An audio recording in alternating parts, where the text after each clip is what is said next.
Ladies and gentlemen, boys and women, little kittens of all ages, frogs, leprechauns, Irish people, Hindis,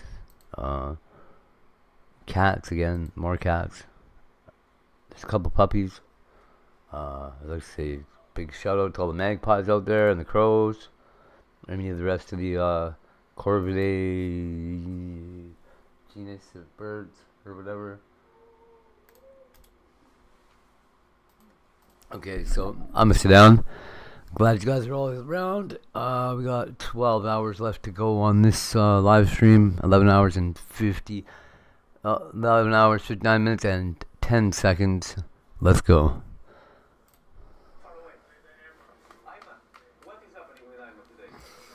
Happy Frog Jumping Day and Leprechaun Day.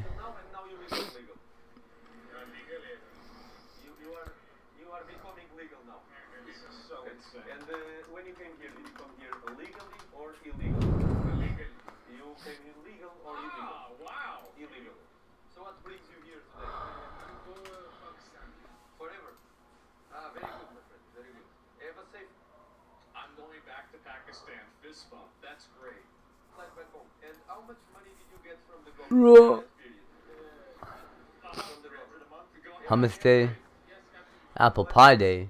Hey.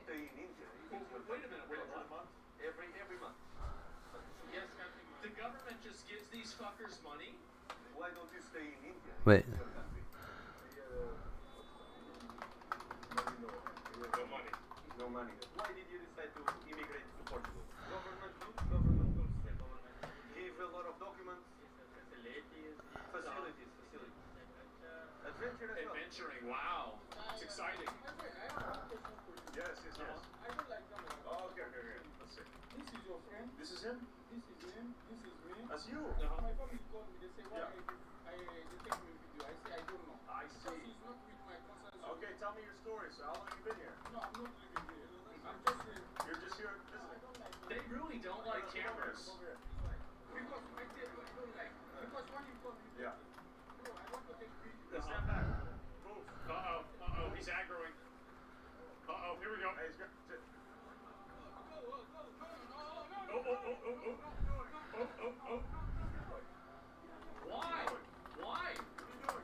that way you're just always in power. So click the link because they'll keep voting for themselves and for their own benefits. Download eSIM.io and new users. It's like a little cheat code.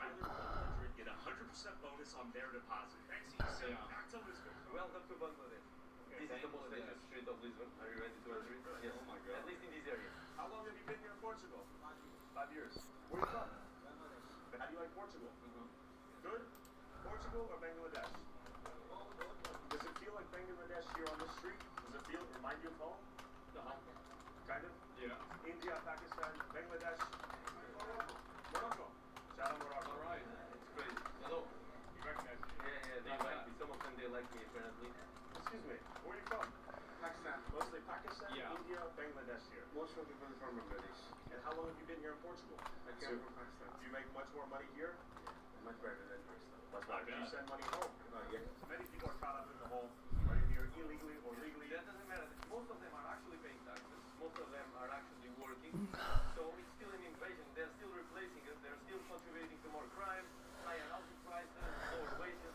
So, yeah, legal. I think this is, I'm really glad that now people are talking about this, is because they think that like, oh, well, we're just against illegal immigration.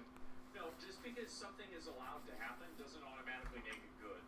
And yeah, I mean, shifting the conversation from that is a very good idea. It's still a problem. So the India, Someone's coming with a rock. Mid-interview, some crack whore pulled up on us. Some crack whore with a rock. Tranquilo, tranquilo. Where does that go? See, like, I mean, again, guys. Alright, now I'm going to change the thumbnail to be the new one.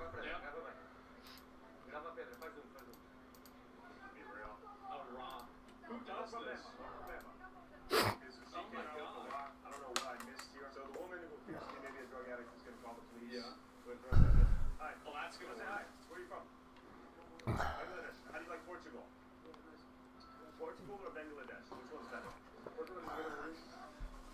We can't weather there. Duh. Yep, I totally think this. Question. Portugal is for everybody. Any English? ¿Por qué? ¿Por qué no sobrevive aquí?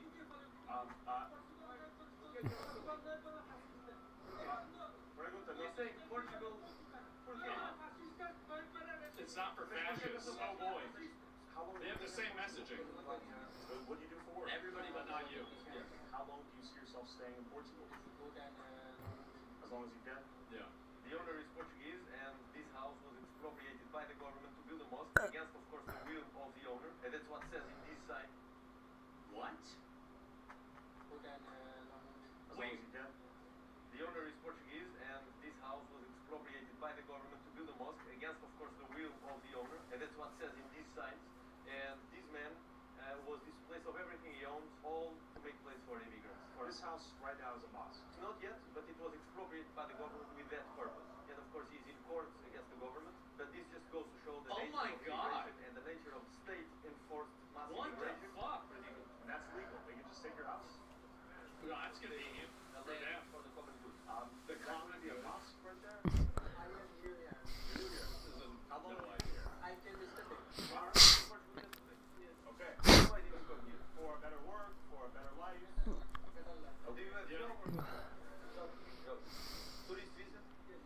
Wow. Okay, so we're witnessing the hack. Come here on a tourist visa and never leave. And you might be wondering, how do all of these people... Seems pretty simple. People send the money they make. Sorry, excuse me, yo. Families that I bet that's how. Is this money transfer? Where do people send money back to? Is it Bangladesh? Well, yeah, all over the world. What is this business about? Money transfer and also selling clothes? Everything? And is this mostly people sending money back home to support their family? Yeah. To support their family. Okay. That's for them. To actually go there. He hates Portugal, he hates the Portuguese people, even though he's Portuguese. He's saying I'm a racist and I should go away.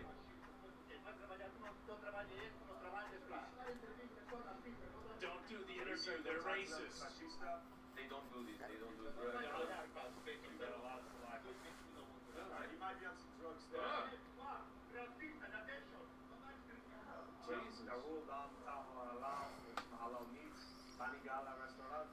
Everything but Portuguese. How long have you been here in Portugal? 25 years. How do you like it? I like it. Yeah, you spent most of your life here? I don't like this country. They don't like this country? Why? This is There are levels to this. You know, he hates the immigrants, bro. He hates them.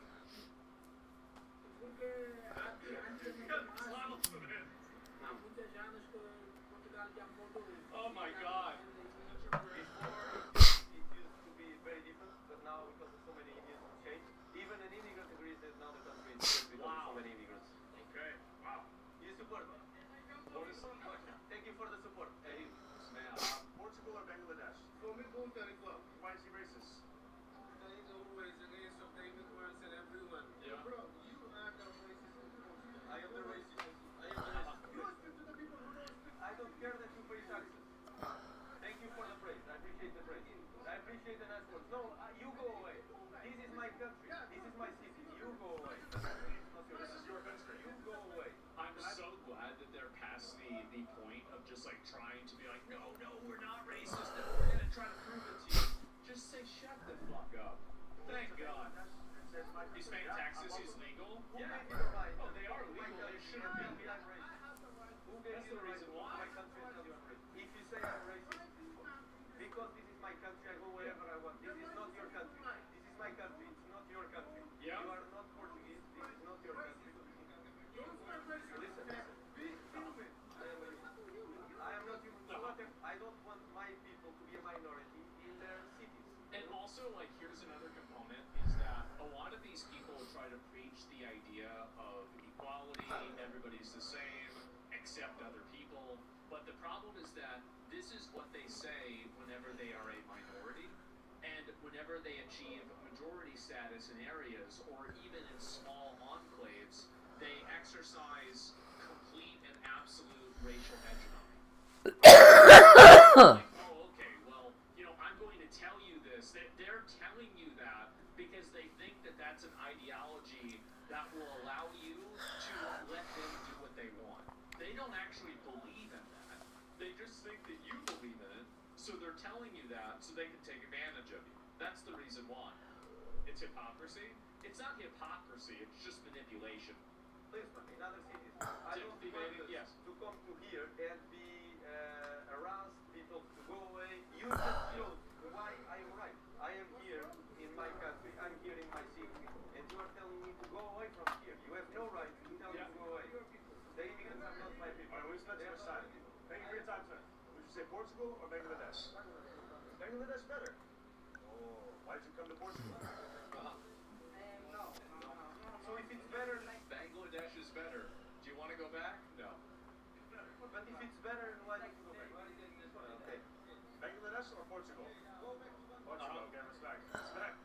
You're infamous, I may say. Yes, I'm very infamous. A lot of Portuguese people support me, and actually, let me tell you that the Portuguese people were never asked to be demographically replaced and invaded in their own country.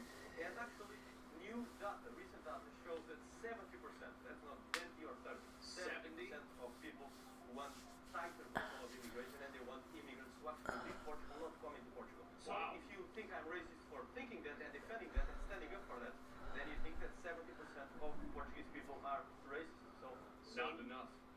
What good is the democracy if the people can't get their will right. represented by the It politicians? isn't. It isn't. Really, they don't like their own people. They have a globalist mindset, a liberal mindset, and they hate their own people, a lot of them.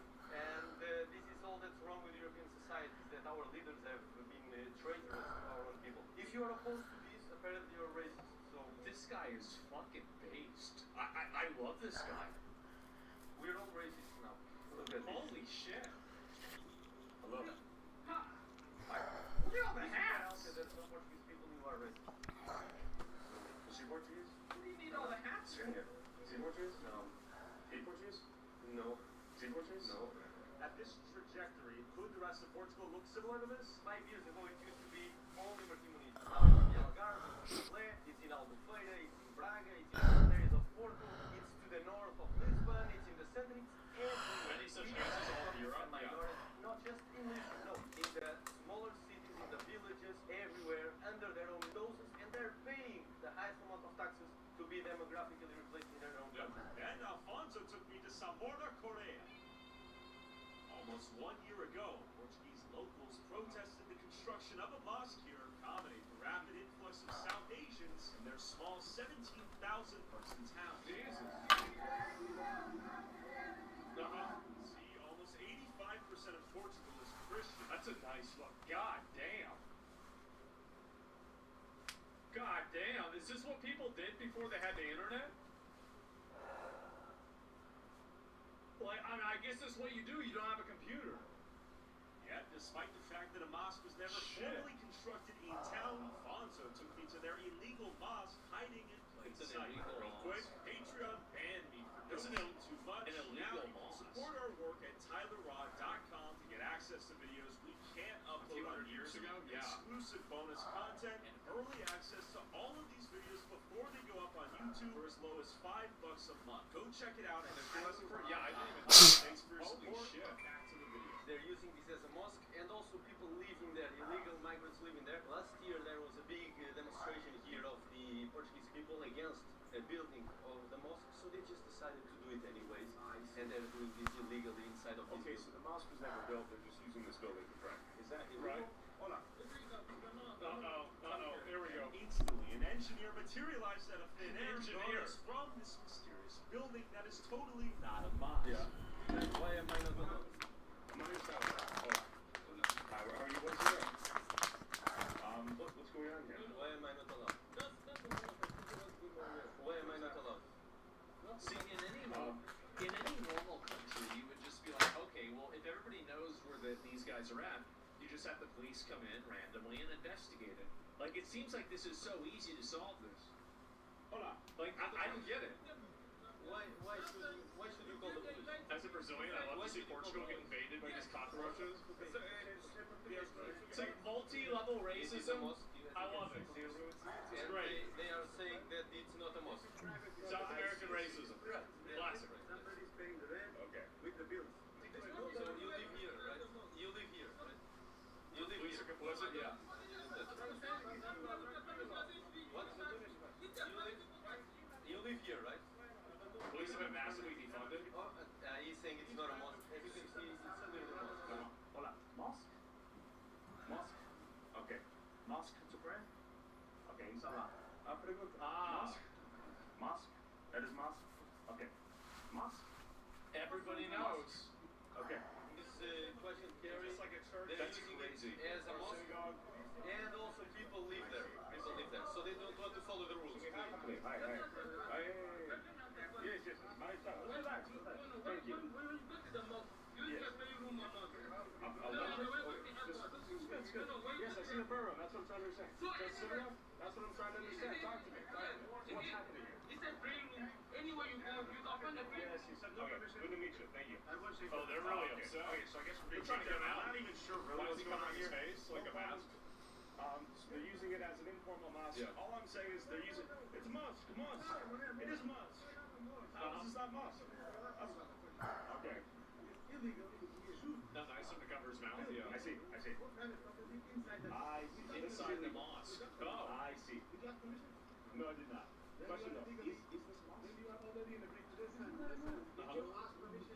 Why are there so many people driving from off the street though to come pray? You can see him from every corner. Yeah. I don't think so. I don't know. That's not. I'm just curious. I don't know. I don't think so. So why do you have to tell me? We're just here to talk. I'm not afraid of anything. I'm just Exclamation mark X speech. So he said I'm a Nazi Let's go. because I have a mustache. A mustache. Stand here because this is a building that's illegally being used as a mosque, and it's illegally housing immigrants. And as you can see clearly, we are not welcome here. So there are many people And here. there are many people coming to pray I bet. in an illegal Oh, I mosque. bet. It's clearly to Exclamation build a mark mosque. X speech. Last year they wanted to build a mosque in the city center. The population was against it, so they did it anyway. So it's informally happening. But the point here is, we never voted Exclamation for mark our X countries to be invaded. So Yeah. some of them are peaceful, but our country to be invaded, W hate. even if it's by people. Go hate. Bullshit. Why are you taking my permission? Have you taken my permission? Have you taken my permission? You are capturing me? Why are It's very weird. Have you taken my permission? Crash outs from people. Have you taken my I permission? guess maybe not from Western countries. Why have you not taken my Like, they permission? act like taking a video of them is like stealing their soul. Yeah. Like the moment that you record them, they just like freak out about this. Yeah, Like, bro. What do you mean? Like got recorded. Like, oh my god. It's not that crazy. After checking out the cash and carry, I was totally not a mosque full of non-Muslims that were definitely not driving there specifically to pray. Went across the street to see the dramatic and rapid demographic shifts taking place in small towns like these you'd never expect. Yeah. These are newcomers, they've all been here for like 5 years max. And I'm sure if we speak with the locals, you will also understand the consequences of this immigration. So we ask him? Yeah, some local people. Hello. That's all. No, why not? No. Why not, my friend? Come here. Why not? I am a bad person. Racist. Apparently not. People, where they're from, how long they've been here, and how they like Portugal. Very good. Portugal's good? Where are you from? Pakistan. Are you from India? We are from Punjab. You're Sikh? Same. Okay. How long have you been in Portugal? 2 years. 2 years. 5 years? How is life here in Portugal? Better or worse than home? This is all in Portugal. Like Portugal or motherland India? It depends. Both is not an option. I like India? If Portugal and India were to go to war, would you fight with Portugal or India? Portuguese women or Indian women? Okay, he likes the Brazilian. He likes the hybrid. Maybe this guy can stay. He seems alright. Why did you family? Baby. Alright. Man, they're ridiculous, yo. That's really cool. You lived, listen, my friend, you lived in India. Oh, wow. That's Classic. a feat. Why is it good for life? Easy. But your employees are all Indian, Bangladeshi. Yeah, what a You surprise. don't employ Portuguese people? No. Too expensive? It's too expensive to hire people from the countries, so you have these other... They're creating an entire underclass of people. That is insane. And they're manufacturing the entire thing. People are expensive. Wow. Are they lazier too? No.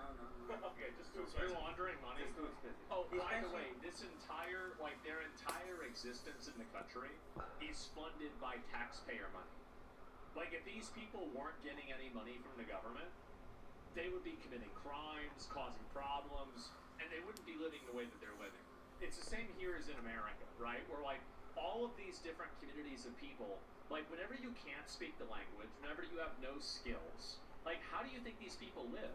Well, they live through different forms of stealing, scamming, and other forms of bad behavior. That's the way it is. Because how else are they, how do you think they're getting the money? Just think about it for 3 seconds. No. Okay. Same thing as here in America. India. Ah. Mais fácil. Más fácil que comunicar con las personas de India? India. I see, comprendo. It's easier to How many communicate. more years do you plan on staying here? 40 years. Forever, if possible. Há 10 anos havia poucas pessoas. E eu... Então, e o que é que tu achas disso? Bom ou mau? Muita gente Índia vem. Bom. É bom porque Eu não sabe, só trabalhar. Só gosto de trabalhar. Não beber, No drinking, no nothing. Gosto de trabalho. I just like to a work. maioria das pessoas desta vila agora são pessoas vindas da Índia, Não, Paquistão, India, etc. Pakistan. Tu achas que isso é bom? Do you think Que it's esta good? vila esteja invadida de pessoas da Índia e desses países? Achas que isso é bom ou é mau? É bom. It's good. If It's the good that they got people went invaded. to Great. your city in India and they were there, a majority, não gostavas? Não gostava. You like that you are a majority here? No, but you said you like it. Não, majority não. No. You want What? Working? Okay. What is your job? Maybe he doesn't understand what you're saying. I'm doing agriculture job. Okay. Okay, there we go. You work in the farm? You pick berries? Cutting grass. I'm about agriculture. Agriculture. Do you pick the berries? Pick berry, everything. In India, if I was doing work like that, I get very cocoa money. Money. You don't get shit money. Most of the Oh, South there it Asian is. immigrants here were working low-skilled jobs in agriculture. So he says legal, it's legal. Cartão de So cidadão. they're here working at the farms. Citizen card? Just you or everyone? A registration? No like you.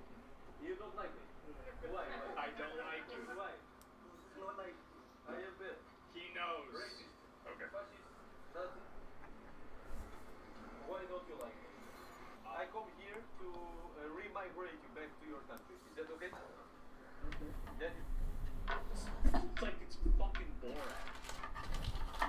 Like actual based Borat just shows up. He's like, I'm here to remigrate you. Oh my god. It's okay, right? I will deport you all. Okay? What's a portal Most to of all? these newcomers were quite easy to interview. It was always a crash out trying to prevent us from having Right in their face. conversation. Owie. You have license to do video in my shop? My name is Tyler. Can I say hi?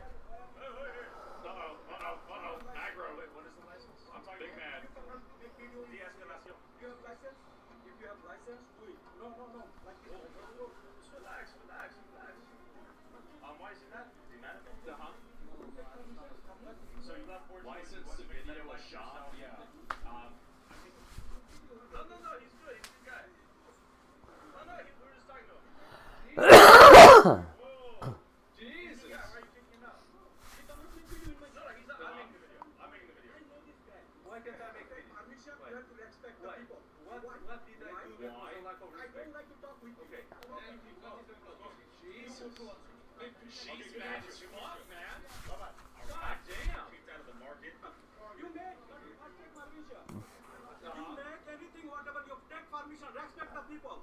Okay? Respect the people. Okay, don't make. As he's yelling at you and grabbing your stuff. Obviously. You walk away. Don't make video. Make. Oh, damn. He's got a fat ass. What a fucking idiot. Rubbish people. Without permission, you cannot. Who is this guy? He's racist.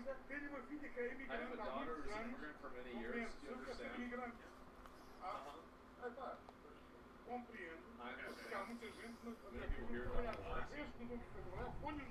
Kick him out.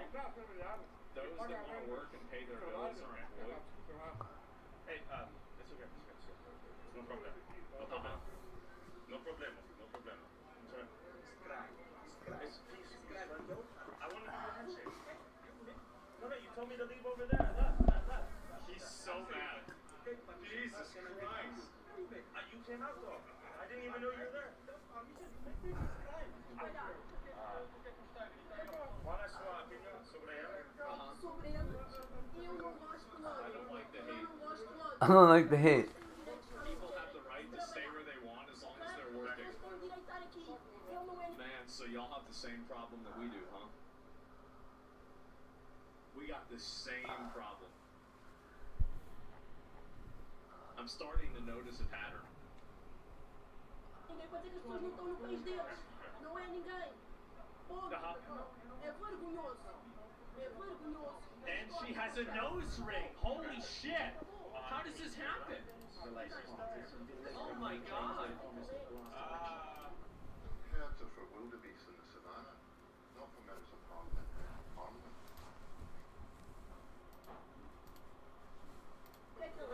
Okay. Agora, eu não vou ver as pessoas a serem pisadas ali por causa de gajo que eu não faço ideia de onde é que ele vai. Okay, very divisive figure out here. Some people love him, some people hate him. Yeah. Racista por ser contra a imigração, contra a invasão por país na terra. Eu aceito, mas não é uma questão de Jesus. Os gajos é uma minoria. O nosso país está a ser invadido por imigração legal. What's Imigração Portuguese for Karen? I don't know. Isso não é That's a good question. Se quiseres chamar-me racista, eu aceito esse voto. Não há problema. Eu aceito. Está bem? É verdade, mas nós temos que expor e denunciar a realidade do que este país se tornou. It's crazy how many people try to defend this too. Sobre o multiculturalismo. Olha, restrição. Castration? Rape? Wait, what? Homossexualismo, olha, compoirão. Send them to Iran? E os outros, restrição, é a minha opinião. Muchas más Indians or no? Do we need more Indians or no? We already got People are plenty of them. crazy. As you can see, they were shouting from the other side of the street, telling me I was a racist. I was filming this. Yes, I was, sure.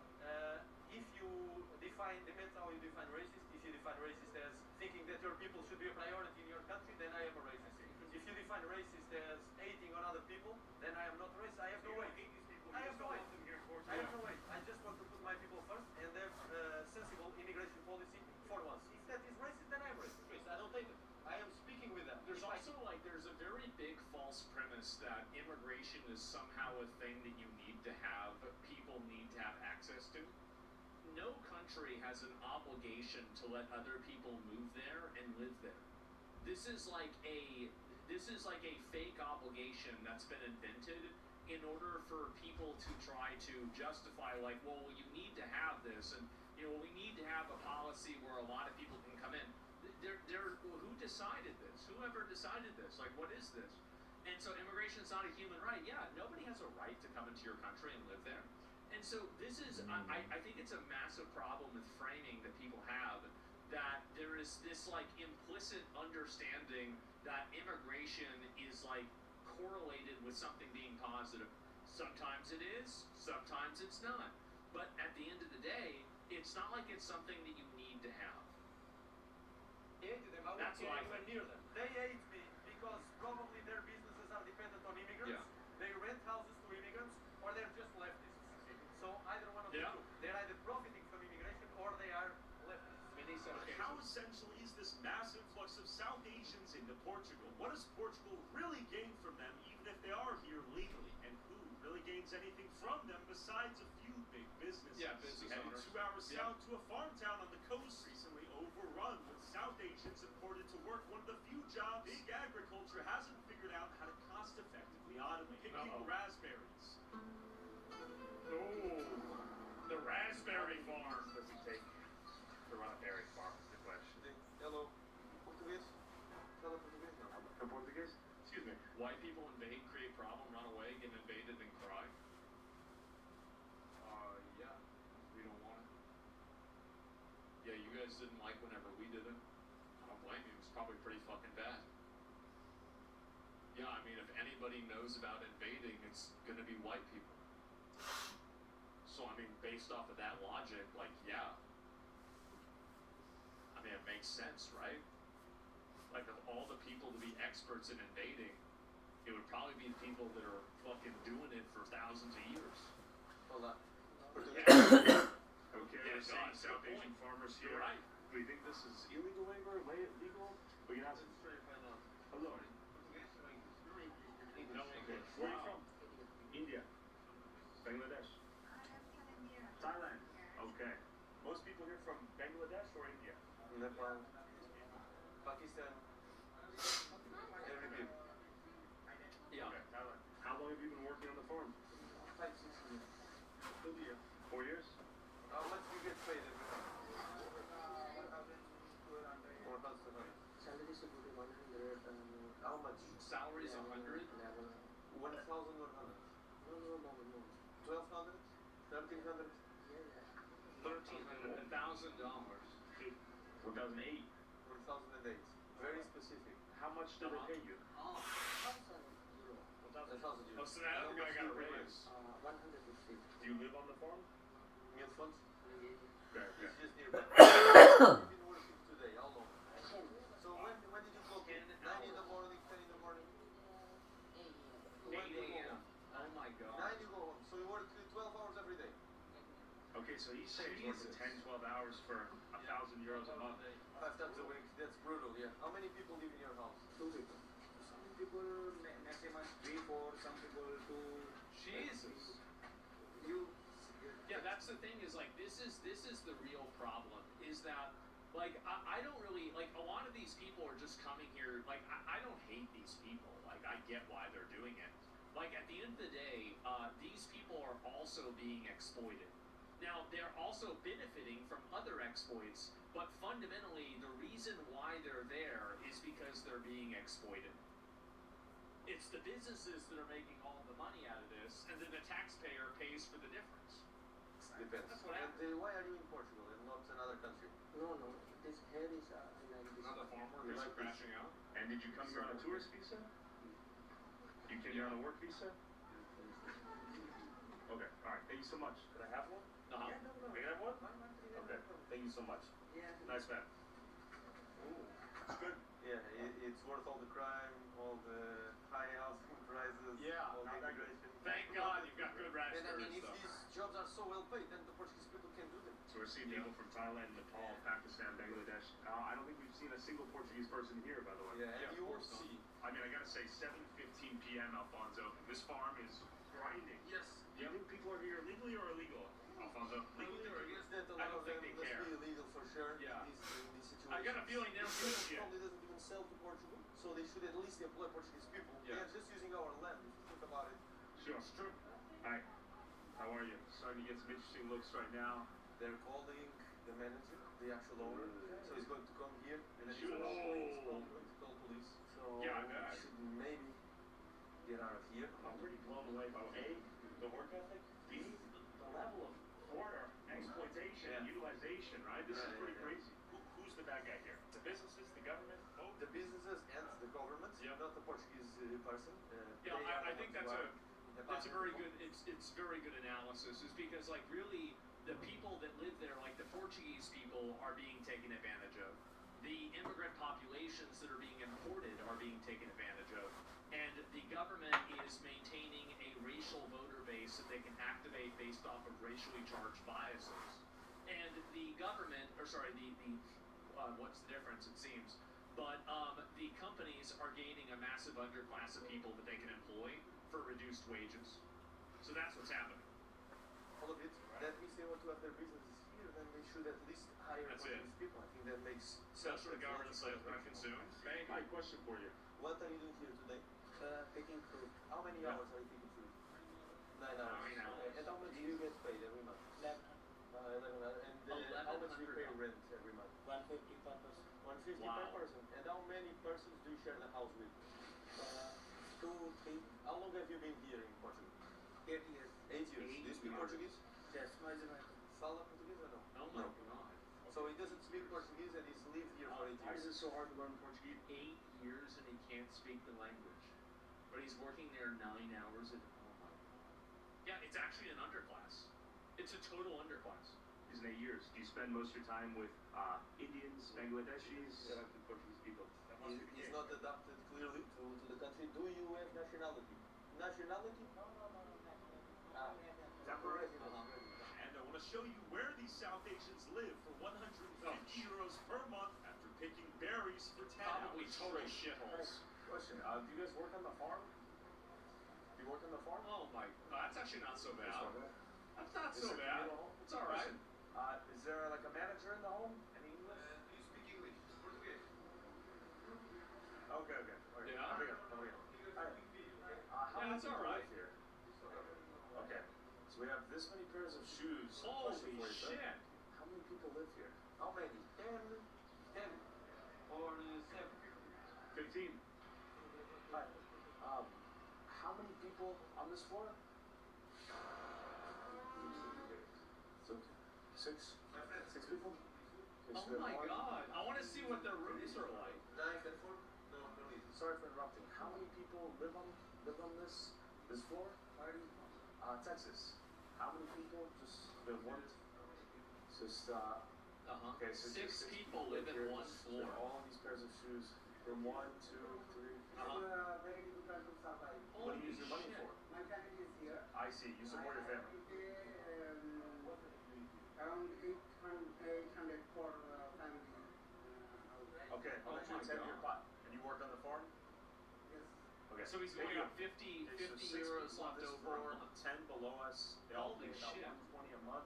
So just imagine how much rent there He's is. making in Portugal. It's 1,000. like 1,500, 1,600, 1,700. Everyone's cooking some food after 10, 11, 12 hours of Right. picking berries. Yeah, I bet.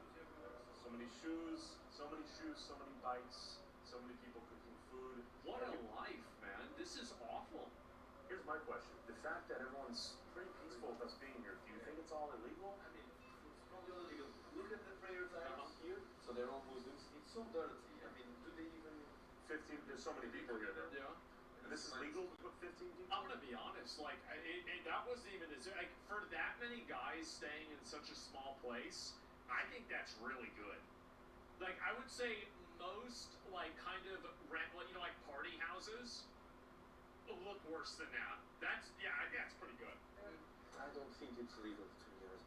However, it's still better than living in the slums. No benchmark? Yeah, not a good benchmark, but still. The beautiful coast Still. of the countryside here, right? Taking down our conditions, this is creating a wage dumping, this is creating Yeah. confusion, this is creating social chaos, and raising housing prices. So no wonder a Portuguese family can't afford a house, because these guys share the rent per 15 people. Yeah. Of course, they can pay a very high amount, and then that makes the price go higher, Yeah. right? And the landlords are also also benefiting off of this too, the people that own the houses, because now they're renting it out to all these people at the same time, and they're able to exploit them because the people don't have any sort of financial recourse if their landlord does something that's problematic. Berries.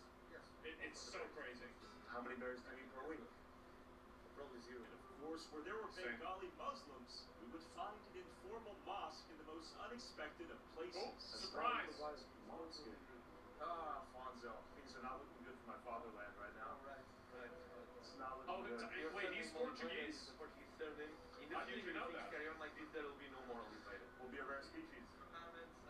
Damn. Então pronto, eu queria só perguntar como é que é viver aqui perto He is? I didn't know that. que ali é uma Oliveira? I mean, porque I don't know. semanas cerca de centenas ou Could be from milhares somewhere else. de imigrantes muçulmanos e ali também há uma casa onde vivem cerca de 15 ou 20 com condições péssimas. Para a raça, se calhar brasileiro, se calhar era pior. Beardson, Portuguese last name? Agora Really? digamos que, Okay. epá, eu...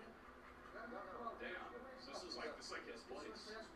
Já não consegue combater contra É isso. verdade, é verdade. Mas o que é que acha disso? Qual é a sua opinião? Acho bem. I don't think it's good. What are we supposed to do then? Combater contra isso. E o que é que acha do facto de terem ali 15 pessoas numa casa? Nós vimos que as condições são péssimas, cheira mal, os sapatos todos. Feel that from Portuguese people? Yeah, I do too. Right as we were about to leave, I spotted these Bengalis straight off the boat enlightening me as to how the hell they learned about this job in the first place. Hola. Pregunta. Well, they're probably using like fucking internet and shit, talk to Can I each see other. where he lives? That's what I See assume. where he is going? It's mosque. Going to the I mosque. see. Right. You guys live in the house next door? Can I see the mosque? Because I came here only 2 days. 2 days ago. Just here 2 days ago. Do you live here in Portugal? Holy shit. Tourist visa? The thing is that like we used to do this in America too. I think the big problem is like you can have two realities. You can have a reality where you have really strong government, social systems, and social support network. And you can also have a system where you allow immigration and anybody can come into the country and it's pretty much a free-for-all. But you can't have both. Because if you do, too many people are going to come in, they're going to drain too much of the system, there's going to be too many eaters and not enough feeders, and then it's over. That's it. So you can only have one or the other, and these people can't seem to comprehend that. And I think this is the fundamental, like, just total contradictory logic that a lot of these, like, super leftist people have, is that they want to say everybody can be anywhere that they want, but at the same time, they also want the government to pay for everything. You can have the government pay for way more stuff if you have a controlled population of people where there's a high rate of return back into that system. But whenever you bring in a bunch of other people that are not returning back into that system, and that are not basically contributing at the same ratio, the equilibrium of it gets fucked up. It's like inside of I don't know, like a rainforest, you can only have so many sequoia trees, right? You can't, every single plant in there can't be the biggest tree that there is. There can only be so many, fucking elephants in an area, and then you run out of environment that an elephant can be supported in. That's it. And so all of this, in my opinion, is so obvious, but for some reason, these people want two ideals that destroy each other. These ideas completely destroy each other, and for some reason, nobody can comprehend that. Carrying capacity is an ecological term? Yeah, duh. I mean, I didn't even know that, but like, I mean, it makes sense. Of course it does. Yes. We came here for free. Well, it's easy to scapegoat the immigrants coming to the Yeah. Western world at scale as the big problem. It's I don't care important about to that. realize They're that fine. they are a symptom of a Yeah. corrupt system facilitated by governments to sustain the GDP, sustain their taxable revenue, social security. I'm so glad that Tyler is talking about this. I am in this way because, again, I think that there's so much animosity and hostility towards these people themselves. These people are being exploited, crammed into sardines into these tiny little fucking, like trailer park, cracker box houses. There's like 4 people living inside of one room. Like, these people, what the fuck? Like, they're working 12 hours a day. Like, no, I mean, they're doing the best that they can. They're not bad people. They're trying to live. But like, it's the people that own these buildings, the people that own these companies, they're the ones that are the traitors. That's what I think.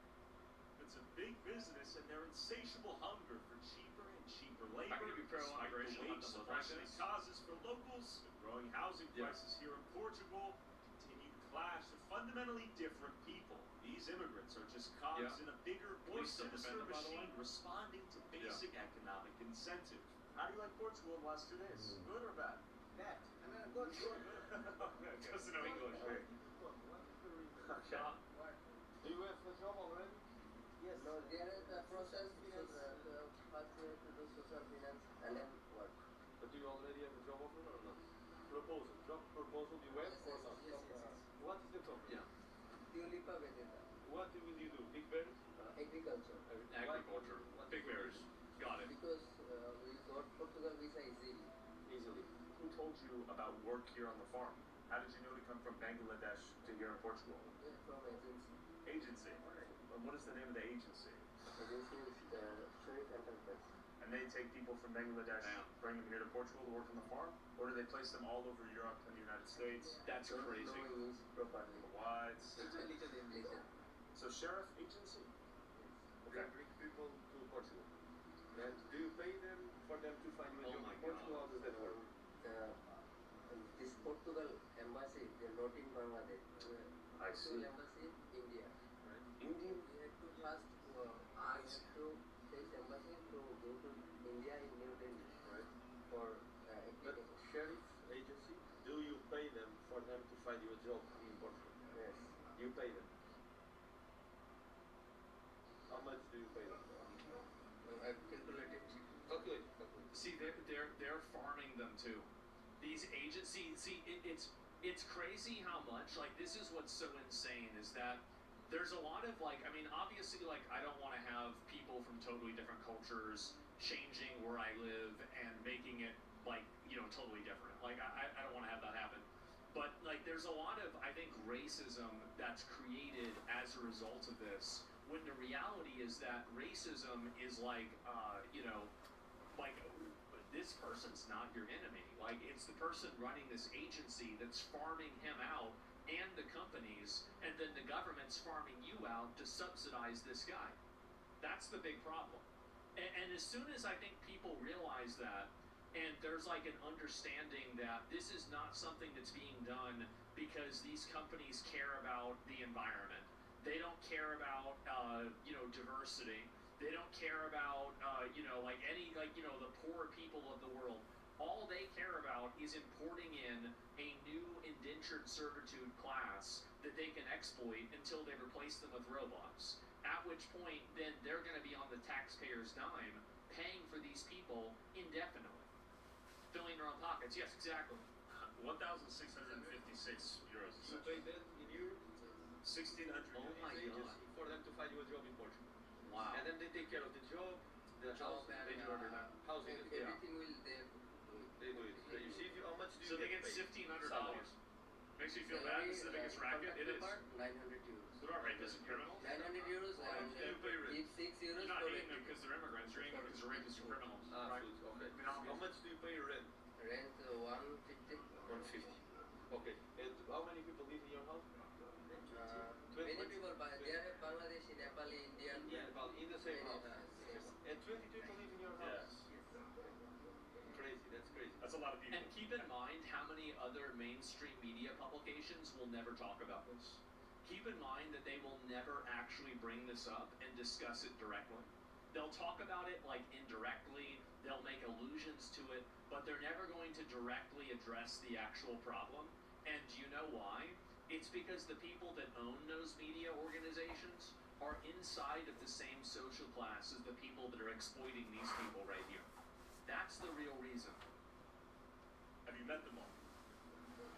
In this company, we face 120 people. And what is your objective? Do you plan to stay here forever? What is your goal? Stay here. Forever. Never leave. And these 900 that you will get a month, how much do you plan to send back to your parents, to your sister? 500, 600? 500. 500. At first, I will And also, like, there's another component to this too that, like, you know, you don't really ever talk about, right? You have the concept of like brain drain. Like, I mean, these guys are great. I mean, these are guys that want to, they're literally willing to go across the world to, you know, like, sacrifice everything that they've ever known so they can live here in perpetuity so they can help take care of their family. That's crazy. That's insane. And so the other problem too is that you have these guys that, you know, like, truly care about their family that are now being taken away from their culture. They're being taken away from their country. And instead of improving and making their country a better place, what it seems like these guys could probably help do, they're now being exploited inside of third world manufactured conditions inside of a European country who has an entire government business apparatus built around exploiting and taking advantage of them. It's sad. It really is. Survive. And then you pay 500 back to Bangladesh. This is just a glimpse of what the future will look like. I am speaking with them. If I hated them, I wouldn't get anywhere near them. Yeah. Okay. So if I was racist, that would be my approach. As you can see, I'm peaceful, I'm respectful, and if some companies were to be out of business because of our immigration control, then I would say that is a fair deal, because the interest of a few profiteers and a few entrepreneurs is not bigger than the interest of the collective nation. You can restore an economy. You can improve an economy over 5, 10, or 15 years. What you cannot restore and what you cannot improve is a dead country, a dead nation, and a destroyed culture and identity. Man. What a fucking video. Oh my god. I am so happy about this. This is great. And I'm going to go ahead and link you guys the video. This is a really, really great video. It's a longer one. I like watching these. Again, I view this as like a meta level problem. And again, like, it's not about, and this is something that's very important to keep in mind, is that it's not about like Western countries versus like the third world. It's about basically citizens versus the business ruling class. Because those are the people, and like, yeah, obviously you have bad faith actor, third world people that come into the country that shouldn't be there. Yeah, we all know this, right? Of course you're going to get rid of them. But the overwhelming majority of them just really want to have a better life. And I get that. I've said this about illegal aliens here too. I don't want them here. I want them to be removed forcefully with the military. But that doesn't mean that I hate them. It just means that this is a problem that has to get solved. The reality is that there are companies and then also the government that are benefiting off of this in a massive way. Best one yet, getting closer to the root cause. Yeah, and I'm really glad to see Tyler talking about, again, what you said, the root cause. Because the real root cause are these agencies, the government, and these companies that have created like an unholy trinity of basically exploiting these third worlders. Like, they're exploiting these people massively. It's not left versus right, that's a distraction. I think it is, and I think that left-wing people have been manipulated and psyoped through emotional manipulation into believing that somehow they're fighting for the downtrodden whenever they try to maintain this continual, indentured servitude lifestyle. It's basically a cartel. What about everyone consuming the products? What, somebody buys a strawberry, they're responsible? No, obviously they're not responsible for that. I mean, like, let's be honest, guys. I mean, clearly they're not responsible if they're buying a fucking strawberry. So anyway, that's what I think more than anything else. But pay to win, yeah, that's what the left gets its new voter base. Yeah, and I think that there's definitely like a, a little bit more to this.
Good morning again.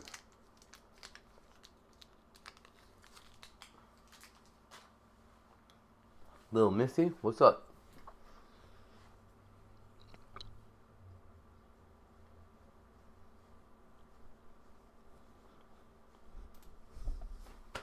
Someone called the police and acted as an informant. When the officers arrived, they were stunned by what they found something they had been searching for over the past several days. At the scene, the officers met a man with tattoos on his neck who appeared to be in serious trouble. His way of speaking made it clear that he was in a distressed situation. Suddenly, the story took an unexpected turn when he revealed something important to the officers. Everything she never left. Aww. Right here. So where did she sleep? In the cushions right here. She never left right here. You can look in the cushions. She stayed awake all night and never left you? She maybe passed it snowed up. When I got What he said put the officers under pressure and accelerated the investigation. Watch the full video from the beginning to find out what happened next. please. Are there any weapons inside this room? No.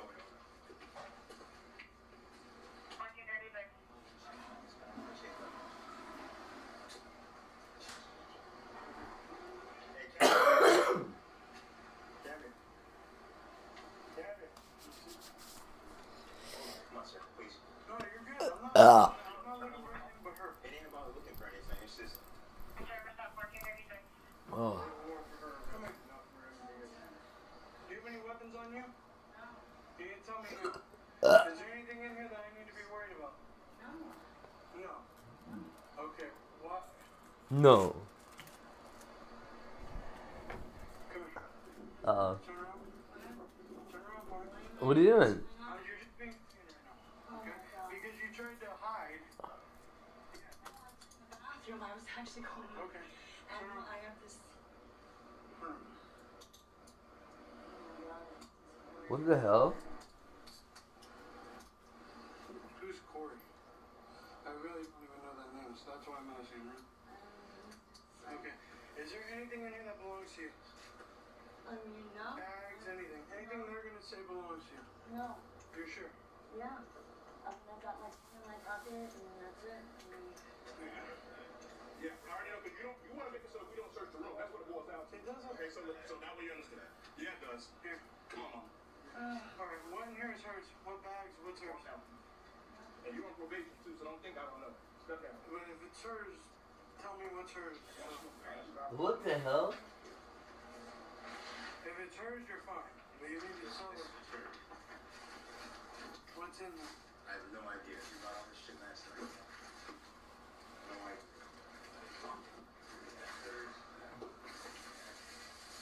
That's it.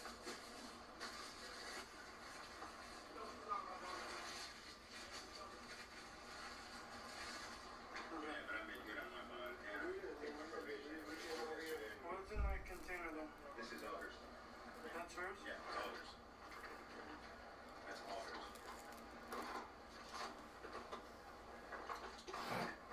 Everything she never left. It's right here. Who's his mom? I don't think she had any drugs. I think she had a little bit of weed, maybe. She smoked a little bit earlier, but She had warmed her. Yeah. she's talking about some fun with this shit's on her. That's my homeboy.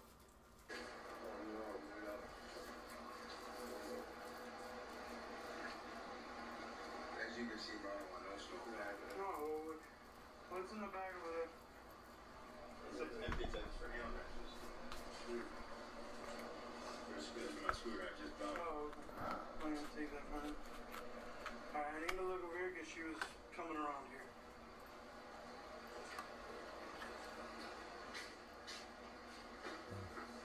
She was in the restroom, that was it. Oh yeah, she was like standing She right. was right here in the restroom. We left. Is it Airbnb? Here's the thing, alright? She's here now, so if there's something here, tell me.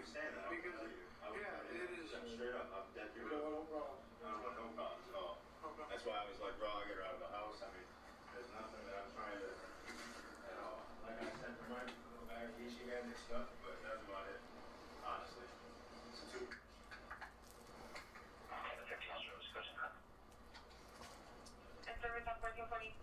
Man, that's so fucked up. I think one of these guys called the cops. No, trust me, I get it. I have a brand new car out here, bro. That's the reason I'm down here. Alright, so there's a scale there. Alright. There's nothing, no barrier, nothing. That's where it goes, I know that. But I don't know if there's anything in it. Where's the scale here? Who's Isabella? My ex. She's here too. She's just up the road.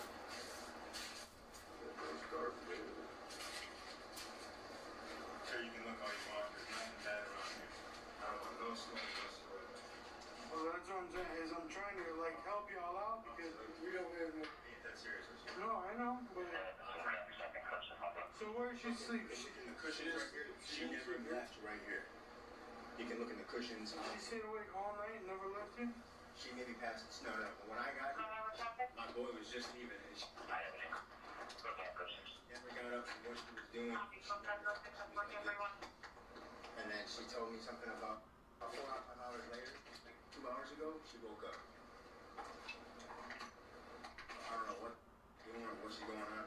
There's needles. I don't do needles or anything like that. I don't need no smoke. Yeah, there's nothing whatsoever on there. Okay, hold on. Give me 1 second. Yeah. Look, that's hers, right? This is all good. This is why I handed it to you. I handed this all to you. And you don't mind me looking for this, right? No, that's why I gave it to you. I gave it to you. Alright. Hey! See.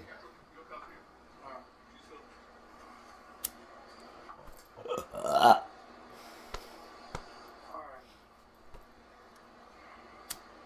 I've been trying to get her out of my place. I got you. I tried to show you text messages in my phone that said, yo, you. Hey, ask her, what's that bag? The bag you came with.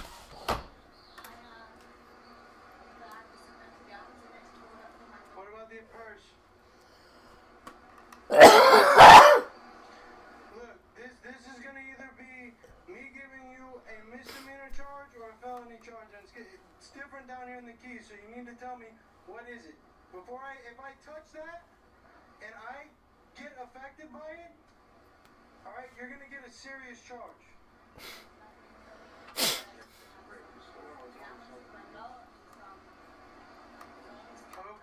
Okay. Oh boy, I gotta go get some. Leave this. All right, you guys are giving me permission to get what's on the couch. But what's on the couch? You're giving me permission. No, just leave it there because I'm gonna take pictures. What is wrong with this cop?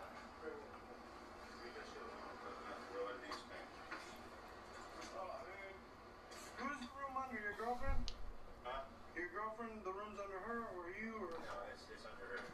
I mean, yeah, it's under her. She'll be here.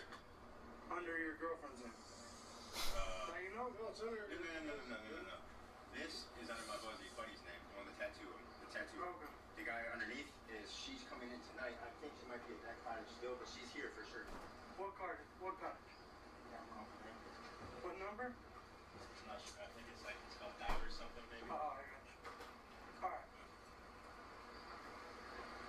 Alright, so here's my problem, okay? You gave me permission to look in the room. And in your bag, there's a container in there. And what's in there concerns me. So what is it?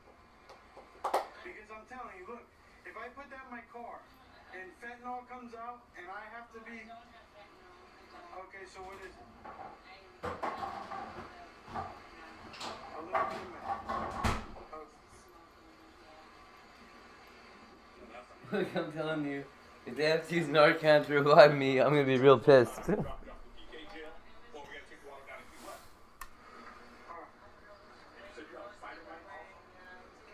Give me a second, okay? Hey, yo. y'all just stay put because I'm gonna need y'all to fill out some paperwork.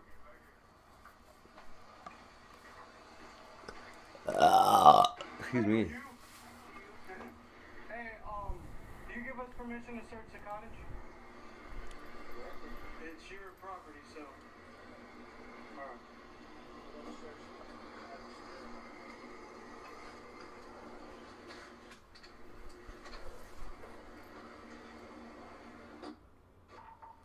So, I'm gonna be out with a female. She's gonna be detained.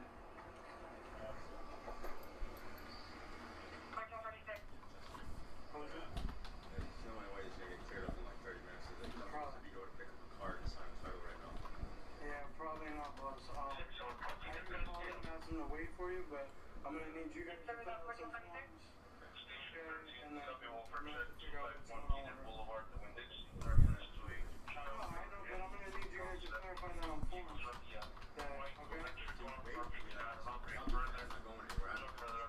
I can't let you leave until I finish this with her. You're not in trouble, boss, but I get it. I'm waiting. I had a car waiting. I gotta figure out exactly what. No, I got you. Usually people need to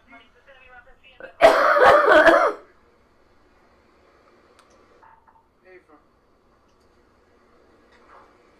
Copy, wall reactivated.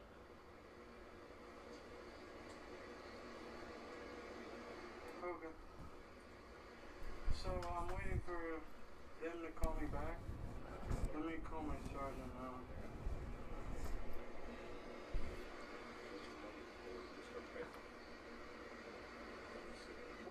Yo.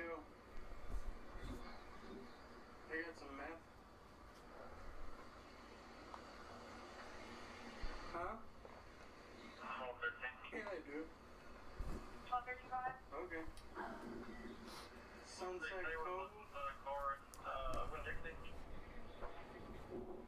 I don't know. I relocated from there. I told them that. Goodbye.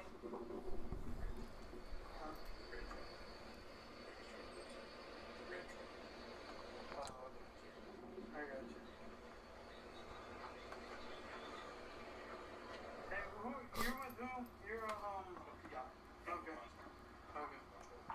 7120. Just for information, I'm gonna be out with the PI/bondsman. We're gonna be at Sunset Cove, 1 below 10, and I have met.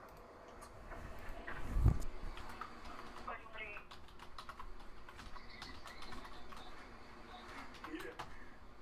1213. RP advice study. Like, I don't understand how they're not paying attention when I've been here this whole time. I never cleared nothing.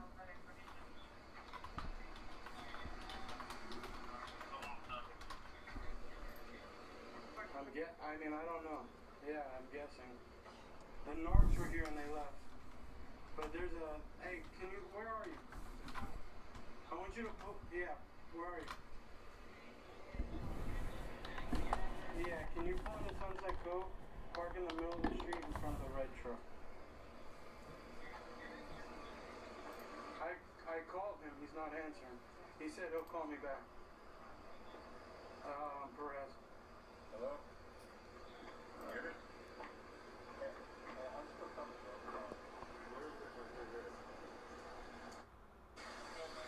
How's it going, boss? Yeah. Information. This is cottage 3 for 7-4 and 4th of July. I'm guessing those are not your people, but the people that are in suite number... Okay, who are these people at cottage number 3 now? He's a returned guest. He's about Gorka. Okay, he doesn't have anything to do with them, right? No. He just got here. Okay.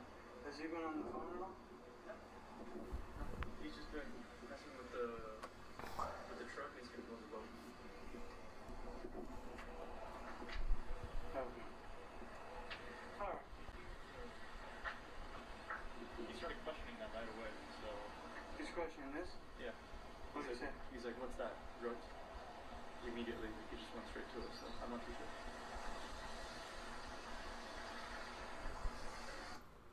Hey, where are you at? Well, the lady ended up walking out. She admitted that she had meth in the room. We got the 2 gentlemen here as well who are saying they have nothing to do with it, but he's trying to set up some kind of deal at Harry Harris Park right now. He's on the phone, like, telling people that he's coming to Harry Harris. He has cash for a car and,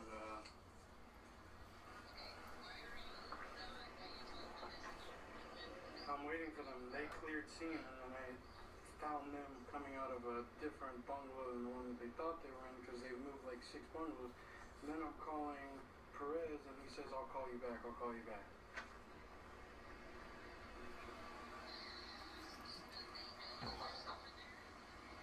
Who? Yeah, I sent him a text. He hasn't called me back.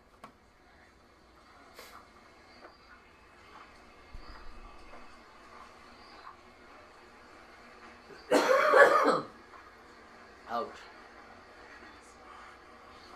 Alright, so where are you purchasing the meth at? Huh. In Monroe? Okay. How long have you known this guy? I met him a few weeks ago. He was talking about some lift that he had to run at night clean. I was trying to make some money. I know I live on that ChudTheBuilder. I talked to some a few weeks ago. It was a big chunk of money. I didn't have my phone on yet. Yeah, they're right. I didn't have my phone on yet, so I mean, I've been running on Wi-Fi. Okay. So What's going on in the room? I don't know. I haven't been in the Okay. bedroom. I was. Yeah, but they're not here yet. Oh, are they? Okay. I don't know. I understand. The front desk let me know there's some information on it. Yeah, they got somebody coming that's staying here tonight. So what's the plan? What's the real plan? I mean, what you're telling me, that's who hired somebody to come clean a hotel room? Not a hotel. He had mentioned some other rooms. I know, like here and there. I'm just letting you know. He's playing as the innocent party, okay, and everything is you. I'm letting you know right now. So if all these charges end up on you, it's gonna be very, very bad. I don't know exactly what charges there are, but like I said, I can test for my own, you know. Alright, where in that bag is the meth? It's in the... No. So,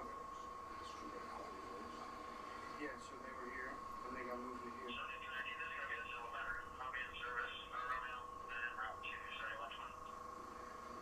Okay, so you got the meth in that bag where? I'm asking because it's different now, okay? With drugs of that nature, if somebody specific has to come and handle it, because if I handle it and I get hurt, you're gonna...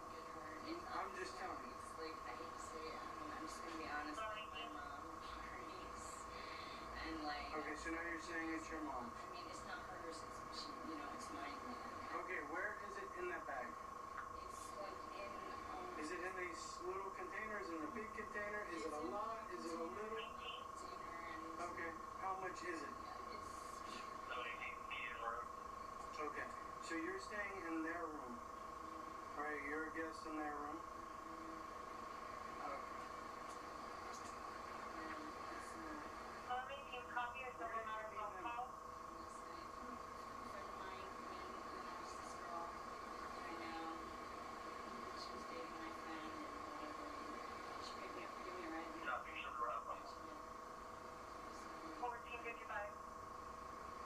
Okay. Do you always have meth on you? Is that something you always have? Huh? Hello, Sarge? What's up? I'm not getting any calls. The call from you is the first 5 gun back. Okay.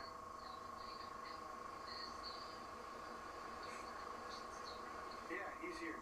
He's gonna be... Yeah. I mean, I'm gonna have to transfer, but he's the one that's kind of in control here of the, as far as her warrant and stuff, because we don't even have the warrant in our system. Okay. Alright.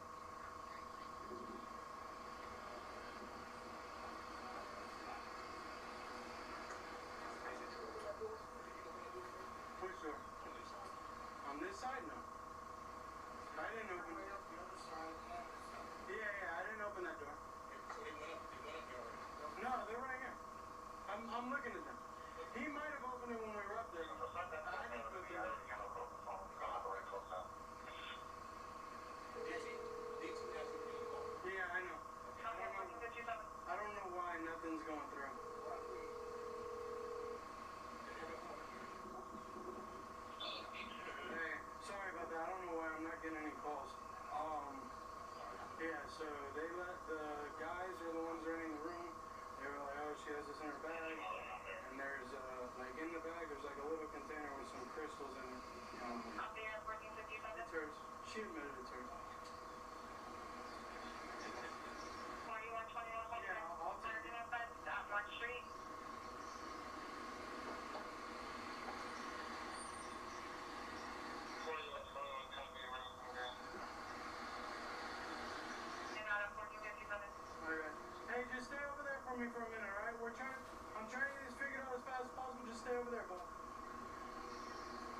leave, boss. Look, just stay over there for me, alright? I'm not... Freaking... What happened? What'd you say? So yeah, they're gonna take her for the warrant and I'll hit her with the possession of amphetamines. Alright. Move.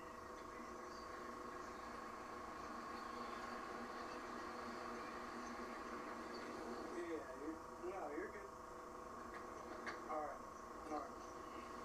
So it's ours. Because Norix isn't coming. He has the CI for this case and his car, so he can't come here. Alright, so you're taking it? Yeah. You have to take her to go right now. Were you?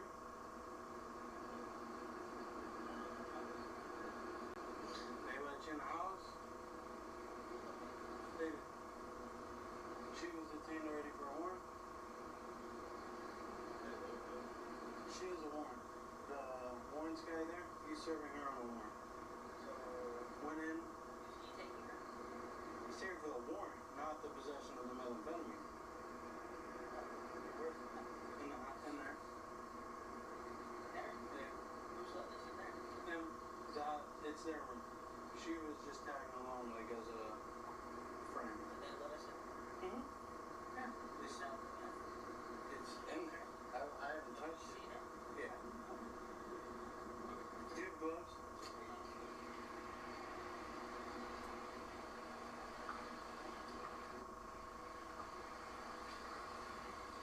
Alright, so look. That's your Uber? Okay, so look, I mean right now I can't let you go because we have a bunch of stuff we gotta do. And this is just, I'm trying to keep you guys out of it, but you have to be involved in somewhat because you have to cooperate and say that it was her stuff, you know? It's not like where did you come from? From where? Miami? No. Tu casa, Miami, Cayalago. Aquí? Okay. They need to cancel. Sí.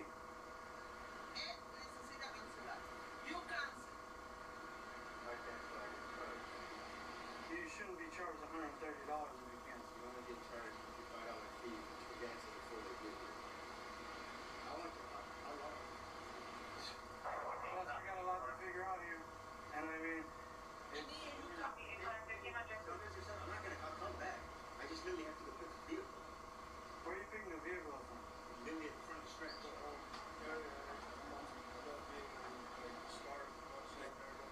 We can give you a ride. She has a warrant for arrest, right? Yeah, go ahead. She has a warrant for her arrest, right? But you guys have a warrant to take her out of our property. Yes. But it doesn't have anything to do, it's not our fault. It does because it's your property and you guys let me in the property. Okay? And what's gonna happen with her is she's gonna try and say it was yours. She just said, No, she's saying now, but what do you think she said when I put her in the back of my car and I'm taking her to I jail? already heard what she said, obviously. She just said what But she said. she's a drug addict. She's okay, so nothing, no single thing she says, a court is gonna believe. You understand that? She's got a bond. She doesn't have to have anything else. She's gonna go to jail either way. She's not her fault.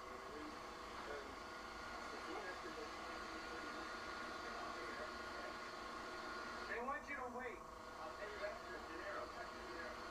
They're saying they'll pay you extra if you wait, but I need you to wait up here. Okay? Okay, so you gotta cancel because I can't let you leave right now. I'm sorry. Go talk to him.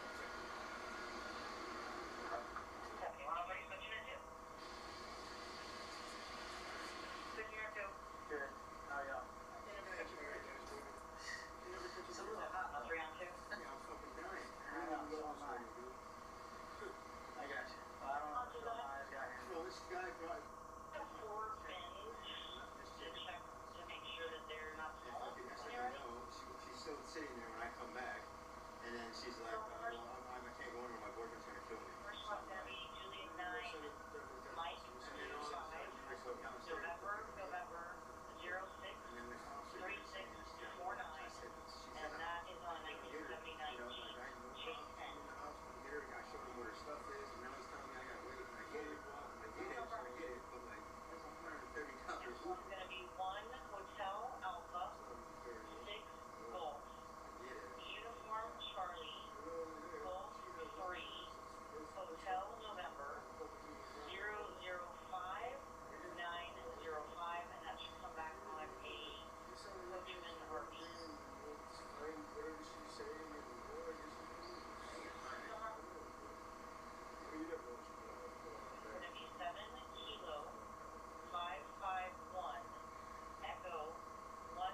She got the meth from him.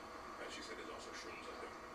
Now the issue is, out of the 3 rooms, where's the merchandise? Because he's trying to leave. And he is the dealer based on everything that I got from ICS. So that way you know. But she didn't know that she got the meth from the other room. She just want to try to get stuff in her terms. And she's in the truth. My thing is, 3 or 10. What gave me the plan? You know what I mean? Well, so they've actually been moved, though. Yeah, like, it's not like they're staying in all those rooms. One room they destroyed. They moved them out of it. The second room was, since they moved them into that one, they already had somebody booked for that one. So, yeah. Yeah. Okay. So what are you saying? What was the name again, Katie? What are you saying? You have to tell me, because I'm not... Yeah, because I gave her my statement.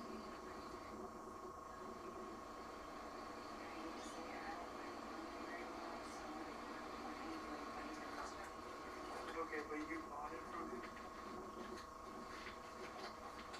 Okay.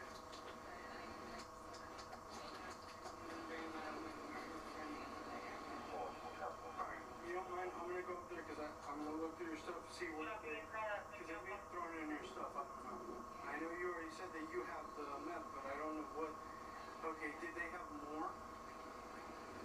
When they took it out, they had a bag? But it was more than what you got. Okay.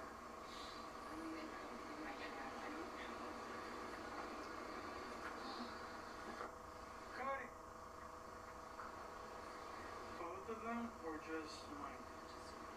Which one, Mike?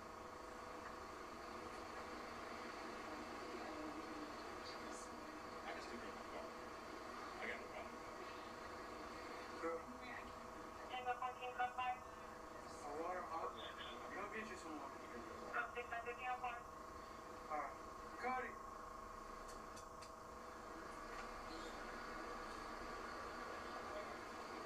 He's gotta go. Mike. Not the one on the computer. Because he's still talking. Yeah, but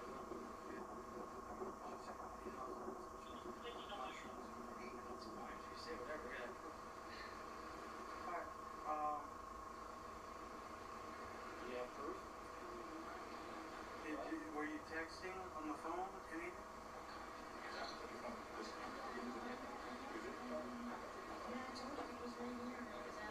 Is there anything about it in the phone? You text?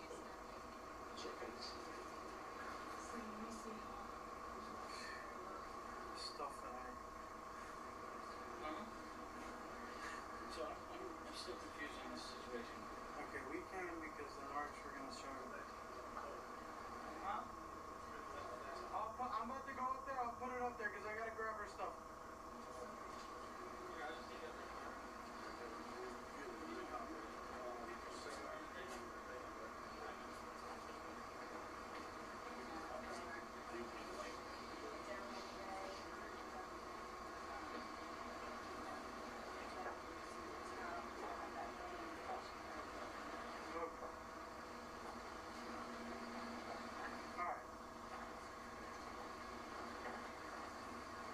Your ID on you? Because I'm trying to move your guys' car. Do you have your ID on you? Do you have a picture? I don't have a phone, so I have to identify it. I can tell you my own license number. Hey, I'm not trying to out you, but this is how this works. It's your procedure, man. It's Chinese protocol, man. I know my license and my license number and everything. You know your license number? Do you have a pad on you?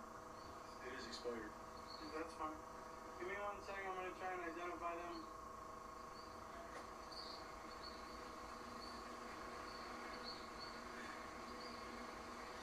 Oh, goodness, bro.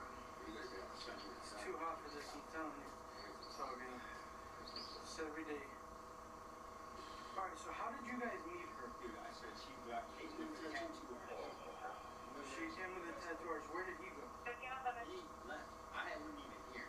They got tattooed. I came back. They were here. The girl was here. He left. He left the girl here. The chick started screaming. His boyfriend's gonna kill her. She can't leave. She can't leave. Saying, I don't want to have any problems here. The guy's like, you can't even have visitors here. He was sent text messages saying he was sending dudes over. Yeah, look. I'll show you the fucking.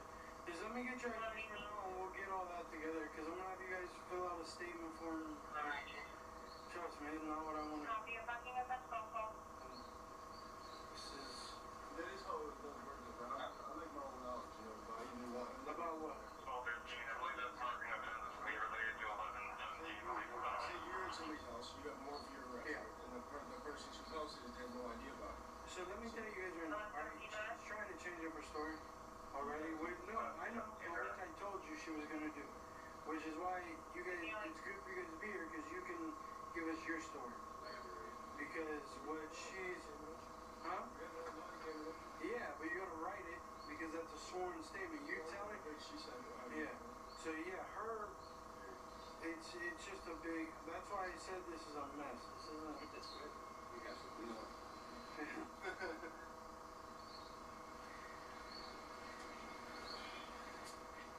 I just thought I just got this one. Very good. We got this.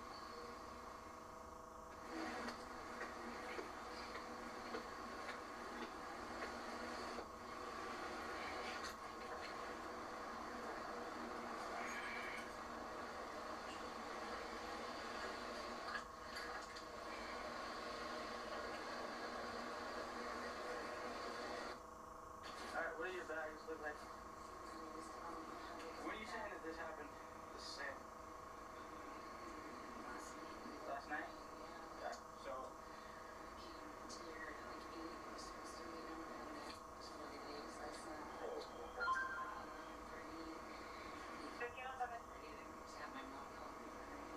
Where are you from? Okay, how long you been here? County for about 10 years and here for a couple. Okay. Yeah, she's currently on a bond here, but she fell to a pier. Okay. Back in May, so that's why I'm involved. Okay. I mean, I have him out on bond for probation right now. Okay. But he's not mine, so I can't look at her. I can look at her. The warrant might not show yet, but Copy of fucking event phone call. there's new charges in force. Yeah, so the one that we're going to look at is one. I don't have enough to take him right now because I don't have any proof. If I do have proof, even if I did, So that's going to be sure. well, you know, well, that's what I'm saying. You're. I deleted his messages. Yeah, you delete them. Yeah, you the messages aren't there showing the cell. I did by accident because the phone I attacked like a tablet when that dies that I use since I'm on the road. I charge the batteries and it's kind of funny because when I was swiping down I hit delete by accident. Alright. Well, you know, if I were you, I wouldn't go down for anything that's not yours. Yeah, no. Okay. But what that is right now, we don't know. Okay. But if there's some type of way for you to. I was using the bathroom. I didn't even flush yet. So. Okay. Alright, give me just a minute. That's not legal. I'm not gonna do it. Yeah, except 7120, switch into. is it recorded? No. 59. Control 2. It's gonna be a white male, Michael. There you go. Alright. Stand by. Give us 1 minute, alright? Let me go figure out this. So what do I do? What's Okay, so she had warrants, Yeah. right? That's why we came here. Yeah. Okay, so then they said, yeah, this is our place. She's in there. She got warrant. Go get her out. Yeah. Okay, and then during a pat down, we found meth. Or how did that work? No, so they were like, oh, so her stuff's here. She has a little bit of this, a little bit of that, a little meth, a little weed, whatever. I looked, there's like a little clear thing in there with like crystals in it. I haven't tested it. I haven't done anything to prove that it is. Okay, That's what, and where's that bag? on the couch right here. And that's her only possession in there? And she's got another bag full of empty gallons of water and stuff.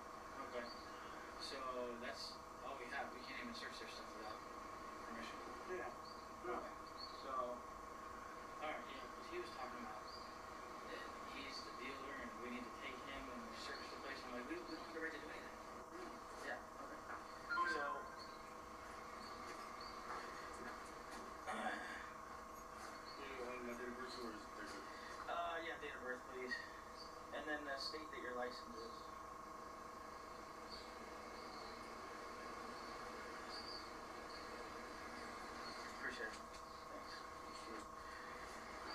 Alright, so we're, I put your laptop first on the calendar.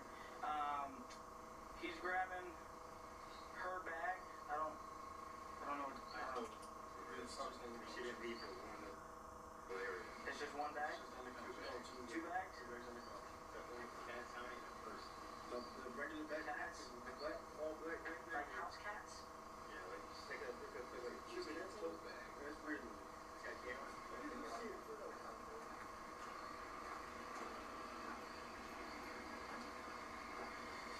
Whose cord with cigarette there? That's hers? That's yours? Okay. So in here, right? This. See that?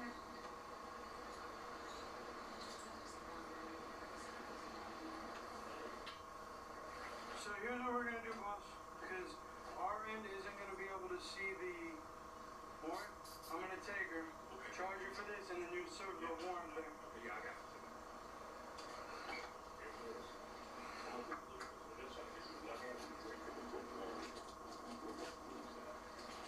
Okay, and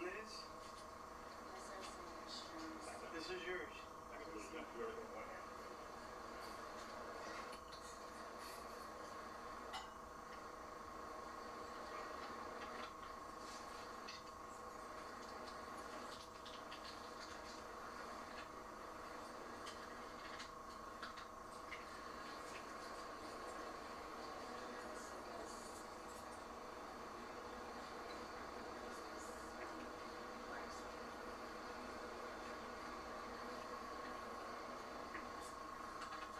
What's in here?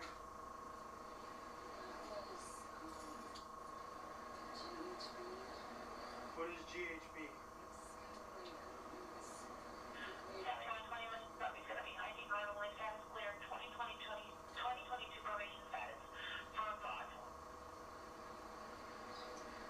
Copy, thank you, Sir Director.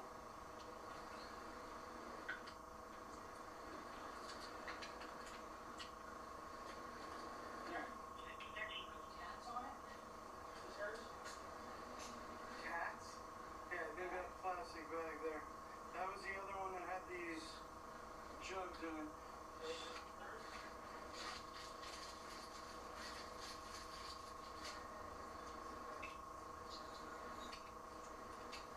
Is there anything? Yeah, that's hers. Is there anything else? There's mushrooms, meth, BHD. What did you say? GHB? All that in there. Is there a cap to this? There's a top? On the top.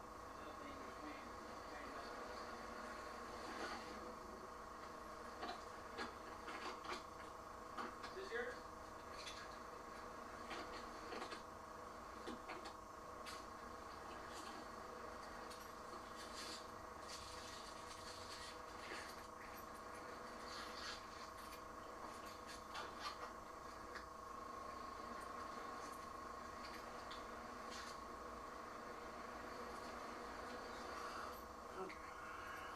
I don't see it. It's there. This. Oh yeah, they're all washed. I noticed that when I came in here. Yeah. And you got people's stuff with no name on it. Nice.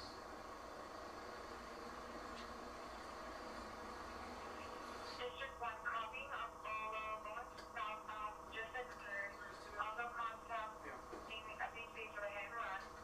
It's going to be a gray Honda with tinted cover on his Miami Hurricane tag. The RV has images to the front end. So the suspect has images to the front end. And RV is pulled over in a white Ford van I'm assuming these are hers? Yeah, well, at the 40-mile marker. as much as they could be. Alright. Is there anything else in here that's yours? Oh my goodness, bro.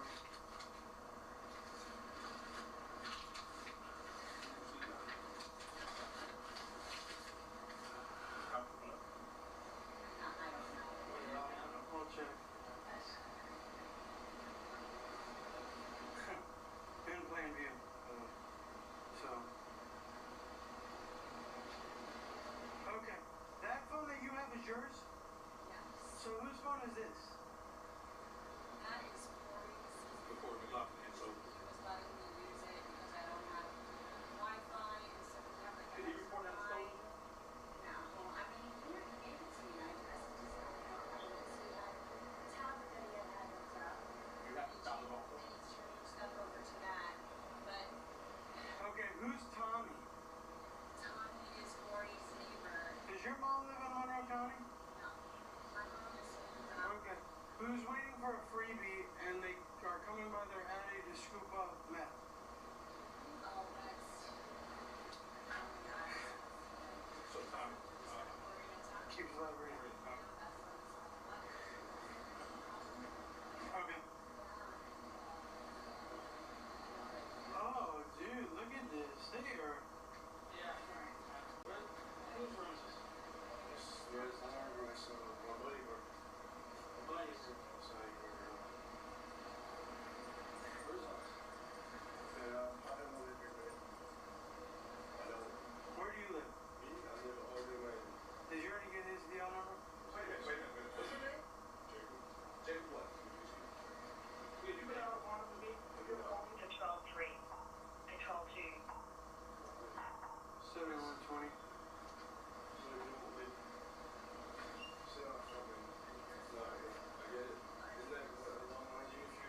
Say when you were doing first say allegedly you guys didn't find anything here, allegedly you received something, it's fruit and poison the street option, because you guys came here for a reason, and you guys got the reason.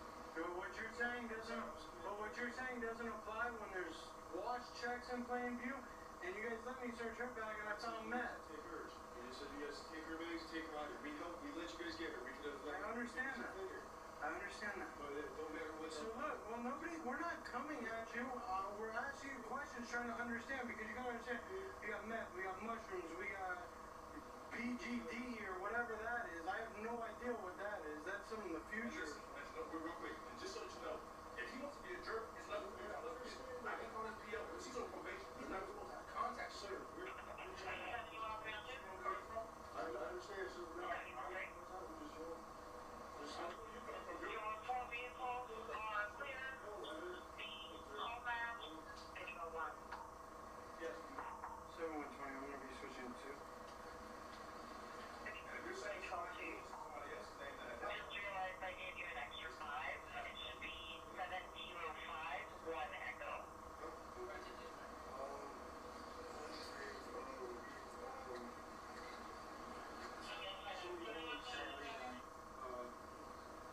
Are you on a call?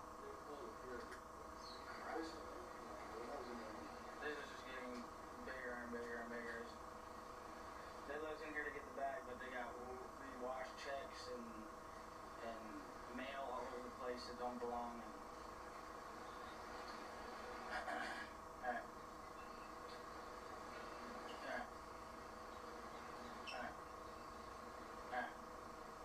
Bye. Have you ever been arrested?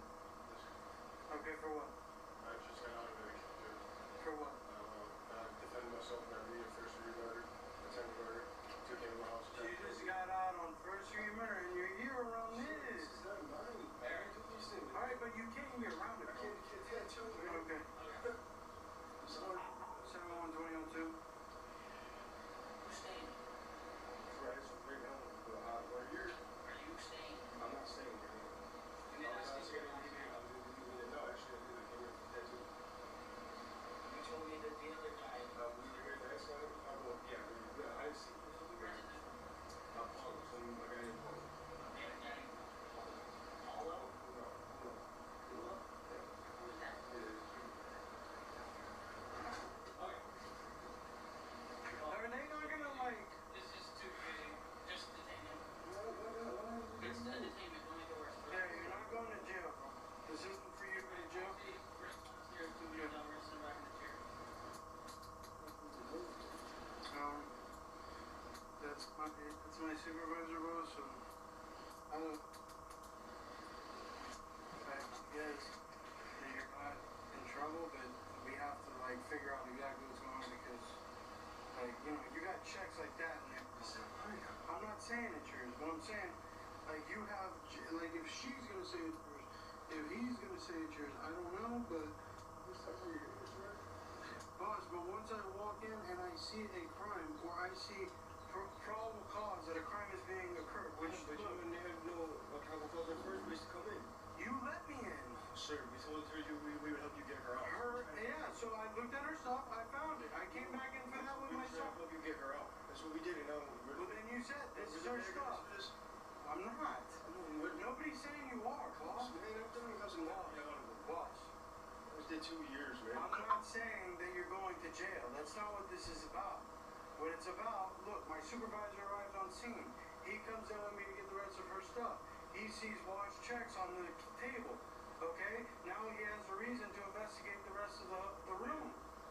Alright? It's not that we're out to get you. It's that is what my supervisor is telling me. So that's what I have to do. If I don't listen to him, I get fired. Alright? So, look, let's go out here. I'm going to bring you down. Alright?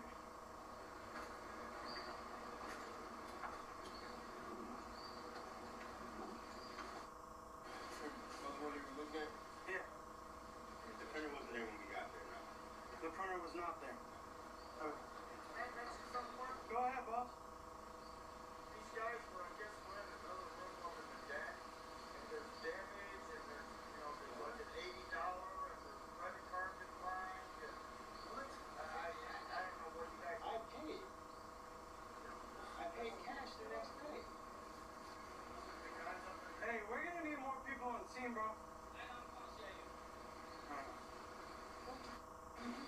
I don't know what that's about. I appreciate it, Mike. Thank you. Alright, so Can I ask you a question? go ahead, bro. You didn't have any problems with anything. We told you guys what you wanted to do. Look, I just explained to him, I'm explaining to you, and I think he understands where I'm coming from. Okay, my supervisor arrives on scene. We go to get the map. He sees, in plain view, washed checks. He sees a garbage bag in the corner with an envelope. Look at my hands, look how hot I am. With an envelope full of it. Full of checks and mail with other people's names on it. It was a big Ziploc bag? No. No, it's a whole bunch of... This is a USPS. Okay, well, when we determine that, you guys are good. What did I just tell you? I literally just got here. If there are, we're going to check the cameras. We're going to check them. If there's cameras around, we're going to check them. But this is now above me. Like, I have, you know... I thought you guys couldn't even go in the house. And when we walked in, you walked in behind me. I never gave anybody permission. You see? You asked me if you could grab the things off the couch. That's what I did. And when I opened it, there's meth, which is in the apartment. Okay? That's the only reasonable cause to grab that. My lawyer's on the... While grabbing the meth, did I not see the check and ask you about the check? Okay, boss. But I told you guys to be cool. I was cool with you. You are cool. Did I just tell you you're under arrest? But now you're telling me I'm going to get called up for some dumb shit this... Yeah. Nobody said that. Nobody said that at all. I'm handcuffed. I'm embarrassed. You're handcuffed because there's 2 of us on scene, and there's 3 suspects. Do you think when they come, they're going to be any nicer? Someone? This is any... Then you're good, bro. Then you're good. Whose place is it? Oh, you know Paulo? It's fine, just like me, honestly, but the one that came with her the other day is a tattoo artist. Okay. Then you're fine. Then you're fine. Front end. Boss, and you're good. I'm telling Probation, bro. Okay, well, boss, if we were here to bust you for probation, you being around her with meth would be enough. But I'm not here to try and do that, okay? Alright, well, if it's all her, then we're gonna figure that out, bro. The lady was arrested because methamphetamine and marijuana were found in her bag in her room. How long have you been here? I got here at like 8:15, but he wasn't here, so I... This morning? Last night I sat up with the handmaid for a few hours waiting for him to come back. Who's him? Mike. Which one's Mike? And then he got Okay. here around 11:30. So Mike was staying here? Yeah. He stayed here last night? Okay, what's that? What about the other guy? Was he here? He came here this morning. What time?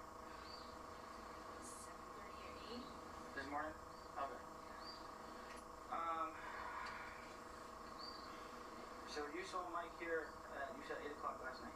No, he wasn't here at 8. I was supposed to meet him here at like 8:15, but he had to run somewhere. He told me he was going to be back 40 minutes, and it took a little bit longer, so I kind of just sat. There's no bus.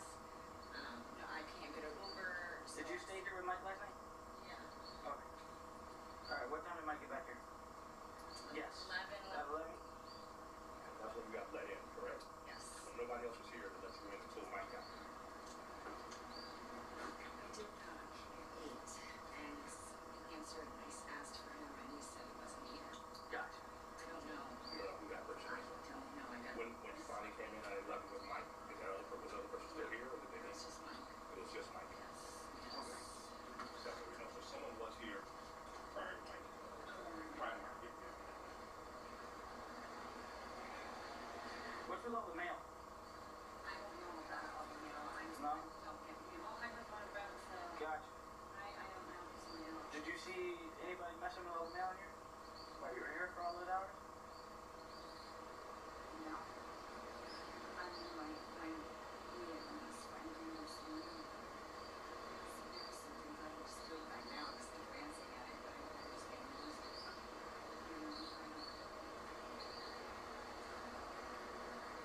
Alright. Do you need transport for her? Yeah, I mean, you guys are really, I'll be honest, it would really help. It's a not, they might make me take all the way down to us. Honestly, I don't know. I'm just hanging together on this going up. I would surrender my body. If you guys, if you get some new charges, it makes my life a hell of a lot easier. Yeah, this is gonna be a while though. Yeah. That's what I'm getting at. Yeah. We got detectives coming out now. Okay. All right. So do we have a new charge position for her? We don't know yet. It's likely, but a lot of times the detectives, what they'll do is, yeah. It might not hit until we leave it to them. Yeah. I got you. Yeah. Right now, you guys don't see the warrant system, right? I have no idea. All right. So here's what I'll do. I'll wait for the detectives to see what type of positions they can get a new charge. Okay. Paraphernalia, drugs, or whatever. Okay. If they do, then obviously there's a new charge. You guys take her. Okay. And I'll surrender later. Okay. But if they don't hit her with a new charge, then at that point, I don't want to have to let her go. Okay. So then I'll take her. Okay. So I'll wait for that. Okay. All right. Well, it's not like this. I know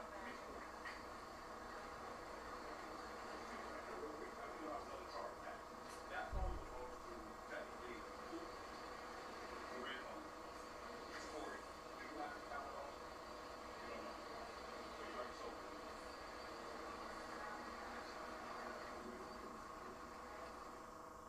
Okay. And you're good. Alright, so 60 to 11 inches. Whatever you need to know, I'm all for it. I know, and you guys have been like that the whole time. I have a Florida That's something that a supervisor instructed me to do until we figure out what's going on. Because it's like we keep finding more and more and more.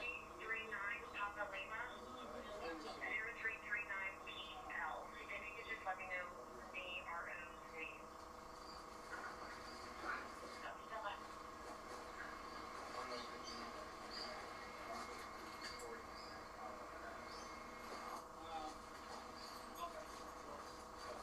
That's fine. And also, the hotel manager also said if you guys need to go in the room, you can go in the room. It's not your room. You're renting a room. And you said it's not your room. I got my laptop. So, I mean, my laptop. no, I know, but you're here spitting all this jargon, legal jargon at me. I completely understand you, bro, but I told you already. There's just too many people on scene for us to just be able to walk around.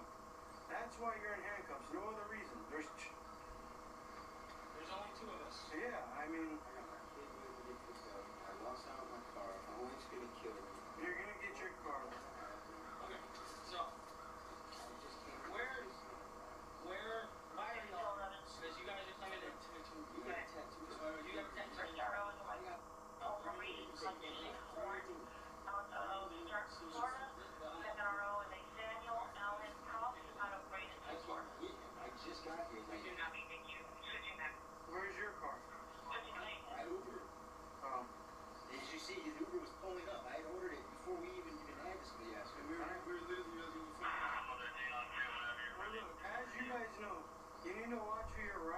she got you guys in this.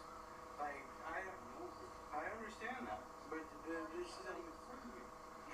trust me, I understand.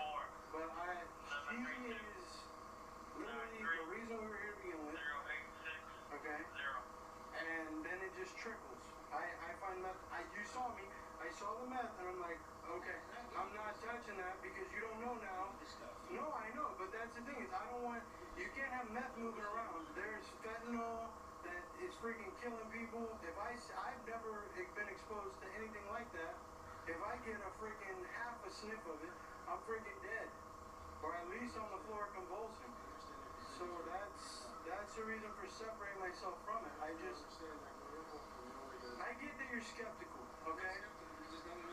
I'm just saying, you guys are going up there, and even if you guys are finding these things crazy, but it's not ours at all. The only reason why you came in there in the first place was to get to find that you had the warrant. Exactly. And her didn't have a warrant for the place. I don't need to go.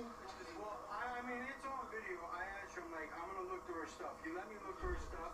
I found the methamphetamine, okay, and then I was like, all right, I'm not touching that. You didn't ask me, so I had permission to grab everything on this couch. Just on the couch. I said, yeah. Yeah, so that's all it was. And that's all I had. And he's walking in, I'm showing him the meth, okay? No, because it's not a poisonous tree to begin with, because I already saw the meth. We went up there for the meth. I'm trying to explain it to you, okay? I went up there.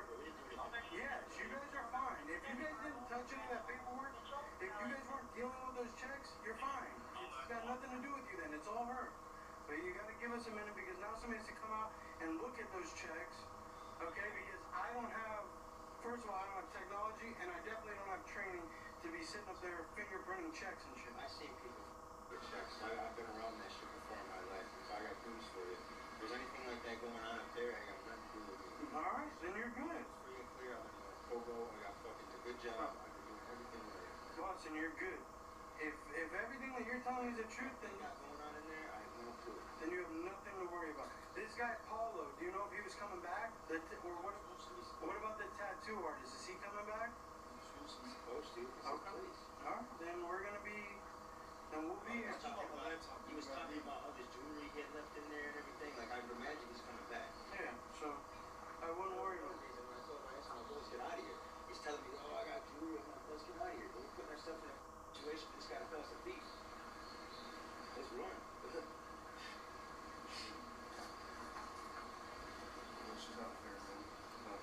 Boss, if what you guys are telling me is the truth, you're gonna be out of here. Alright? And this Paulo guy's gonna show up, he's gonna be farmed. Okay, but that's on him. That's not your fault that he's messed up. He has all this going on in his. And boss, then you're good. You have nothing to worry about. Alright, like you. I'm not putting you in the report as a suspect for any of that stuff. If you had nothing to do with it. If you guys are gonna work with us, then I'm not worried about it. Like I said, all we did was come here and work with you. I went to get him. Yeah. And the only thing we did was in the corner of that fucking front by the belt beam, there was some clothes that were brand new, and we took a shirt. Okay. That was it. When they're doing tattoos, we were obviously walking around the house touching things, just on prints are down in the house, obviously. We didn't touch a guy. I didn't touch a goddamn thing in the house besides the grocery bag. Touch the doorknob. That doorknob and stuff, that's not incriminating, bro. As long as you weren't in there messing with checks, scrubbing checks, then you're fine. Then I wouldn't worry about it. You guys will be fine. I'm telling you right now. Alright? When I came here for her and her drugs. That was it. Because we had the information that she had drugs. Other than that, there's nothing. Okay. Who's this guy that you always can't run in the place? Yeah, Always can't run in the place. And that's all y'all know about him? Okay. Excuse me, sir. You work here, right? Yes, sir. Who rented that? I could find out who rented it. Could you? Yes, sir. Awesome. Yeah, and like what card they put on and all that good stuff. I could go give you that information. Because we're thinking that y'all are probably not going to get paid for that. Oh, really? Well, not yet at least. You said the card already got rejected? For some damage they did in another room. What other room was that? Den. What is it? One of the dens. The dens? Okay. Yeah, up there in the dens. Yeah, if do you guys require like identification or anything when they rent or when they get a room? You do? Oh, good deal. Yeah. They're. Yeah. Yeah, if we could get that, because this is, I mean, it's turning bigger and bigger as. Is it? Yeah, we got detectives coming out, so they're gonna be asking for all that. Okay, so here comes another one of your buddies. Yeah. All right, so let me go get them well aware of this. Thank you. Okay. Have you guys ever been to Monroe County before this? What do you mean? Like, have you ever lived here? No. Have you ever been arrested here? No, I got a driving when I was suspended like a year ago. DWLS, with knowledge or without? Without. Okay. So you, and bro, I wouldn't, don't even. One time I was, this was like 3 years ago, I got bait dragged down here because I came down here to go to the Keys and the police pulled us over and they didn't arrest me or give me a ticket, but they bait dragged me. But they let me out the next morning because the doctor said I was deemed fit to leave. Oh, and you're fine. Look, like I said, is this it? I know it doesn't seem like it because you guys are used to how things happen in Miami-Dade. In Miami-Dade, they got a lot. Happens at home, man. But I'm just saying, in Miami-Dade, they got a lot. Trouble, bro. I literally straight as I'm just saying, is in Miami-Dade, they got a lot more people. So they might let you walk around with your hands free and all this stuff for a lot longer. But us, it's us two for a long, like this, they've been on their way for like 35 minutes now. Okay? So, just relax, we're gonna figure it out, you'll be fine. Hey, that Apollo guy, if I'm not mistaken, he's in a beige Tahoe. Okay. And when I was coming out earlier, he was parked in the front of the, He was parked there. Yeah. Okay. I mean, it's hard to miss, bro. He's got a tattoo on his face. He's a white boy like me. He's got fucking beard kind of more than I do, but Okay. I mean, it's hard to miss. I got you.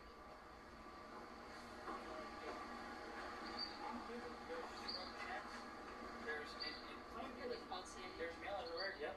There's a printer in there that wasn't in the room. It doesn't belong to the hotel. There's a printer in there. There's like 4 laptops. There's a bag full of other mail that I didn't go through. 100%. Well, they let me in the room to get her stuff. But now we're gonna search for it. So say you coming out. Yeah. Okay. What are we doing with her? She's gone. I mean, she's got the possession of meth, possession of mushrooms, possession of BDI, DHI, some liquid LSD thing. I mean, I haven't tested any of it, but it's in there. Alright, so when you went out, you saw all of this. When I went up there, they were like, this is her stuff, get it out. Because he's on probation. He's not allowed to be around drugs, so he was trying to separate. I was like, okay. So I look and there's a little container of meth in there. Alright? So then I go, okay. And she says it's her meth. She says she bought it from him. She says she also bought the mushrooms from him. He says he wasn't here. He said he came to pick him up in a $130 Uber, and they were taking a $130 Uber back to Miami-Dade. Which doesn't make sense. This guy says his laptop's overheating. He gives it to Cody. He says, can you put it on the table for me? Cody goes to put it on the table and sees all these checks that are washed. Okay. So if we, I mean, like I said, what are we doing with her? We can. She's gotta go. Yeah. I mean, you want me to take her? Or? Well, somebody's got to transfer, right? Yeah, I mean, and if you're charging her for the drugs and all that, then that's got to be done too. What happened to Special Ops? He had the CI for this case with him, so he couldn't come, and he was taken to Miami-Dade, and he has to go to a court in Miami-Dade. Anybody else knew? That's what he told me. He was like, can you handle it? And I was like, yeah, but that was before all this other stuff popped out.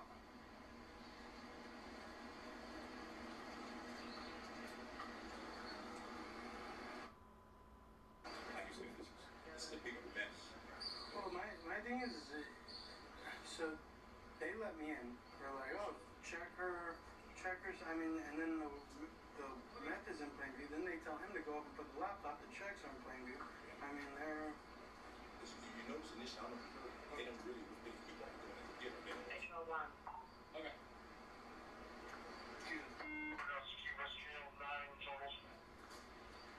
Alright. Did they issue me an offense? No. Can you pull your car up Yeah. Right here. I'll put them in. Clear out your back seat. It's clear because I just came from. Okay, make sure it's on. We're gonna put them in the AC. 7120. Can I get an off in summer, please? Look, while we continue our investigation, we can sit out here. We didn't have to. You're gonna sit out here? If they don't want to go, that's fine. Yeah, that's fine.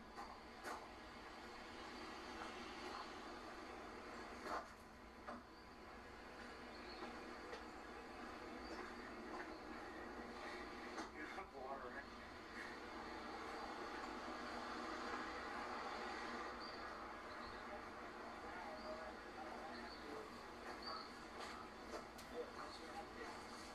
So once I can do that, I'll be free to go. But, like, I literally had to move the scrub check to put your laptop on the table. I was at a court case last night. I'm not saying it. I'm not saying it is, but it's also I understand where you guys are coming from, man. It looks pretty bad. I could care less what it looks like. I just need to confirm that either one, it's nothing, or two, it is something. Y'all are involved. All right. And when it gets to this scale, what's up? When it gets to this scale, we have to call detectives. So that's what we have to do. And now we're all on standstill. Building you guys got here. You know that? Well, I see you pull up right so here. Look, I see you guys pull up right here. This is back. You hear me? I see this dude pull up right here. I see you pull up in this spot right here. I was right there across the street. Yeah. I walked right past you when you came by, went up them stairs, and then you guys yelled at me. Did you guys come out of there? I'm like, well, I didn't yell at I hadn't even been in the probation guy yelled at that. And then I asked you, I was like, hey, is she in there? You said, yeah, get her out now. Yeah, because get her out. So I got her out. And then I asked her, I was like, can I look through her things? You said, yeah. And what I'm saying is that when you guys got here, I wasn't even in there, and you guys seen it. Well, look, then when he goes to put his laptop, he sees the scrub check. I was sitting in downtown. I understand that, but you have told us since then that you've been in there. I got been in there. That you've been in there in the past week. I said that I grabbed his shirt. Okay. Garbage bag. And you said that you were in there getting a tattoo. Okay. So as of right now, you've done nothing. So look, I understand. I feel like my elbow is killing me. My arm is bleeding, bro. Definitely sucks. Do you have a... I mean, I can... said once the supervisor came in, you like, this is bizarre. Like, I wasn't... Well, now I gotta wait because now she wants a detective to come, so I've gotta wait. That's... This is... Look, nobody is... I haven't been mean to y'all. I'm not trying to be mean to y'all. Look, I'm not... I'm just... I understand that, boss. I completely understand that. But it's just... It is what it is. This is... You want me to give it to him? Yeah, you give him one? You want me to give you one? Please. I don't know how this shit works. Is there a plan coming up there?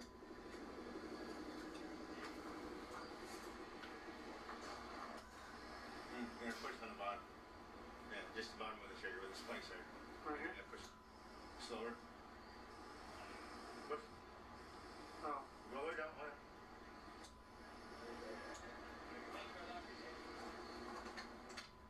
I got all the information up there, available upon your request.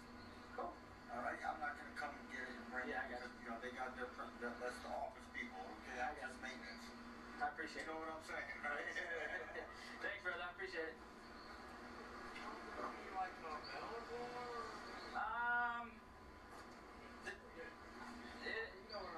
Yeah, I mean, it'll be an hour or two. You ready, boss? I'm gonna move her in here. Okay.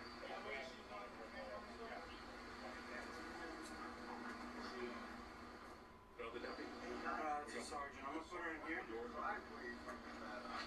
I'm gonna try and move it now, boss. The location? Yeah. I'm gonna try and park it right here. That way they're in front of the cameras. Yeah, if you can do that, that'd be great, Mike. Thank you. Yeah, I got you. Can you mark the location? You live in Somerset, right? Yeah. I got it, thank you. 5024. In a minute. I will give you a cigarette in a minute, but let me put you in my car because I want to get you away from. Well, I'm gonna. If you want, you can leave her cuffed because you're gonna go to jail when I go. Yeah. I'm gonna give you a cigarette in a few minutes, okay? But I'm gonna put you in here just until a detective's coming, and then when he gets here and we put them in, then I'm gonna let you smoke, okay? Or you're gonna let some. It was in my purse. It was a green bag. I got you. Have you sit right here, okay? Yeah. There you go. I don't know if I should. I don't want to be incriminated for anything. I mean, like I said, I don't know. Well, you already told us. In there. Yeah, I know. Listen, I don't know. Like, you showed me some. So all except for what was in your bag, everything else was already in there. Okay, that's fine. I'm gonna. Somebody's gonna be here. They're gonna ask you some questions in a minute. Okay? Thank you. I know it's tight, but I've sat. I know. I've sat back there, so I know it's uncomfortable. But Yeah, I thought it was going to call me. Some of it. It's going to be this year, and it's 117-207. 117-207. Explain to me exactly how we got from point A to point B. we come over. The probation guy goes upstairs around the back. I come around to this side. These guys are walking across the street. We ask, hey, have you been in there? He's like, no, but this crackhead's up here. He's like, I want you to get her out. I want her to go. These two guys. These two guys. I'm like, okay. So they open the door. She's in there. I'm like, hey, you need to come out. Yeah, I get it. And I'm like, now she's under arrest because she has a warrant, right? She died. There's no warrant in the system. He has a warrant. He's got the warrant. He's got a warrant to serve her. Okay. Okay. And then I'm like, okay, where's your stuff? Like right here. Where's the warrant out of? He's got it. Okay. He already spoke to spec ops and stuff before we came over here about it. They go to get her stuff to do like an inventory search of her things, and there's a can of meth. Her purse. It's in, yeah, like it's a purse. It's like a beach bag type. Okay. There's a little can of meth. There's some mushrooms, and there's some hallucinogen liquid or whatever. Okay. Well, at this point, with like everything going on, I'm like, okay, so when then I call you. You say to call. What's his name? When you call me back, I call him. He tells me the whole thing about the people, and I'm like, okay. So now what? So I stay by. Cody gets here, and they give Cody a laptop to take upstairs. Cody puts it on the table, and there's like washed checks everywhere. Cody. So now we're here. Do you feel comfortable making the arrest of her for the drugs? I mean, I've never done meth, but I've done cocaine. It can't be much different. Field test positive to be weighed at a later time. Weight. So all the drugs were in her bag? They're all in her bag in a little container. They're still up in there. Okay. Because I'm like, I don't know exactly what we're supposed to do here. Like, it all just came so fast. It was like. Okay, so where's her bag now? Up there, in the room, like by the balcony area. I never removed. I didn't take anything out of there. Okay. Like so out of was the room. she holding on to it the whole time? No, it was on the couch, and then I asked her, and she said, yeah, I have meth and I have some mushrooms. So do you feel comfortable making this arrest for these charges?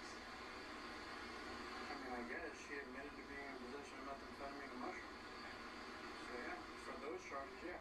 I don't know anything about washed checks or anything like that. That I don't know anything about. But as far as she goes, yeah. But they're denying having any involvement in this room, but she's saying that they have a stack of fake IDs and all this stuff. So I don't know if. We gotta take her to jail. Oh yeah. So why don't we get you rolling on that? Okay. I will see if wants some training. We're gonna need to field test that stuff. Yeah, and it needs to be put in the property. But I think the only person that can test that stuff right now is. But are we supposed to field test meth? Oh, how do you know? That's where I was hung up on it. That's why I was like, okay, it's staying here. I mean, would you rather? So I'm trying to think of us. Would you rather charge her with that because we're gonna have to test it to know exactly what it is. We can't just go arrest her and not know what it is. It could be fake, and then.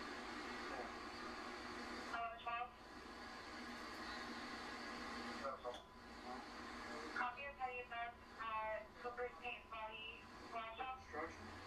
No. $15.49. You can do that. You can do that.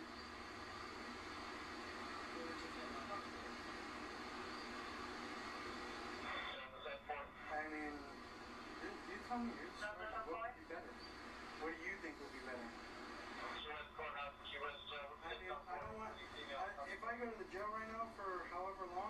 she's gonna go to jail either way. I gotta take her to jail because he's got to serve her. Well, we can't take her if he's got the warrant.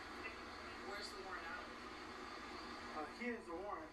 Spec Ops, I'm transporting. I'm not taking her. I'm just transporting. I don't know. Let's go see his warrant. Yeah.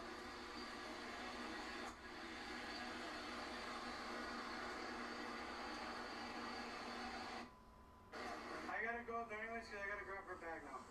Because we're just gonna write a warrant for her. For all of that. Alright, we need to get them some water. Okay.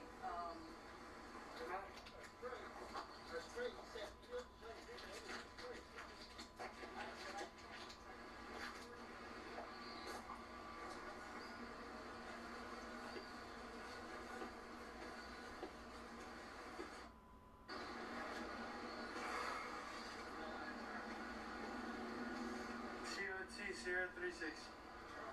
Ready to turn off or what? No, not yet. So tell me before I go inside what we got. Alright, we get here, he's serving a warrant on the female. She's in back. Bail bondsman. Okay? We see these guys, they're walking across the street. Hey, you up there? Yeah, there's a crackhead in my room. I want her out. Okay. So we come up, get her out. They're like, here, can you get her things too? Start doing inventory. No, not yet. They wouldn't hit me back on two. Start doing inventory for him. Meth, mushrooms, some liquid, hallucinogen, whatever. So I'm like, I don't know fentanyl, what the procedures. So I come back down, I call Sarge because I start calling Press, he's not picking up the phone. He is the CI that he's working a case on her and him with him, so he couldn't come. So he's like, do you think you can take it? Yeah, I can take it. Cody arrives on scene, the guy has a laptop with him. I don't know what the hell is on his laptop. He says, hey, can you go put this on the table up there? Cody comes up with the laptop right there on the table, and there's like 4 checks with numbers washed off of them, names washed off of them, all this stuff. And there's a printer in here that didn't belong with the room, so I'm guessing that's their printer that they're printing stuff off. 7103, issue 7 units, copy your reckless driver Bolo. At the 96 mile marker, going northbound. Huh? This is a rental? Oh, it's From the 96 mile marker, supposed to be scooter. They get permission to walk inside? Doing 45 They get permission to get her stuff. Drive. Rider has a backward side glasses. When you saw the rest of the stuff there? Yeah, he did because they told Cody to bring a laptop and he saw the checks. So Cody saw it? Yeah. Mark, you said you can't miss it. 96 mile marker, northbound, no further. At 5057. I mean, it literally, he told me to put that laptop on that table. Yeah, well, if that's the case, then we Oh, can I copy from Charlie 6? I never discovered anything. Water for them.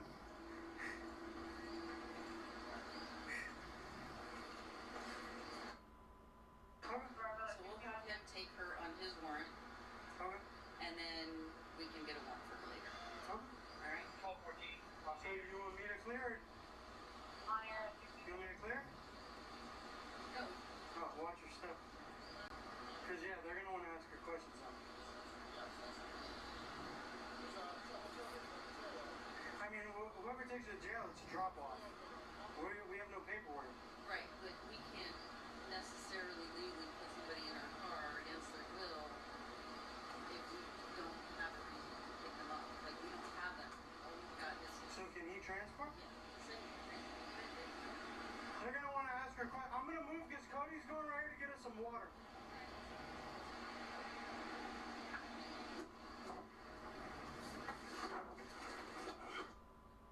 She wants a cigarette. You can transport, right? Yeah, I can transport her. Okay. Because if you guys want, I mean... Well, here's the problem is my sergeant saying, you know, we don't really have... We don't have anything to really keep. Well, we're going to send everything to FDLE because that's our new policy with meth and all that. Just to verify what it is. Yeah. She wants a cigarette, so if I let her out, Yeah. let her smoke a Yeah, I cigarette. mean, I can transport her. I got it. BK. But they tell me they'll take her or they'll make me take her down to Key West. It is what it is. I think they'll let you take her.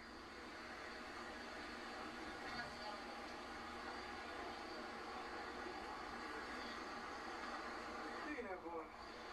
Working on your jump shot?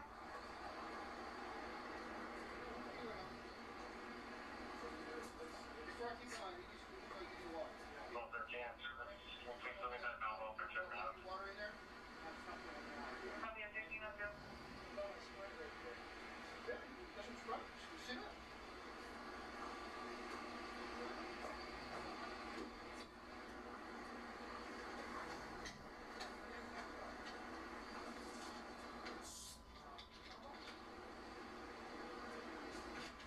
Statements from Mr. that I did at the corner.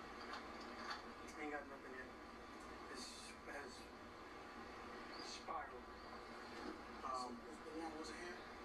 Yeah, she's in the back of my car, but he's gonna take her because it's not a warrant for us. It's something with him and courts or something. It hasn't. We need a statement from him. From him? I'll get one. So this is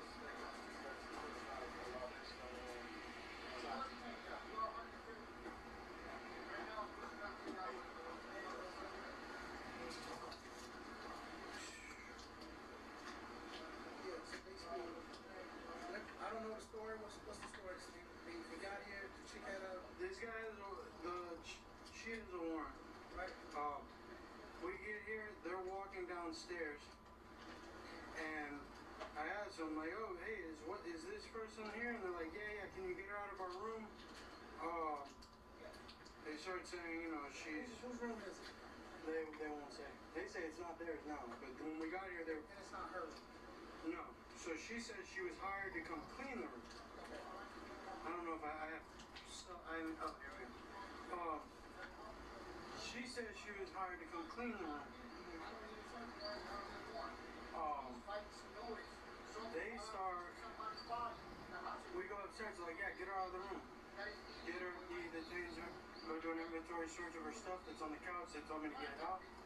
And there's meth, mushrooms, and some BDI drops or something like that. They're like hallucinogenic drops. Caesar body. You don't know. So I come down, I'm like, hey, ask her. She's like, meth, mushrooms. This guy's passing out. Yeah.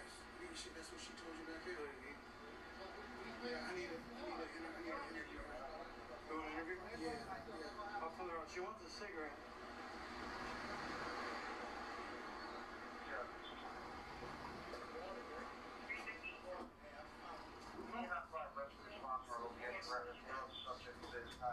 Come over here.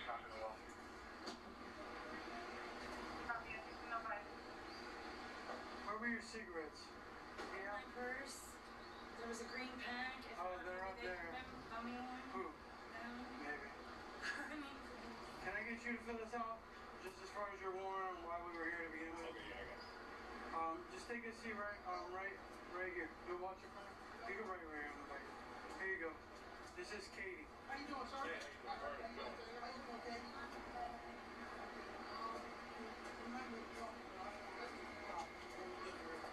Where do you want to put her? In the car or you want to? Yeah, we might have to go back. Is that okay? That's fine with me. All right. So, Let me get them some water real quick.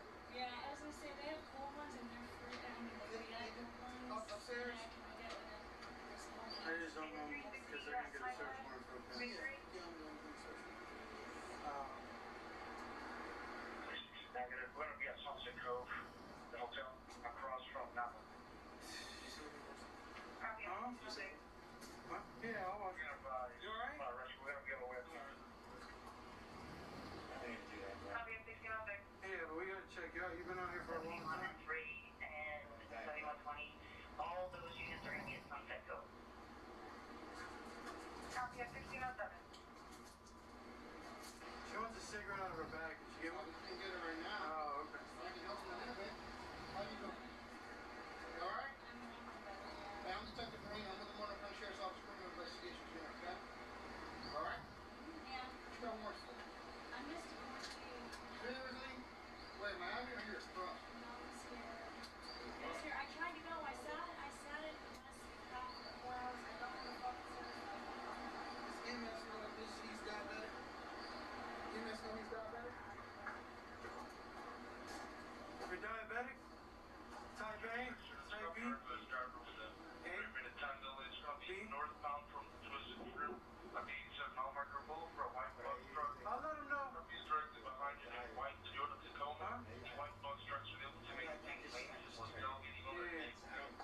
It's not like that. It's all up. Here. Take some more. I already put it over the radio that he's diabetic or no? Yeah. He told me already. Okay. Can you clarify? Clarify with dispatch just to make sure. What kind? Copy from Anita. 7120, just to clarify for information, he is a type B diabetic.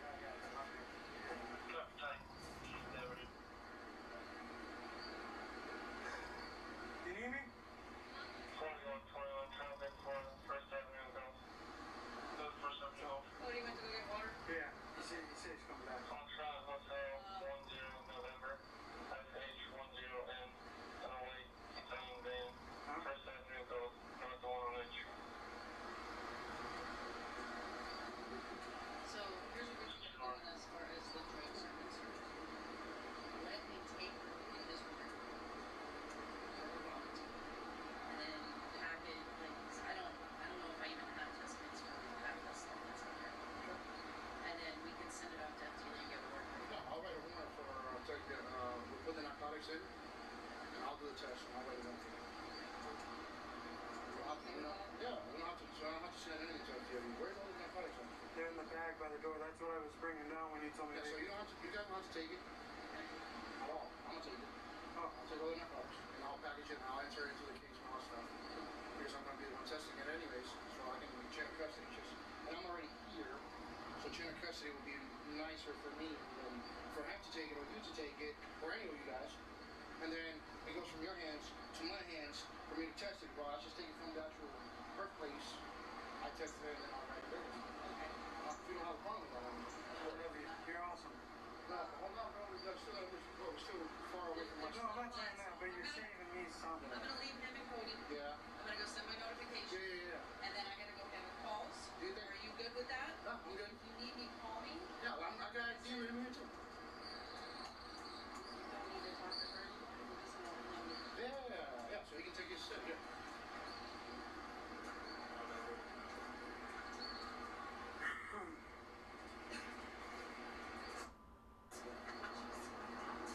Watch slow.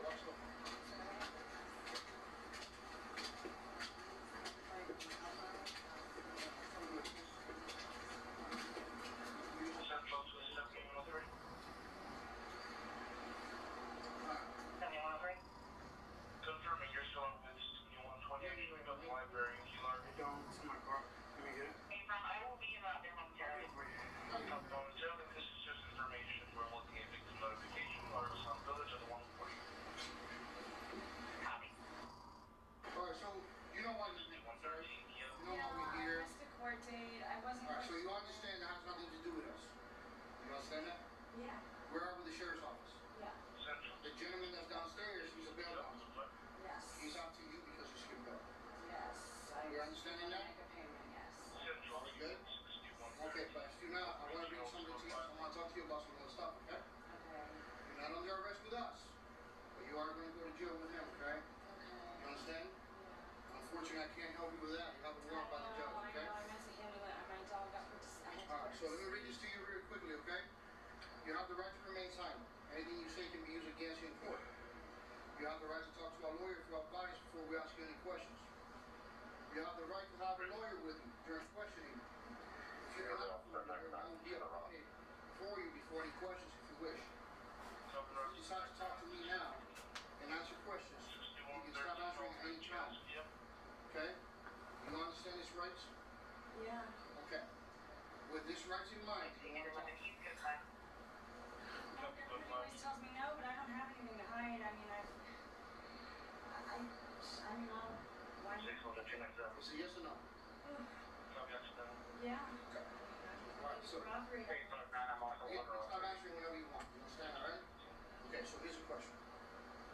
Listen, it's not my first time doing this, right? So let's be honest with each other so I can try to help you out as best as I can, okay? Like I said, I cannot help you right now with what's going on in the war, okay? Now you're gonna have to go answer to the judge and then bail out again, okay? No, I can't ask you this. What's going on with these two gentlemen here? Literally only met Mike once before with a girl, with a friend that one mutual friend. You know,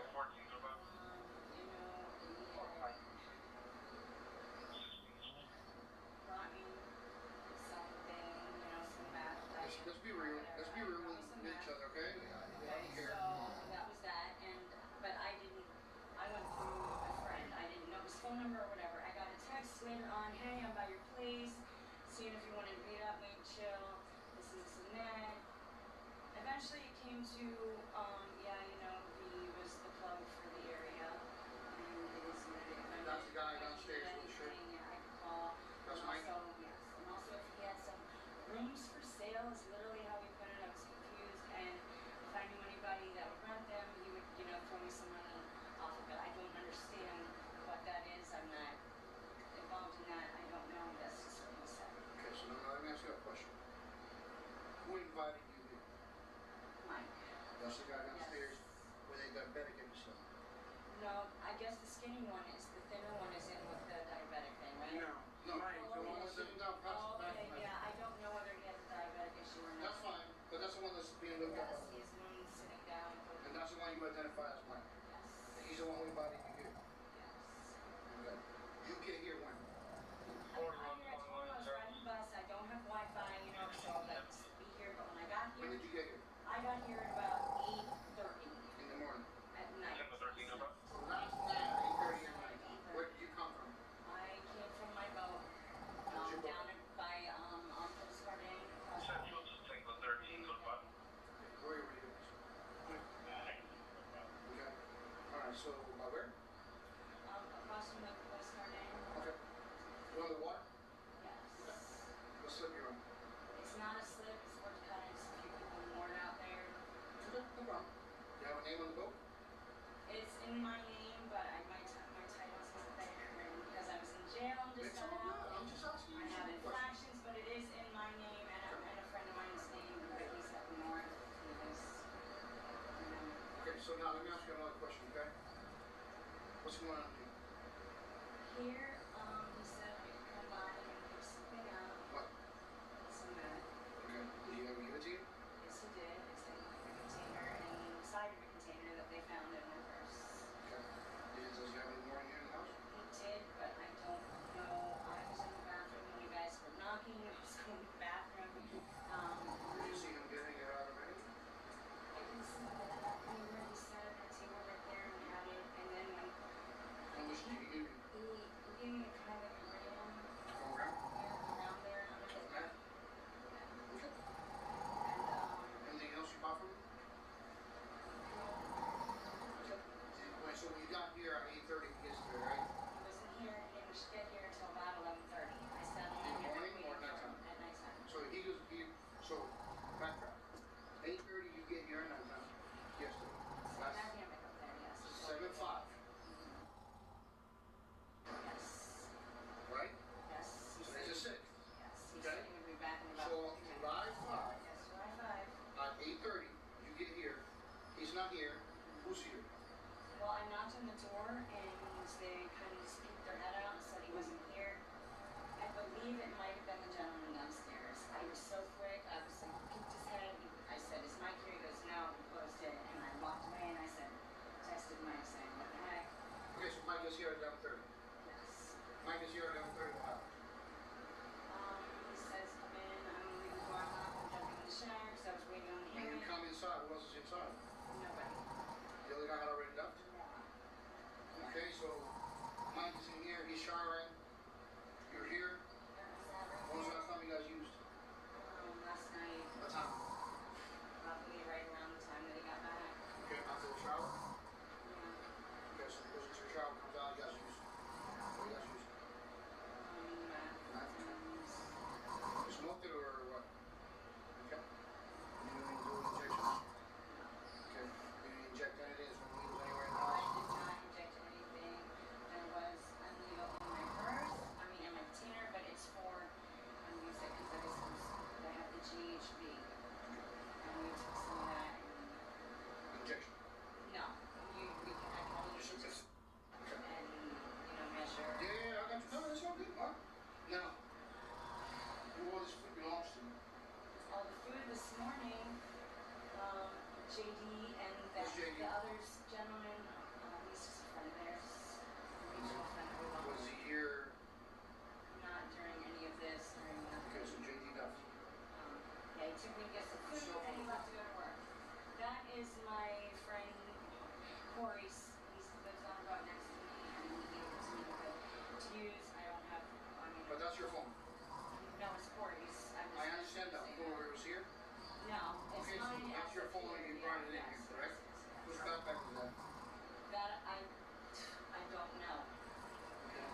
Whose laptop is this? I don't know. I saw the other gentleman, not my, I don't know his name. Right, the one that's downstairs. Okay. There was actually a couple of the laptops, I think, because what's his, Mike was on the laptop last night, but he was looking up like concert tickets. I was telling him about a concert and things like that. And so I don't know, but I believe there was another one. So I don't specifically know who's. Alright, I'm gonna ask you the $1 million question, okay? What's up with this one, all these printers and all these checks that they don't belong to? I don't. Online. I don't know. I honestly don't know. This has nothing to do with you. I know it doesn't. I really don't know. He did like show me some IDs in the room at one point. He was kind of bragging. About what? I was going towards the bathroom and he said like, "This is what I do," and they were washed off. What was washed off? Their pictures. Of the IDs? Where are the IDs? I don't know. I don't know. I believe you. See, but you don't lie to me. I'm not lying. This doesn't get you in trouble. I know it sounds crazy. I mean, I don't really know the printers, all that. They never mentioned anything about doing anything with the printers, with the computers, nothing? You said he was bragging. I mean, he just bragged about that. He said, "This is what I do." I figured he was selling fake IDs. Elaborate more. Literally, he showed me them and he was like, "This is what I do. I wash them off and then they can be anybody." The IDs? Yes. Okay, what kind of IDs were they? I just took a glance into the Florida State. The Florida State? Yeah. Yeah, So, this when morning, you came here and Mike told you that this is his place, and he's the one who invited you, correct? Yes. That's why you came here, right? Not yes. Okay. Alright, just give me 1 second, Wait, I okay? can get this, like... Yeah, he'll give it to you. I'm sorry. Give me 1 second. Can you stay up here? Yeah. Oh. Hey. Well, I didn't get to finish. No, we don't want No, I mean, like I said, the guy was on a speakerphone call this morning with banks showing balances.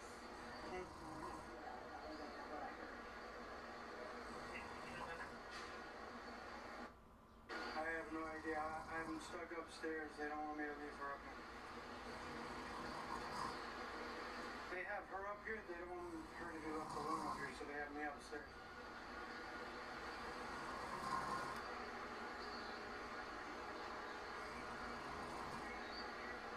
Alright.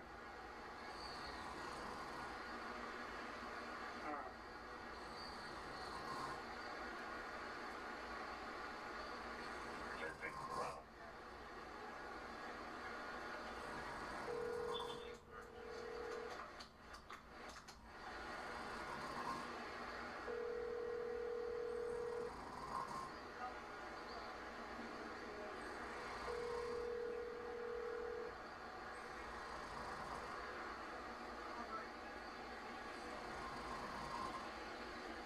Hey, Darnell. Cassius, I want to leave it in the crime scene. They're going to test it for DNA.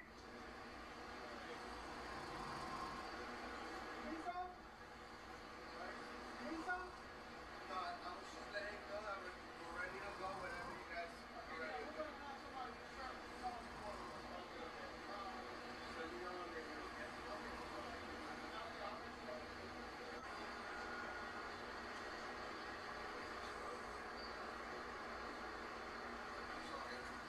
Maybe a gram of meth. There's a bag of mushrooms. A lot or No.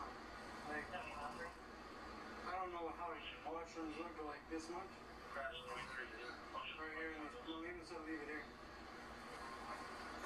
Bags. Copy. Is there a tango unit available?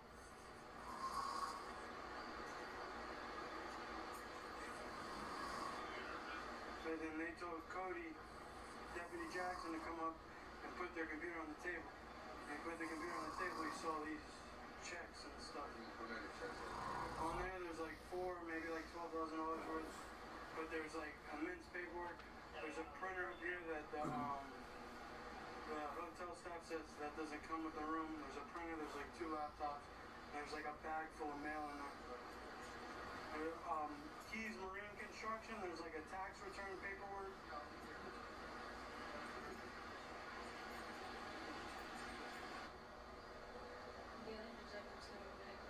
Yeah.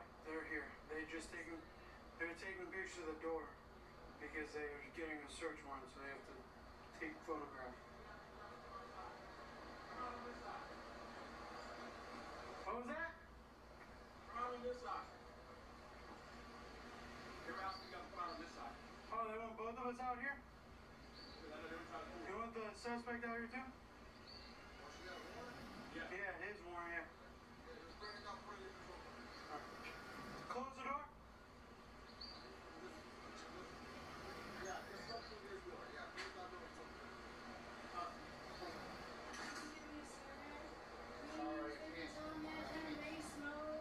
Come on, we're gonna go downstairs. I'm gonna get you when we get to jail. Here, don't forget your. This is your bracelet. Your bracelet. Here, I'll hold this. Put it in here, bro. Let's go. Give me a cigarette. Why? They got to school. I've been waiting the whole time. Hold it.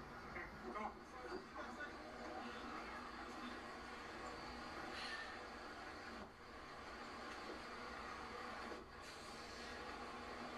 I'm gonna go around to that side, okay?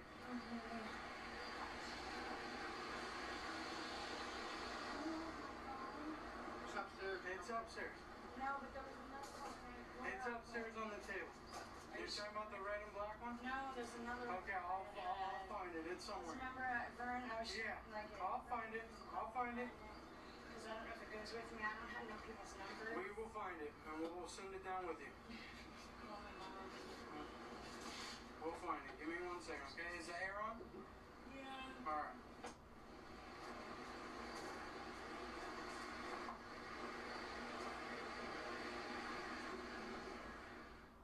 Hey, how's it going? Statement. How did he tell you about it already? Yeah. Oh, good deal. Whew. So what exactly do you want to know? I guess who rented the room? That's all they told me. Who rented the room? Because I wasn't checked in. Okay. Well, I guess just whatever you guys have on file then. I already gave the gentleman all the information on that. Okay. He just wanted on a sworn written statement that on file the guy's name is this. Who rented that room? That's all I wanted was in a statement form. Confirm something now. Okay. Okay, I'm actually in the office getting a statement. I'm not with him. But I'll run back down there and say, tell him. Birthday, Okay. show up.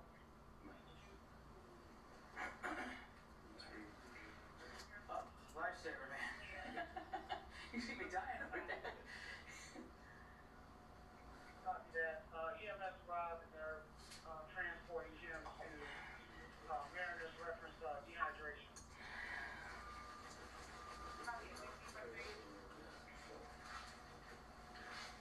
We're gonna fill out a incident report and help them with that.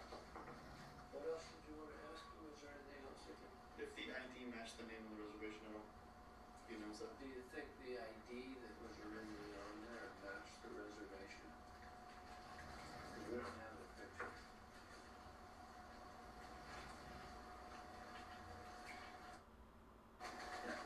I'll get everything noted down for you. They are currently paid up with us. Oh, that's good.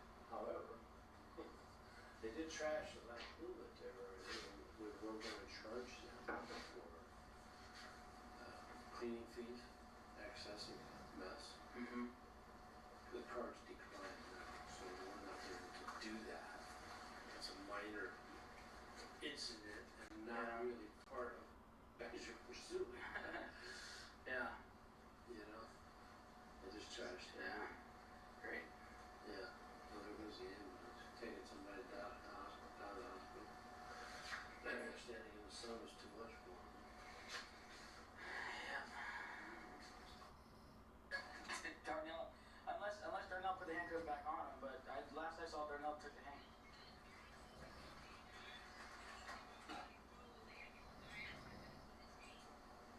Then he must have put the cuffs back on him. Okay.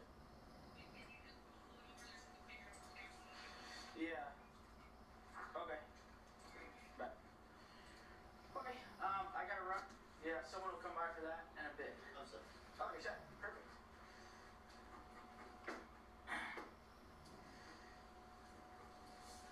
Alright, I just gotta swear you to it. Can you raise your right hand for me? You swear from everything written on the statement is the truth to the best of your knowledge. Absolutely. Perfect, thank you. I appreciate it. And, I don't know, hopefully they'll leave you alone. We'll find out. Thanks for the water. What's that? I just want to make sure that everybody's gone by the end of this. You want everybody trespassed? Yes. Good deal. I'll get it done.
Oh, excuse me.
Aww. I miss you guys.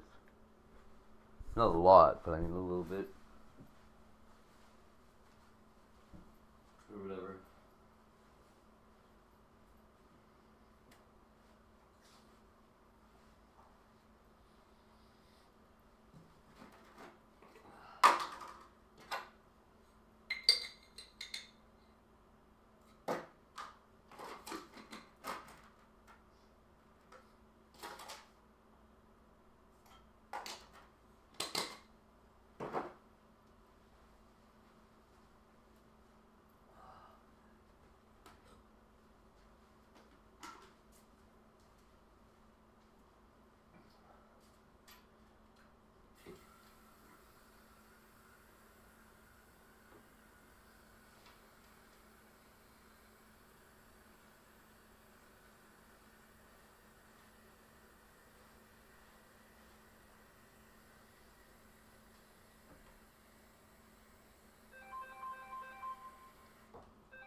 Hello?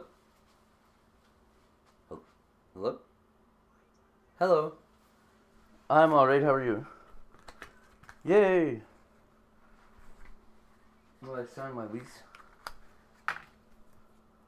Hi.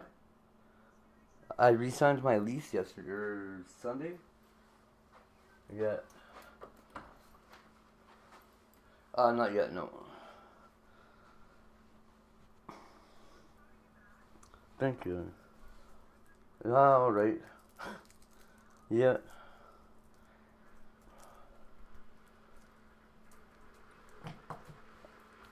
I'm not sure. Marie was trying to get a hold of the food bank for us. I don't know what else.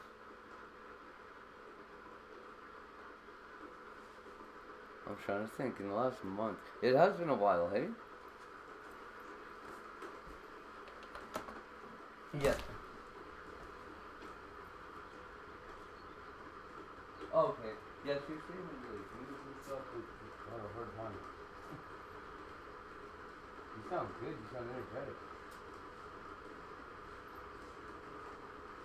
Aw.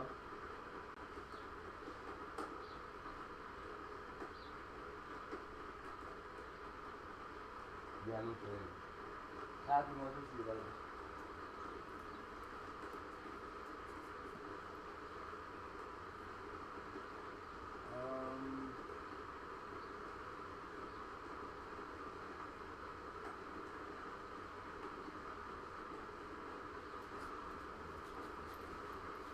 I don't think I've got anything planned.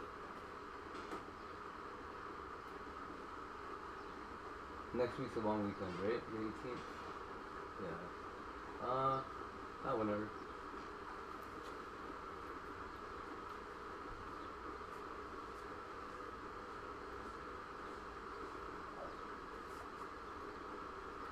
That sounds good. Okay.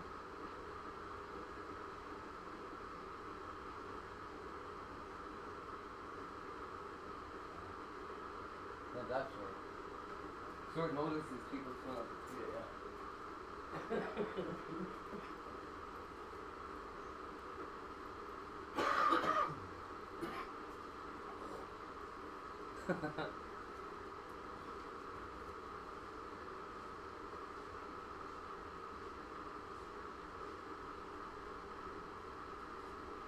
Okay.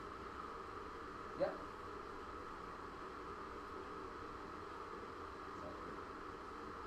Yeah. Sounds awesome. Okay. Awesome. How are you? Bye-bye.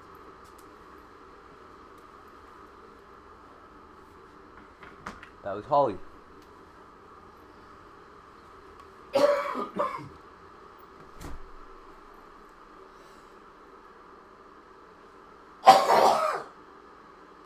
Oh, dude, I'm telling you.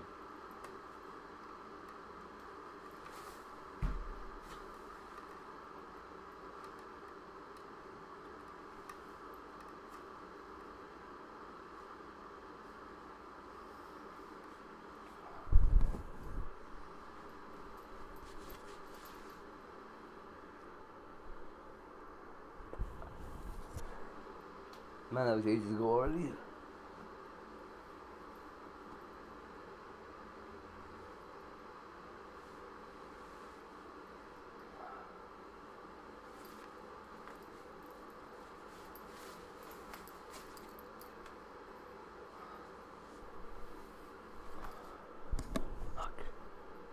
Man, I wish Marie or Holly or somebody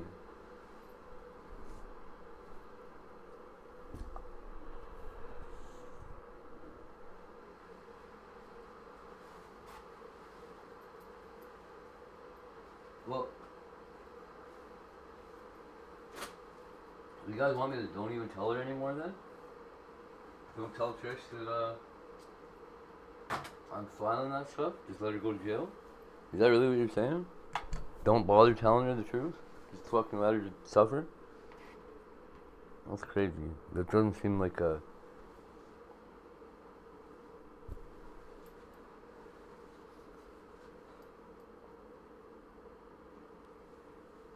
I wonder if Shooting Safer would ever do that to Elvote. I bet he wouldn't.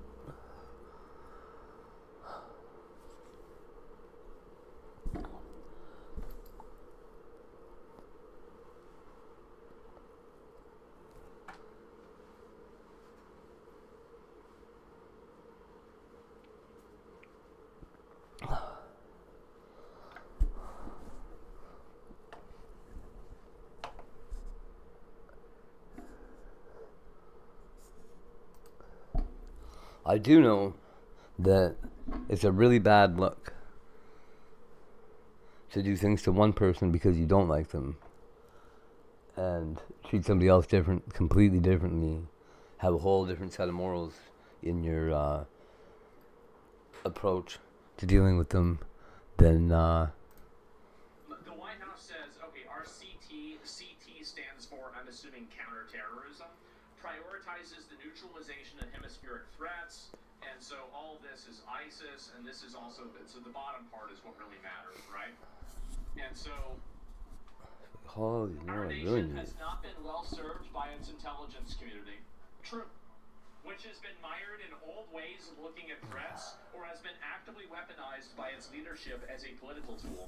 Whether plotting against conservative Catholics attending traditional mass in Virginia, parents standing up for their children at school board meetings, members of Congress, or President Trump and his associates, this administration will continue to prohibit the community from being used politically against innocent Americans. As real threats were ignored or underplayed, Americans have witnessed the politically Christians and conservatives I don't know how this is gonna work, though. by violent left-wing extremists, including the assassination of Charlie Kirk, who espoused rather extreme transgender ideologies. So this is the part that's getting everybody mad, okay?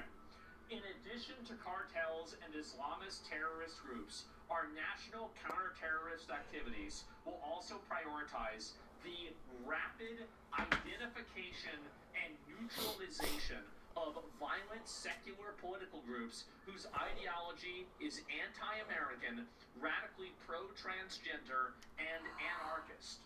We will use the tools constitutionally available to us to map them at home, identify their membership, map their ties to international organizations like Antifa, and use law enforcement tools to cripple them operationally before they can maim and kill the innocent.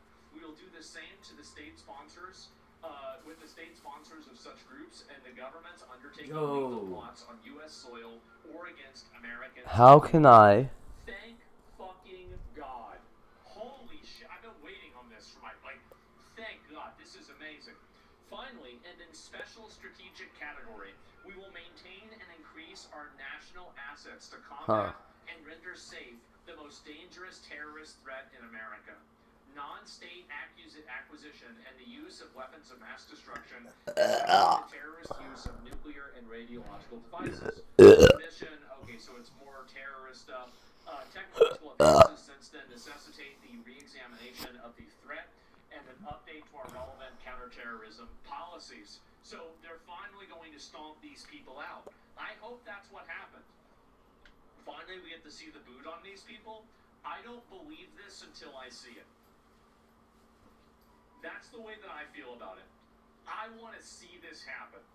And the obsession with trans people needs to be studied. I mean, again, it's not a coincidence, I think, that these ideologies, it's not about like necessarily being trans, but very clearly the trans community, I think, has a huge problem with the normalization of violent rhetoric in response to not being identified in the way that they want to be. I think this is very obviously the case. And if you look at a lot of, trans discourse or anything else, like, just scroll down and you're going to have somebody that has a knife, a gun, or some other form of violence as an inducement for people to acknowledge their gender. This is the problem. And even if you think that they're not violent, you just look at the way that they're talking, and that's bad. That's bad. Like, what is this? Let me see if I can show this. Like,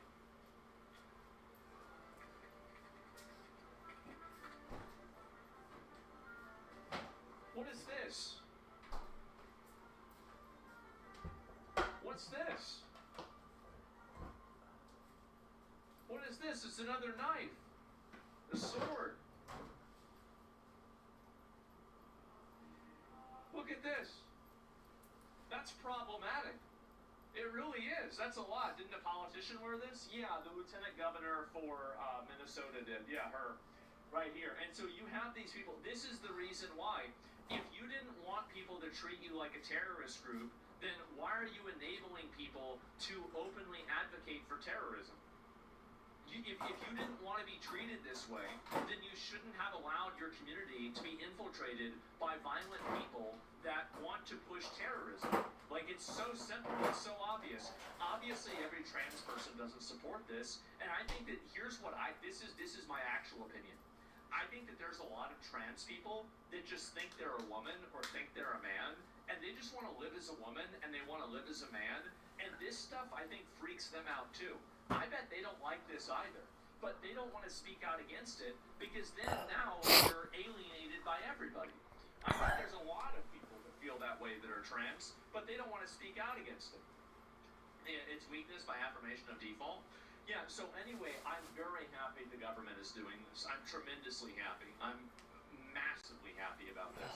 And the only thing I'll be happier about it more than, is that if they actually start doing it, right? I mean, like, it's great that they put out a post about this and it's got everybody talking about it, but, like, where are the actions being taken, right? Where are this? I can tell you that's true. Someone close to me is trans, not a wackadoodle. Yeah, I don't think anybody...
Jesus Christ.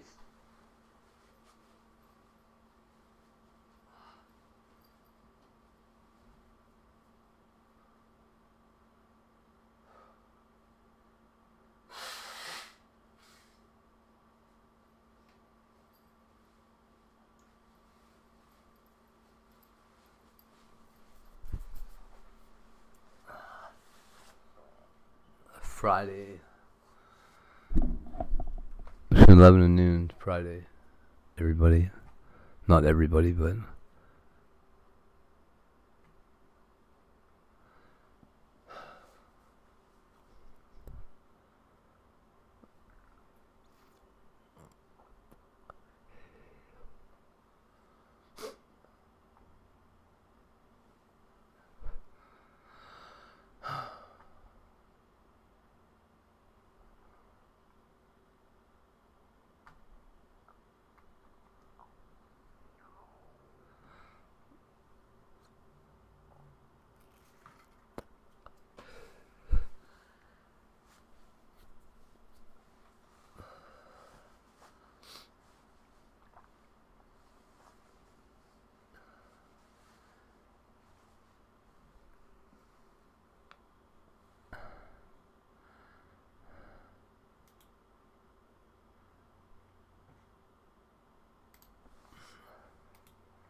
Ah.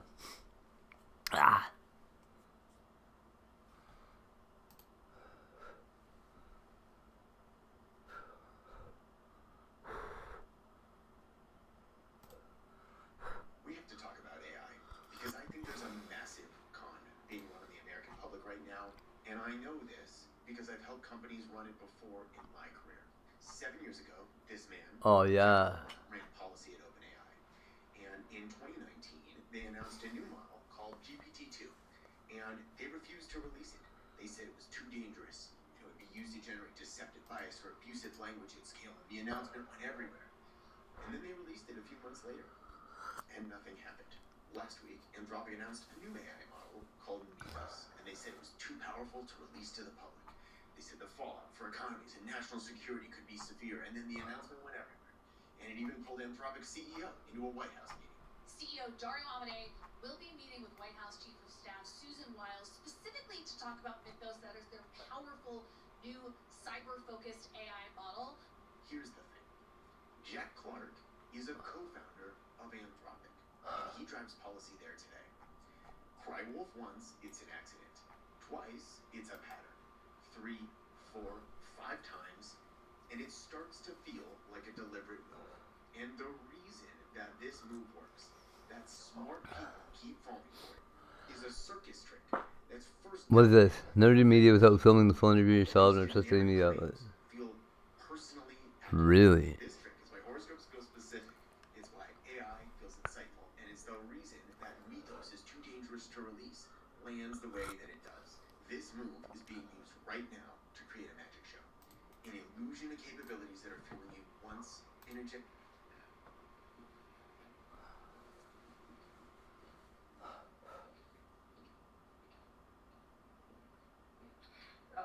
This is a pile of shoes that I believe 2 Aboriginal people came and dumped on the table. This seems to be a setup of some outfit that's doing a reality television show that wants to paint me, I guess, as some kind of a racist or something that they're going to post on social media. What's your name, sir? Mike Smith. Mike Smith? And I think, yeah, you got it exactly right. You defined it. The site, well, I wouldn't say exactly right. This is social experiment. Okay. And it's on video, and I'm on video too. So we're on video together. Yeah, we're on video together. So I think that you figure it out and wrap it up. Okay, but am I the target? Or you got other people, or are you just focusing on me? You're not a target. No, you're participating. Okay, and what am I participating in? The social experiment. Okay, what is the social experiment? You just experienced it. You could tell me. You wanted to get me Francis Whittleson, who is a known controversial figure. You wanted to get me to talk about my views in a, I guess, a candid way, which I told everything truthful. You brought 2 who are these Aboriginal? Were they Aboriginal? Because we don't know. I've met people who were Japanese, and I thought they were Aboriginal. So these are 2 Aboriginal people that you brought in? Well, I didn't bring Aboriginal people in now. I work for them. You work for the Aboriginal. Who do you work for? For them. Who is them? Aboriginal people, Indigenous people that you're talking about. So yeah, that's the deal. So there's an Aboriginal group that hired you? I'm a TV producer. A TV producer who an Aboriginal organization hired? Not an organization. Some Aboriginal people? Not affiliated with any Aboriginal organization? So just a couple Aboriginal people hired this huge apparatus here. How many people are there here? There's like 10 people here. As a studio. How much did this cost? Yeah, I think you know the answers. I actually, because you're participating. So, they had to fly me. So, I was flown from Calgary to here. I stayed the night in a hotel. There's about 1, 2, 3, 4, 5, 6, 7, 8, 9. There's at least 10 people that I can see in this room that are, and this is like wake up. So they're pretending it was a woke expose, and it's not. It's trying to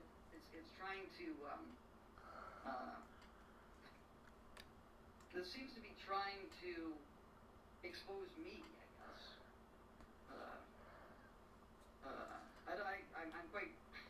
I'm quite amazed. I haven't set up before. I guess I should have done more research about this. But still, I give people at their word when they're doing this. Anyway, and this results in all these kinds of things.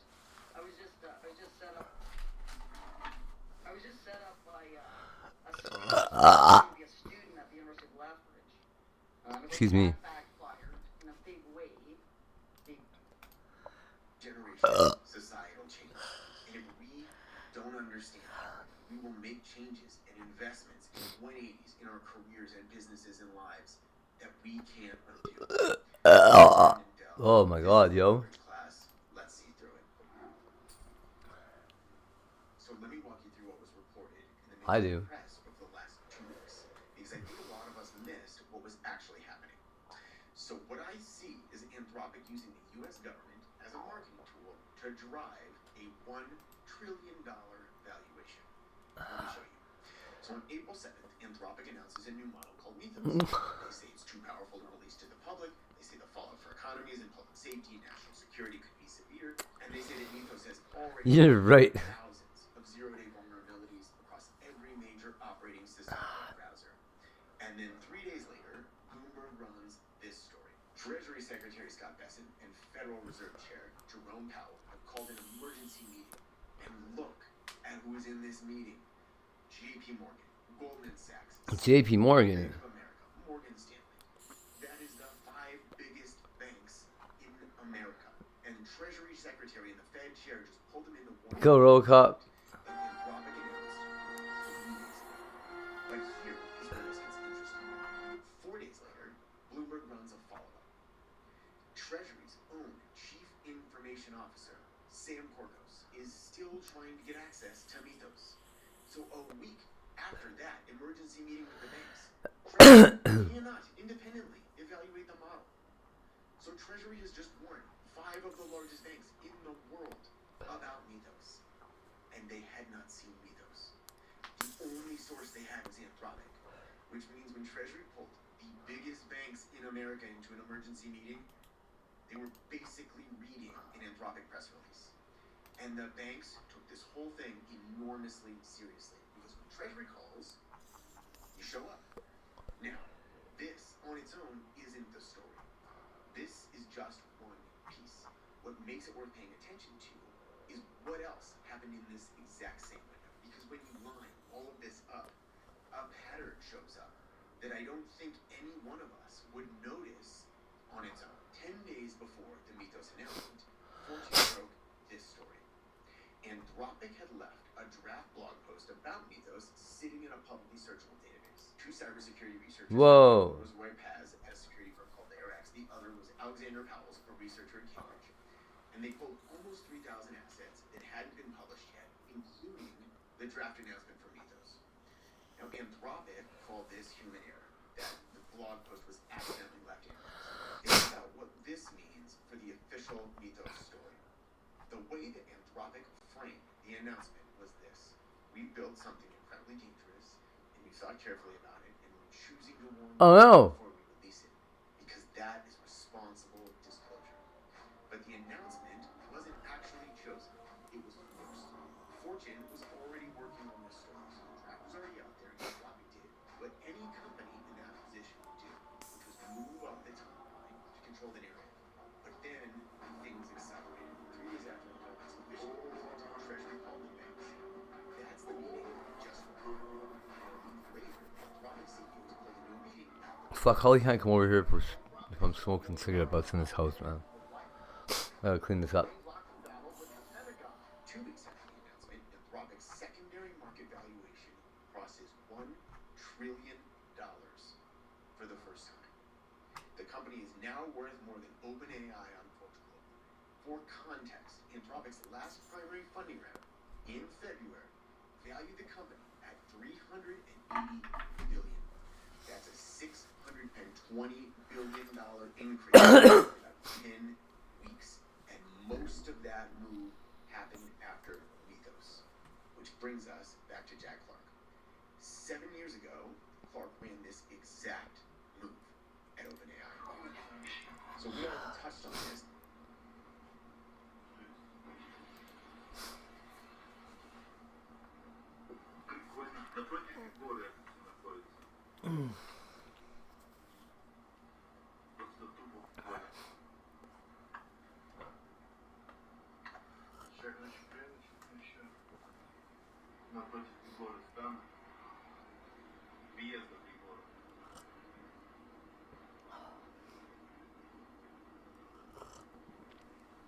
Just wild, yo.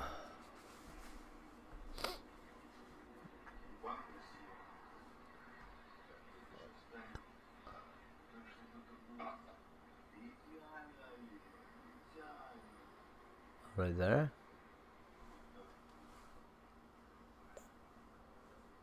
What is it though?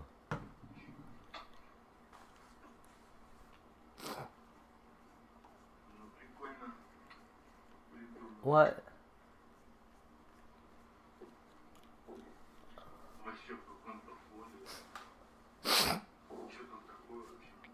Is it like ball, the Christmas lights?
Oh, cool.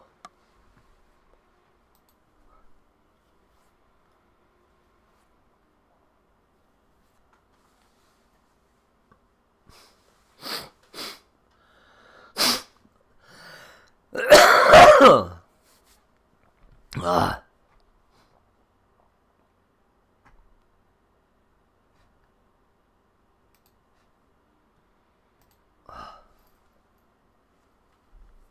Oh.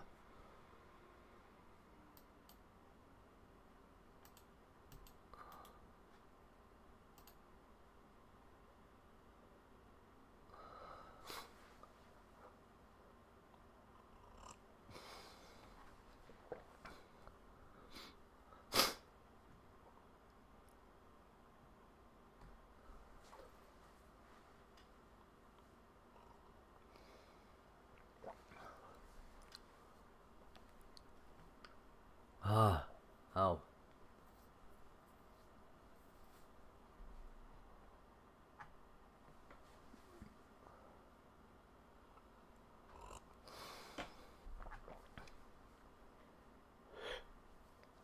Ah, ouch. No, I'm good, yo.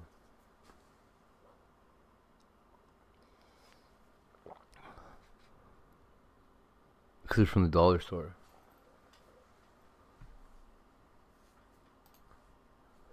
As you walk through these doors behind me here at Churchill Station, you'll find yourself in an area surrounded by concrete and steel, which could spell disaster for police officers patrolling or responding to emergencies with no real way to track them. But a new pilot program is hoping to make these enclosed spaces a little bit safer. The Edmonton Transit Enhanced Community Safety System is a new initiative that was recently given a trial What run are they gonna do? in the city. The program uses information systems create a live 3D mapping of Churchill Station. It's able to pinpoint an officer's exact location underground in real time. We have a lot of police officers, security, Alberta sheriffs that are patrolling transit, not only in the city of Edmonton, but in other cities across Canada. And once they go into the station and are patrolling, it's difficult to see where they are unless they're radioing in their location all the time. But this technology isn't tracking just anybody's location. This is picking up the location of officers that have opted into an application that's put on their phones. In order to use this, officers have to open an app prior to entering these areas, or it doesn't work. Something the Edmonton Police Service says isn't the most reliable method. It was the only feasible way for the concept, but I would look for ways to explore it where it wouldn't have to be something they'd have to actively do. It's like another decision to make while you were running into an emergency. But the idea of this initiative is very much top of mind for EPS. Knowing their specific location is important, and as you know, any LRT platform has multiple exits, stairwells, multiple escalators, and being able to get insight into, okay, we need an officer.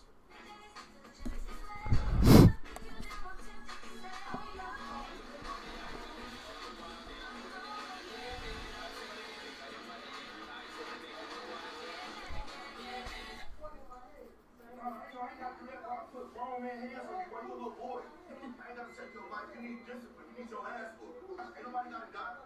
Clean them up. I'm telling you right now, relax. Don't say nothing to him. I'm gonna get on the plane last. You got I ain't got to let put grown man hands on you, boy, you a little boy. I ain't gotta take your life. You need discipline. You need your ass whooped. Ain't nobody got a gun. Clean them up. I'm telling you right now, relax. Don't say nothing to him. I'm gonna get on the plane last. You got tough, bro. I ain't got to let put grown man hands on you, boy, you a little boy. I ain't gotta take your life. You need discipline. You need your ass whooped. Ain't nobody got a gun. Clean them up. I'm telling you right now, relax. Don't say nothing to him. I'm gonna get on the plane last. You got tough, bro. I ain't got to let put grown man hands on you, boy, you a little boy. I ain't gotta take your life. You need discipline. You need your ass whooped. Ain't nobody got a gun. Clean them up. I'm telling you right now, relax. Don't say nothing to him. I'm gonna get on the plane last. You got tough, bro. I ain't got to let put grown man hands on you, boy, you a little boy. I ain't gotta take your life. You need discipline. You need your ass whooped. Ain't nobody got a gun.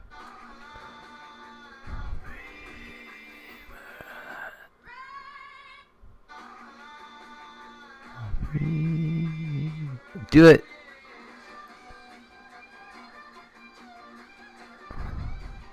Woo! Excuse me, yo.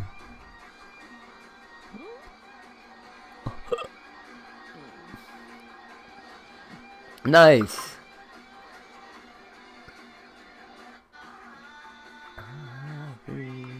Where is this thing?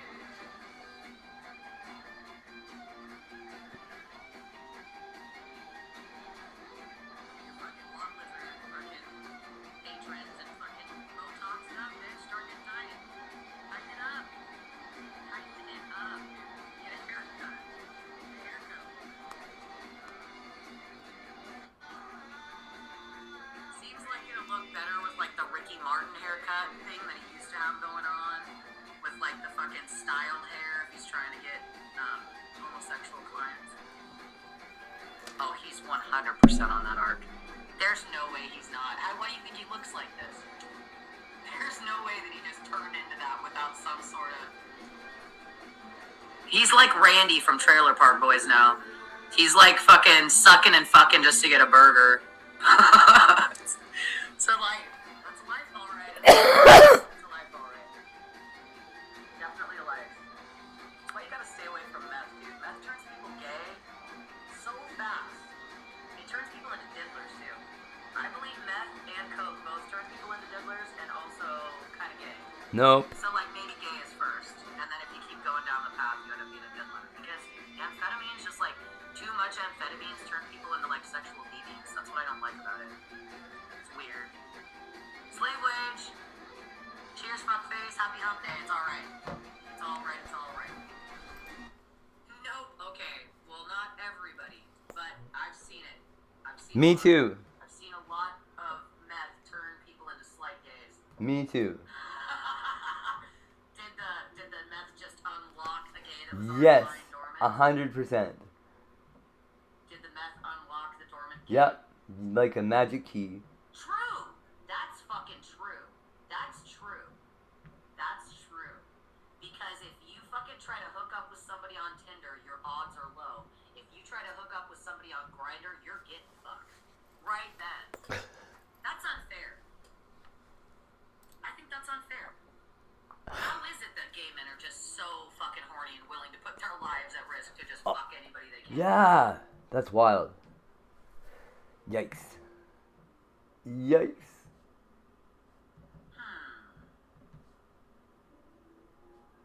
I think people need to be fucking a lot more. I think that's one of the problems is that there's too much porn, so it like isolates people and makes them just jerk off instead of actually fucking each other. And I think Ew. people really just need to go back to actually fucking each other because like, what are we waiting for? What's the point anymore?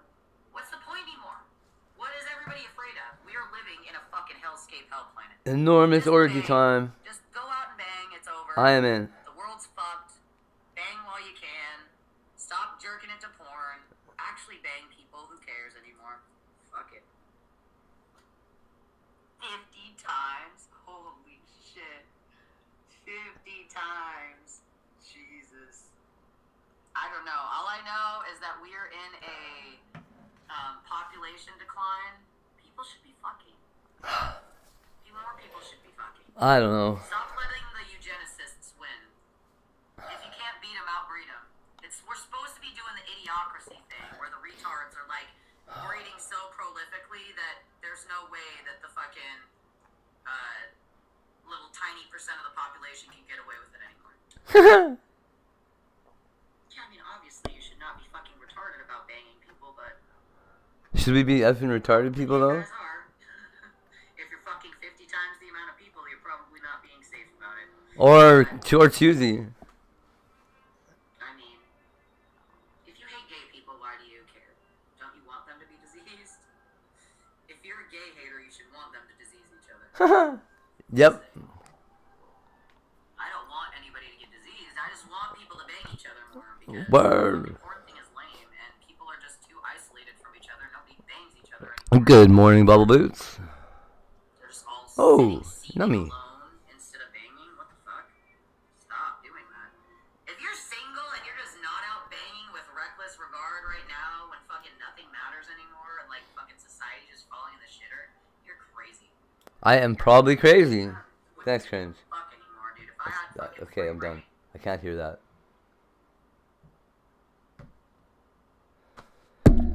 Ouch. Do you got ice cream? You got ice cream. Do you have root beer?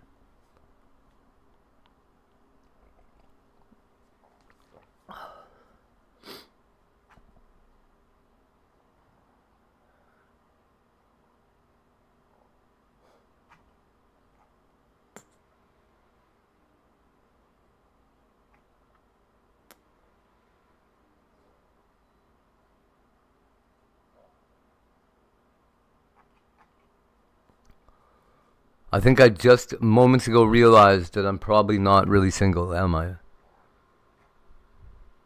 I mean, I am. But if people's drug addictions count as like them bringing somebody else into their relationships, my child is obviously another human being.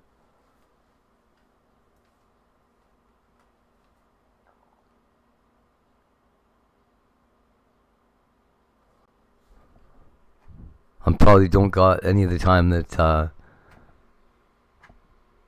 any random partners looking for you got. Do you know what I mean? Oh well.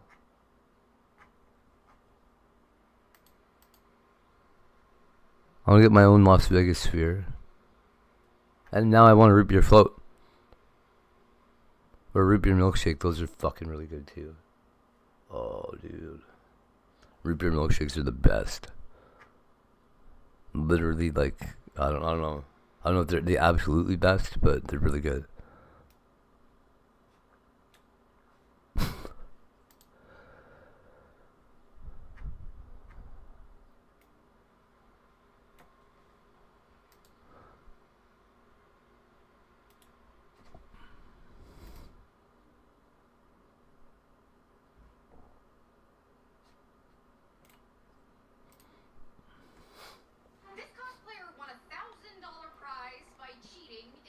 Oh, that's quite the outfit, though. The actual creator of cosplay has proof, and yet they now claim to be a cosplay contest judge. Ouch. I've had a decade of experience with these competitions, and I have spent months going down the cell-shaded rabbit hole of this unbelievable cosplay contest cheating scandal. A couple months ago, I woke up to a message.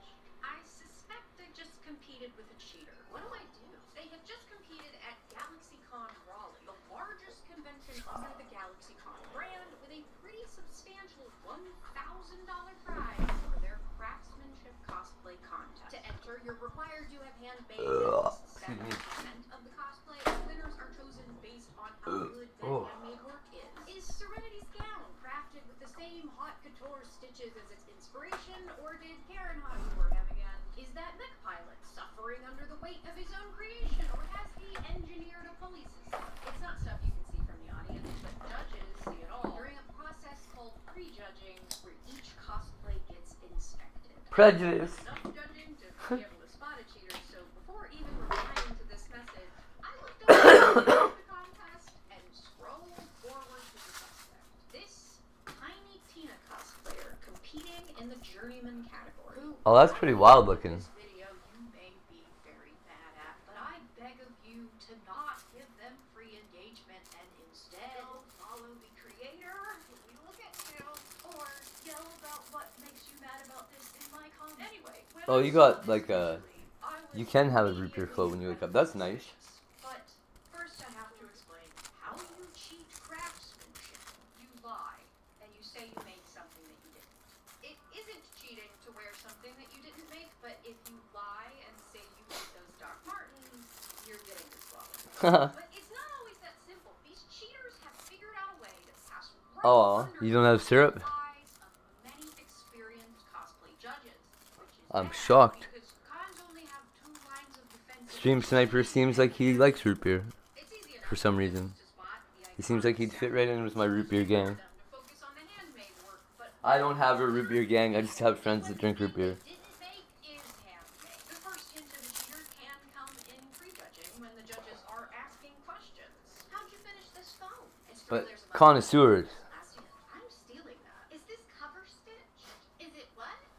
It's not a pop quiz, and we are forgiving if people don't use the exact stupid 100-year-old term for a sewing technique that has 6 different names, but you should be able to, in your own words, explain how you made that cosplay. And if you can't, judges start to look at the progress photos that were submitted. Specifically now looking if any of those have their face in it, or a tattoo, a birthmark, anything to verify that the person that they just spoke to made it themselves. And if they can't Come on, air find conditioning. anything, they go find their social media. Protect me, Which buddy. is where our Tiny Tina's fellow competitors started to get suspicious. They wanted to follow Tina after the contest, as a lot of us do, because it's a great way to keep up with other makers in our area. Maybe get a glimpse of how that amazing Tiny Tina was built. But what they found was that there's not a single in-progress photo of this cosplay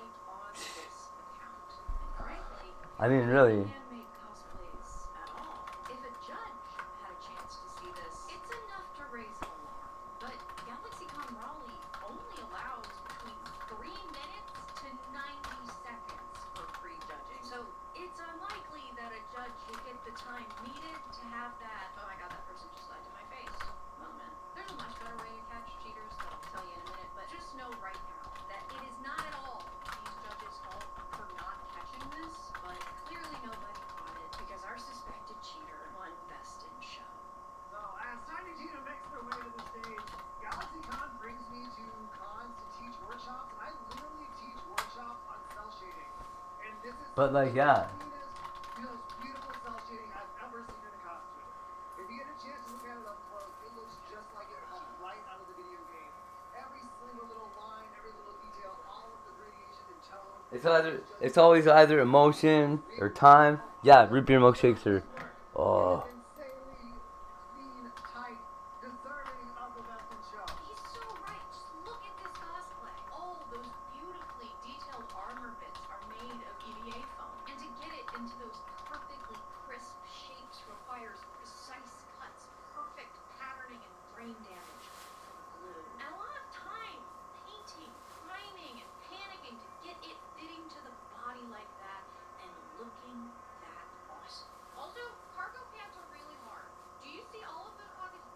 Or what's worse is they're financially needy. I cannot be there. Anyway, in cosplay contests at the highest level, the more skills you show off, the more likely it is you'll take that top spot of best in show like this one did. Though I should mention that all of the close-ups that Not really looking into it, but it crossed my mind a few million times. So who is that? From what I can tell, Tiny Tina has been cosplaying for about a decade and has a small presence across 3 platforms. They primarily create content about Five Nights at Freddy's, but occasionally do cosplays of other characters, including Tiny Tina. They've competed a few times before and have even won some awards in the same cosplay, but we'll get to that.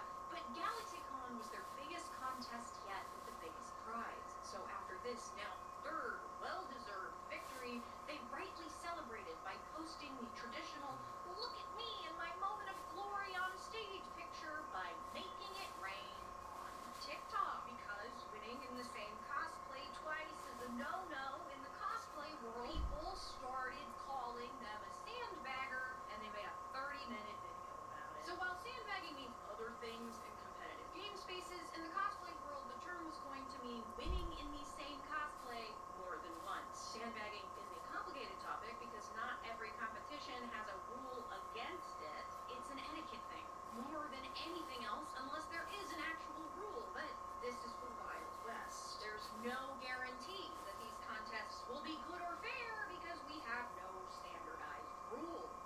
But a lot of us do it anyway because they're kind of the only way for us as cosplayers to get critique from our peers. We enter them as a way to push ourselves to improve, be rewarded for our hard work, celebrate our fellow cosplayers, and meet other people who sit in the same little corner of this hobby that we just suffered with because the con didn't give us anywhere to sit down for hours. Turns out, with how GalaxyCon's rules are, they were actually... Yeah, it's like anybody that's physically available is not emotionally there or needs to be well, I don't know what the fuck.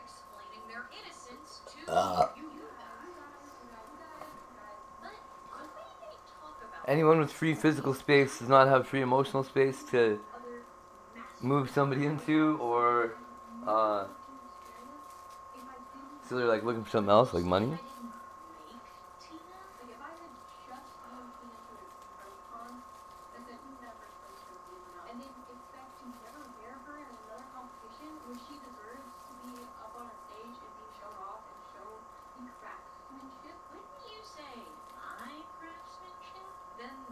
Description of prejudging is so vague. What stuff is made out of? What I split it with? What I do with it? Airbrush or hand painted, or this is EVA foam, this is not EVA foam. This is hand sewn, this is whatever. I mean, it's vague, but it's not proof that they didn't make it. And we do know that they make stuff. There are some work in progress photos for other cosplays on their Instagram account, but they're mostly 3D printed props. My one buddy's been trying to convince me for about a year that he's a male hooker. It's so funny. Not EVA foam. There's some sewing, but nothing as complex as cargo pants, and there's a lot of Five Nights at Freddy's. Why is this the only cosplay made with this much detail, with these specific materials? I feel like this is something that would have at least been considered if GalaxyCon had a vetting process. Vetting happens before the con by an entirely separate panel of judges, and its end goal is to whittle down entries to cosplay contests where you have to actually be accepted to compete. Usually contestants submit, at the very least, a photo of the cosplay they plan to compete in if it is finished, but more typically, because it's usually not finished, work in progress photos And then, and only then do I have to admit that probably I couldn't even do it. and a link to that person's social media. The social media link does 2 things. It's a sandbagging check, and if someone is entering in a really gorgeously crafted cosplay, but then their account lacks any work in progress photos, and the cosplays on it don't appear to be anywhere near the same level of complexity, it makes you start to wonder, did they make that? So if you Google Tiny Tina cosplayer, the 3rd result is Canon Poroi, or Angela, a Russian-born cosplayer now living abroad. You only need your 7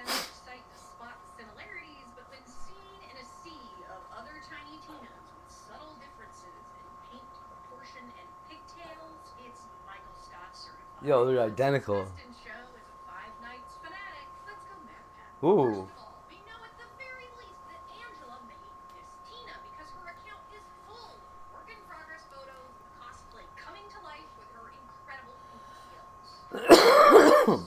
Cosplay. Pretty cool.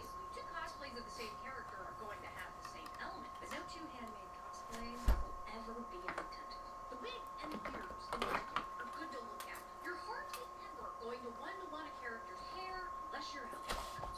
But if you look at Tina herself, she's got 4 banana pieces on the left side of her face. Angela only did 3. In Best in Show, 3 bananas. Could be Oh. that Angela's Tina was used as a reference. Like, look at the paint. Angela interpreted the bottom of this ear a little bit differently than the character model, but it's still a match. Really, look anywhere on these 2 cosplays and you'll see that the paint McCheaterson? is the same. Even if Angela's was used as a reference, why paint on this specific paint block that isn't even on the character? Maybe if the costumer's work is copied exactly to a T, then Tiny Tina will appear in 5 Nights at Freddy's Sister Reach New Super Freddy Land, which gets you a secret, even if it was a reference. Then why did I know the second I saw the video of the cosplay on stage? Because just like the last ding dong that tried this, when they turned around, the back was open.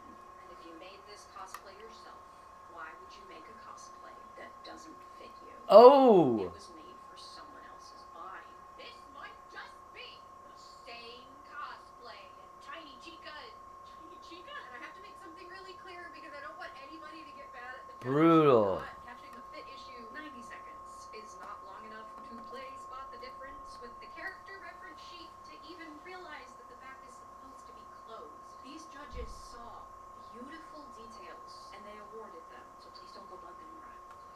But the realization that this cosplay did have work in progress photos somewhere else on the internet was enough that somebody sent an email to the con about it. In an attempt to get the award revoked and passed down to another competitor that did actually make their cosplay, or at least to have somebody go find proof. It's a shame this person did all this with their imagination when they could have used it to create their own fantasy world with today's sponsor, World Anvil. World Anvil is a world-building software for writers.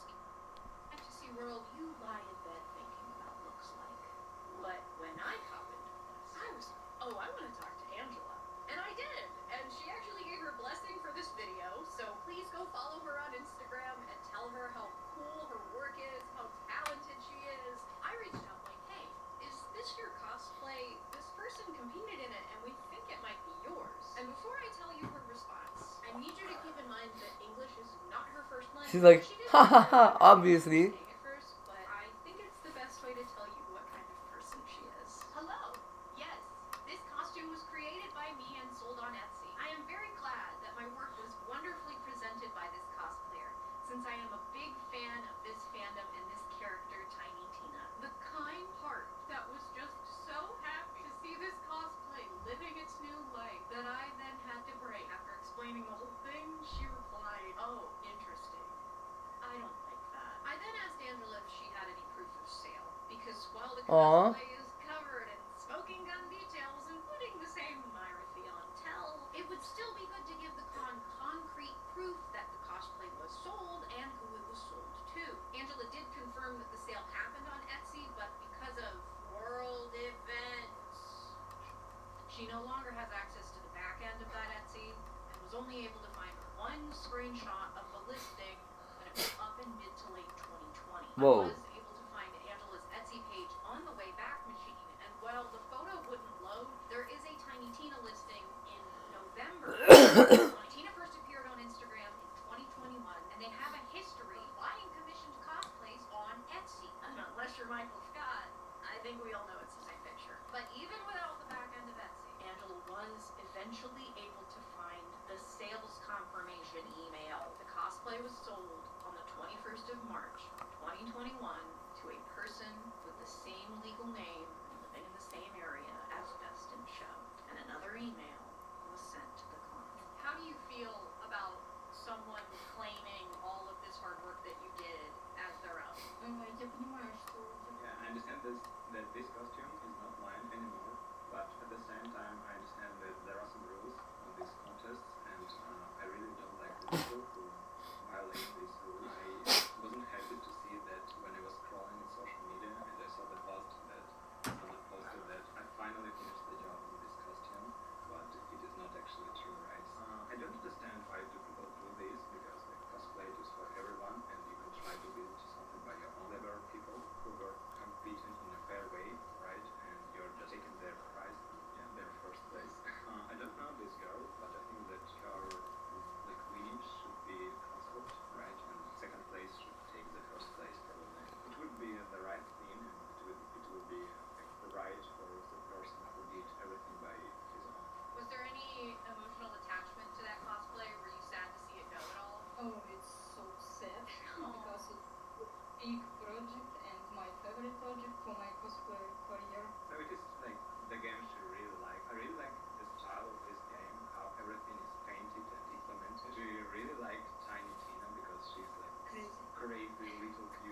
I think the con should do.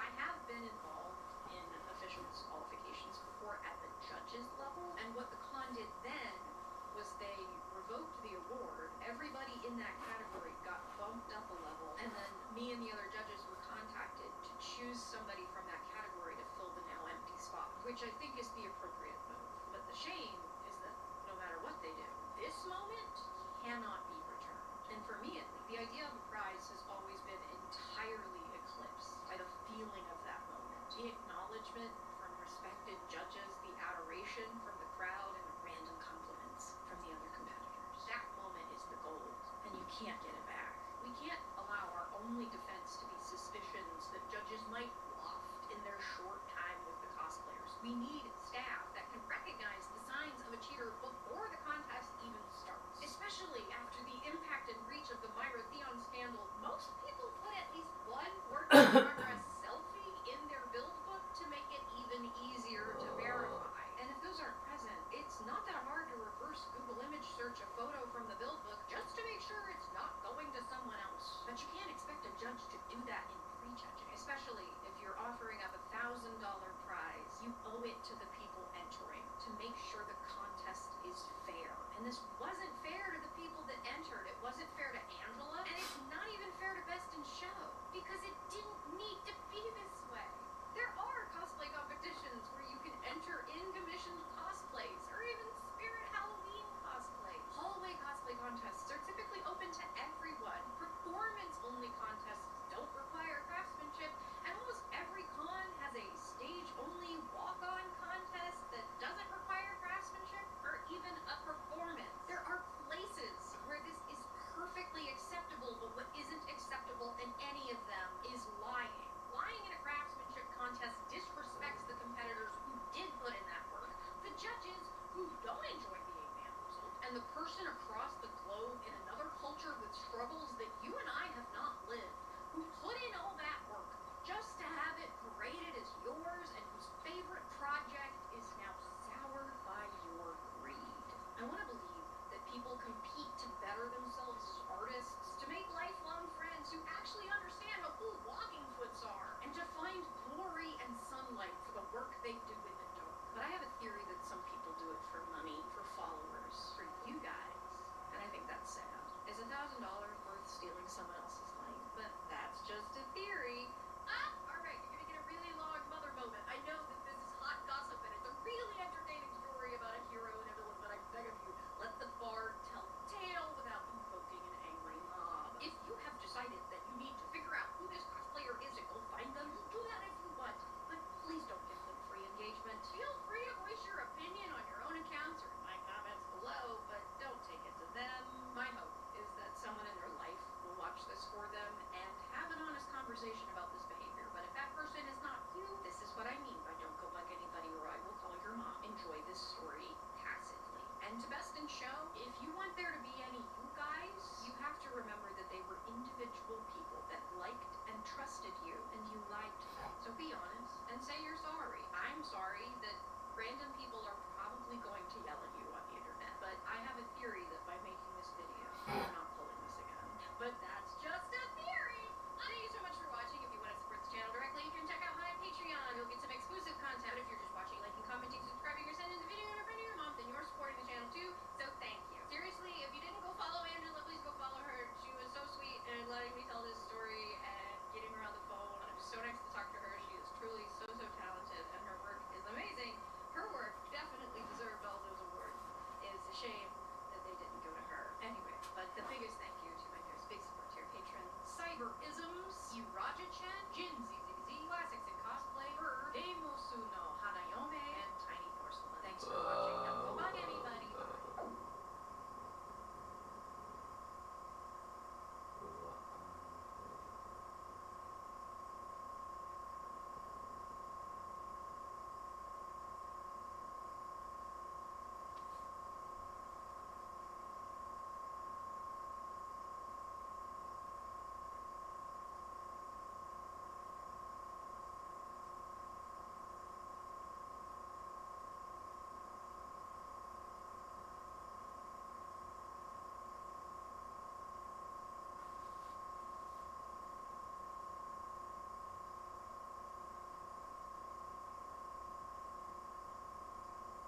Hey, Mom.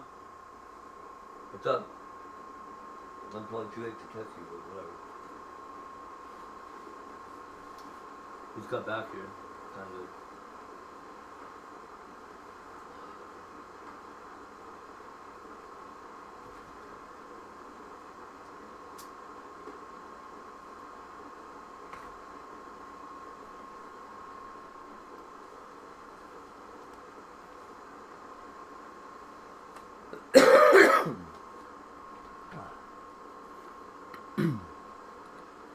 Yeah, Google rewards.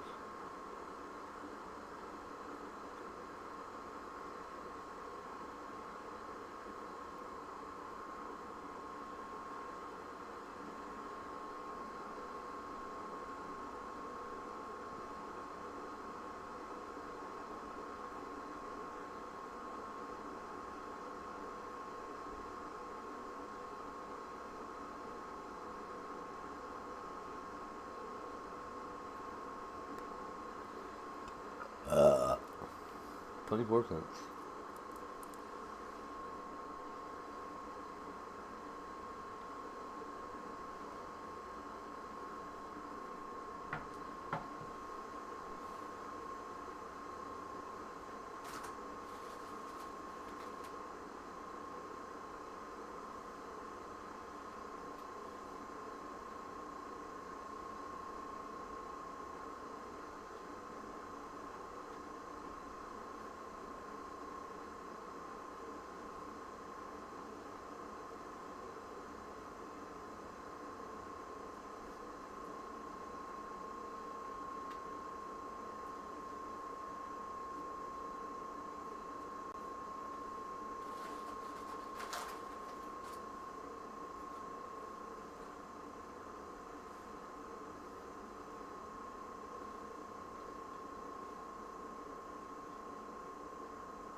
Making a coffee.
Whoa. Man, everybody's been gone for hours. What's going on?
Oh,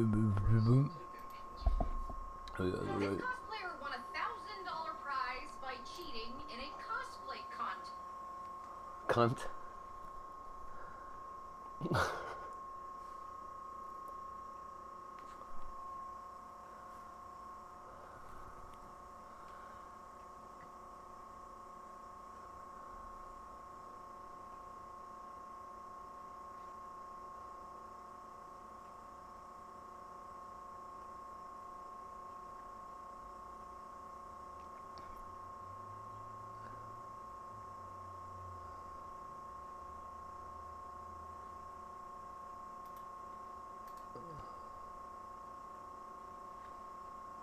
So let's go ahead and head out to Vice President J.D. Vance, who's now speaking now.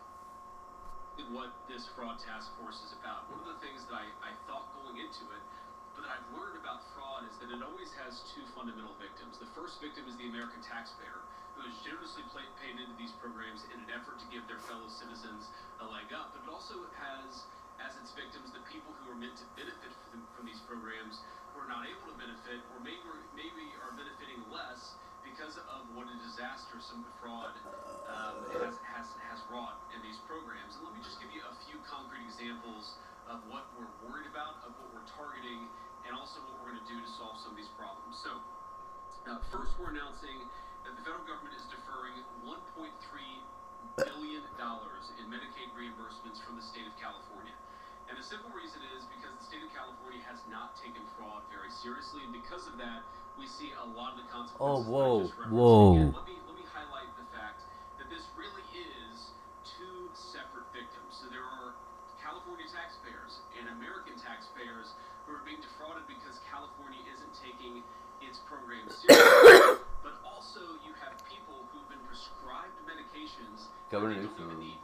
Sometimes they've had drugs put into their bodies that they don't need because fraudsters have actually encouraged false prescriptions and false administration of medications. So think about this. You're just a person trying to go see a doctor. You assume that your doctor is doing the right thing, but these fraudulent healthcare providers are getting rich by giving people medications they don't even need. It's a defrauding of the American taxpayer, but it's a violation of the trust that should exist between every American and the people who prescribe the medications. That's one thing that we're targeting, and this is why we're taking this action, is because we want California to get serious about this fraud. The second thing I want to talk about, and it requires a little bit of background explanation, is that we're going to very aggressively encourage the states to take Medicare fraud more seriously. So I think a lot of you understand, but for those of you watching at home who don't appreciate this, the Medicaid system that exists in the United States is really 50 separate systems. The federal government pays most of the Medicaid money, but then each of the individual states actually administers the Medicaid program. Now, we have red states and blue states that go after fraud aggressively, but we also unfortunately have some states, mostly blue states unfortunately, that do not take Medicaid fraud very seriously. So you have what's called Medicaid Fraud Control Units, or MFCUs. These Medicaid fraud, these anti-fraud units within the Medicaid program, we generously, meaning the federal government generously gives these fraud control units many billions of dollars across the United States of America so that they can take Medicaid fraud seriously. But let me just give you an example to highlight how absurd some of these Medicaid fraud programs are, because they're not actually being used at all. This is a tool. This is a tool that we want the states to use, but unfortunately a lot of states aren't using these tools at all. Let me highlight this with just a couple of separate statistics. So, the Hawaii Medicaid program has received billions and billions of dollars from the federal taxpayers, and of course Hawaii taxpayers have paid in a lot of money into this program over the last years as well. Guess how many convictions or indictments has Hawaii had over the last few years in its Medicaid fraud program? The answer is 0. Not a single indictment, not a single conviction, because the administrators of the Hawaii program just don't take it seriously. They don't think that fraud is a big enough problem. They don't care about protecting resources. They don't care about protecting that Medicaid program. So what does that mean? That means that if you're committing fraud in Medicaid in Hawaii, at least up until now, hopefully now they're going to take it seriously, you have had effectively free reign from the government of Hawaii to commit as much fraud as you want. That is a complete disgrace. In New York, which does a little bit better, but not by much, New York That was has weird. had 9 indictments over the last year. 9 indictments. That's a $100 Oh yeah. billion Medicaid program. Is that the new You've had 9 indictments. the next Twilight? Funny. Population in the state of New York has had more than 4 times as many indictments over the same period. So do we think, does anybody here seriously think that the good people of Indiana are 12 times more likely to commit fraud than the people of New York? No, of course not. That's Exclamation mark. What is happening is that the people in even the leadership in New York are just not taking the fraud issue seriously. They're not using these anti-fraud control units to actually investigate and indict the fraud. So what are we going to do to fix that? Today, we are sending across 50 Medicaid programs, we are sending letters that will require them to show that they are effectively and aggressively Wow, these guys are crazy. and if they do not, aggressively prosecute Medicaid fraud, we are going to turn off the money that goes to these anti-fraud units. And I would say a couple things about this. You may think, obviously, this is a Republican administration. We're all proud Republicans up here. You may think that this is purely a red state or blue state issue. That's actually not true. We see Medicaid fraud issues in Ohio, the state that I used to represent in the United States Senate.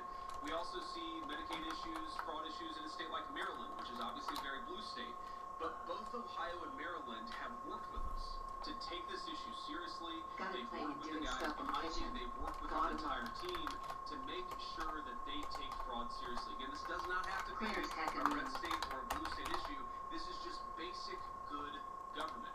However, states like California, states like Hawaii, states like New York have completely not taken the fraud issue seriously in the Medicaid program. And so for those states that refuse to get serious about fraud, we're going to turn off that anti-fraud money. And if we continue to find problems, we can turn off other resources within their state Medicaid programs as well. Our goal here is not to do that. We don't want to turn off any money. What we want to do is ensure that people are taking fraud seriously. We want to protect Medicaid. We want to protect Medicare. But we can't do that if the states that are administering those programs are... Claire's mean. I just told a guy that his kids would be lucky to die.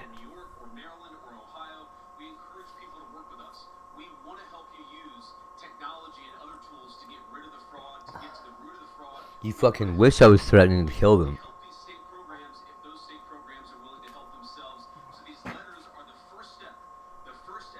That's not a threat or a death threat. That's not even a real threat.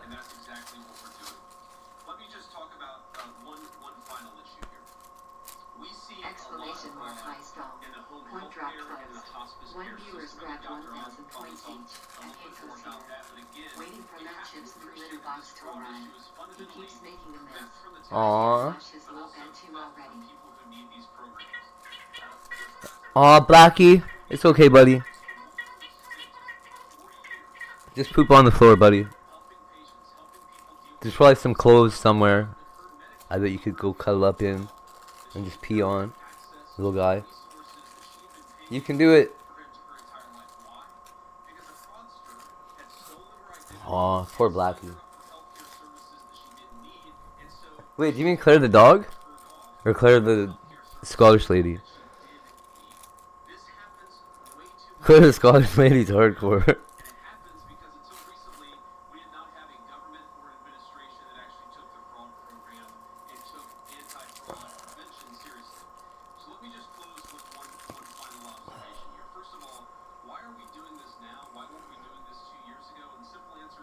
I've been on panel with Claire so many times. She's I don't know.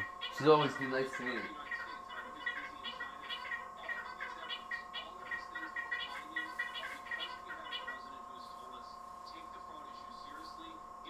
I'm probably just stupid though.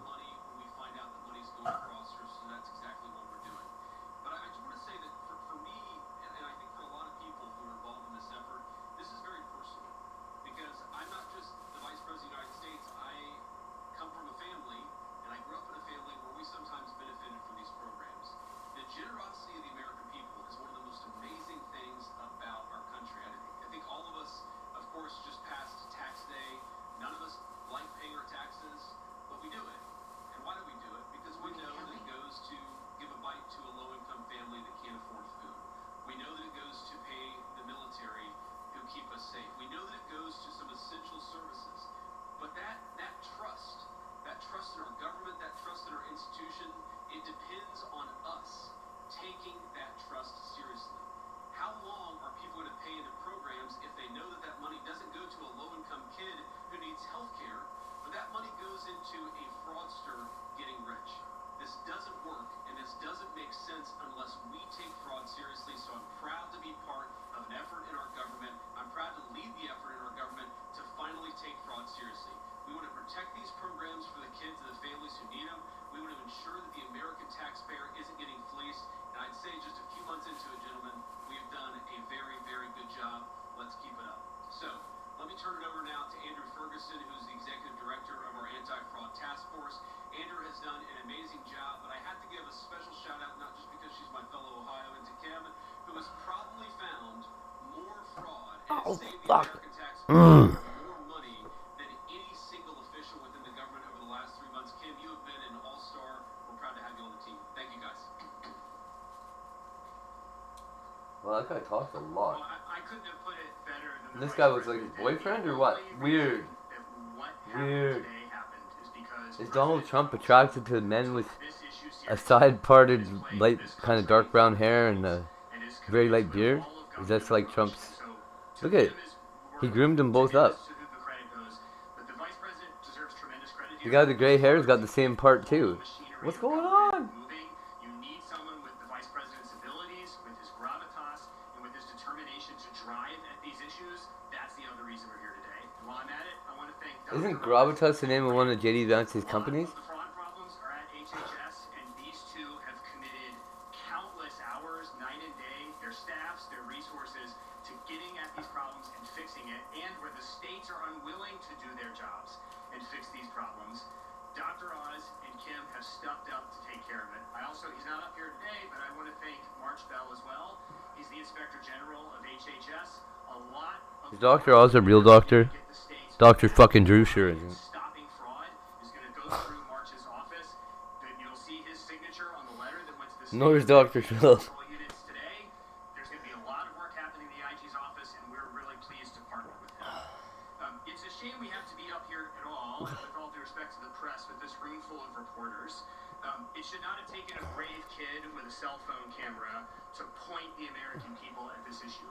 This is the result of decades of corruption, particularly in blue states like Hawaii, like the vice president was just explaining, California, Minnesota. Nope, not for life. It's not a shadowless. Billions of dollars to pay lawyers to go after Medicaid fraud and just simply have not done it at all.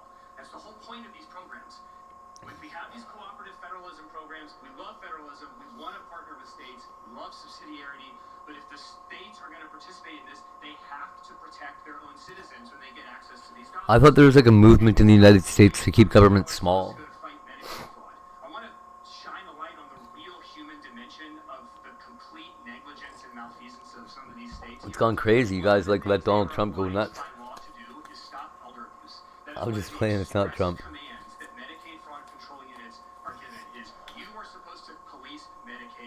Medicaid abuse and elder abuse in the Medicare system too, where so many of America's elderly citizens receive care.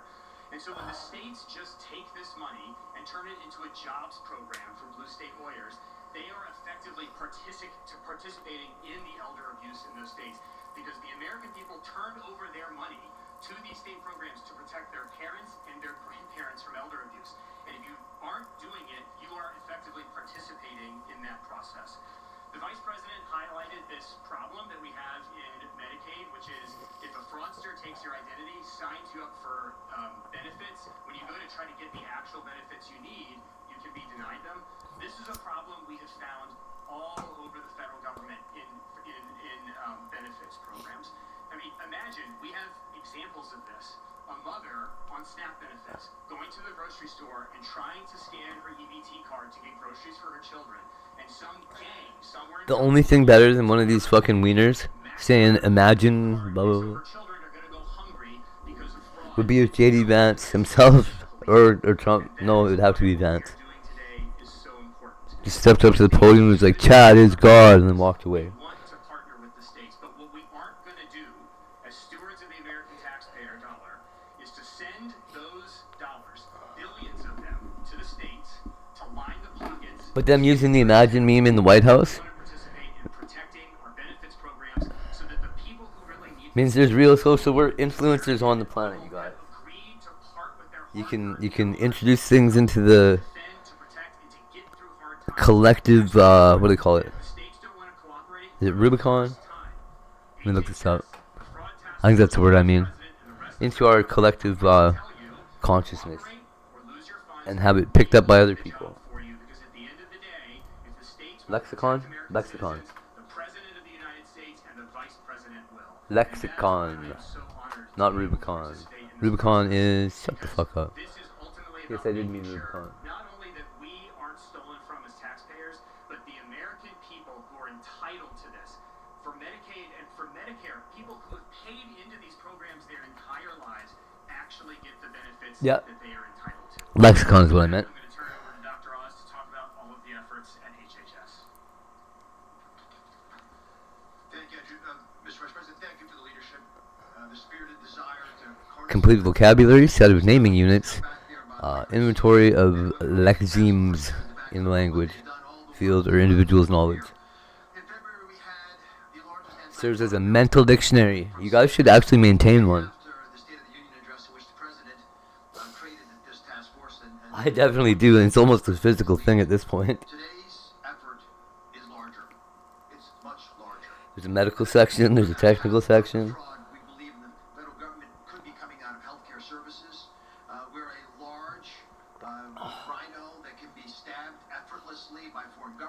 Stab it. Shouldn't stab rhinos. I'm pretty sure they're endangered.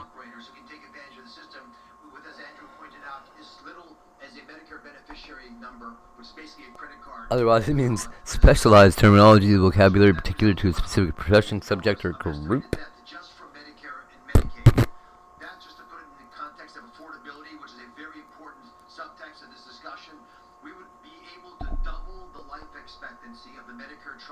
Blah.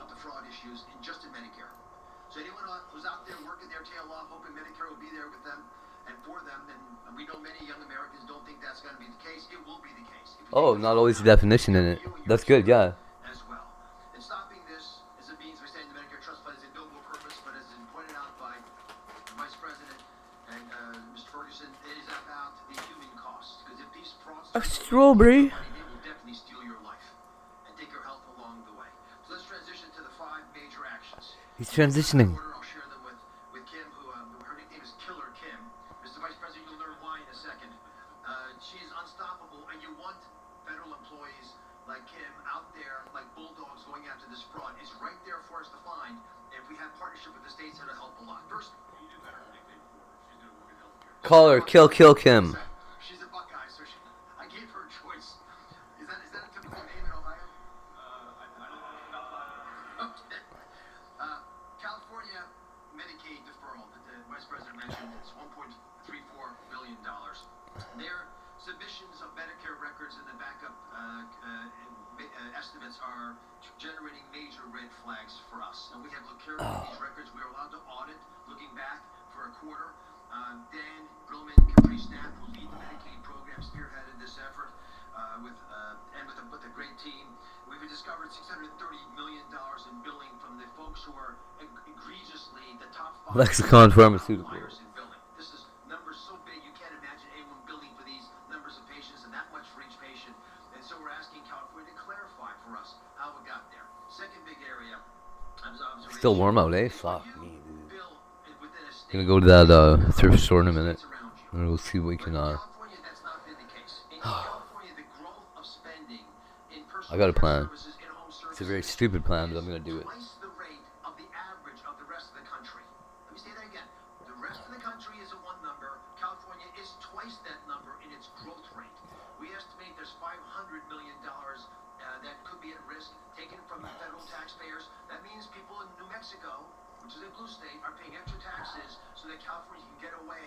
Something that they can't defend.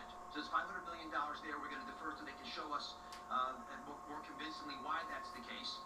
And there's another $200 million that we're stopping in questionable expenditures. Much of that is linked to immigration-related costs. You know, folks who are undocumented, who are not sure why we're paying for this, and as you know from the Working Families Tax Cut legislation, which I'm going to emphasize is a program that saved Medicaid. The President and Congress saved Medicaid with that bill. That became legislation. There's another $200 million at risk there. Added together, $1.34 billion. It's the largest deferral we've ever made. Ex-con. Making it for a good reason. We'd like the state to at least come to the table and explain to us how these outlier payments have been generated. The second major issue is home health care fraud. So just clear this up. Hospice. Aliens. Aliens. Did you see that? Oh, fuck. We're done.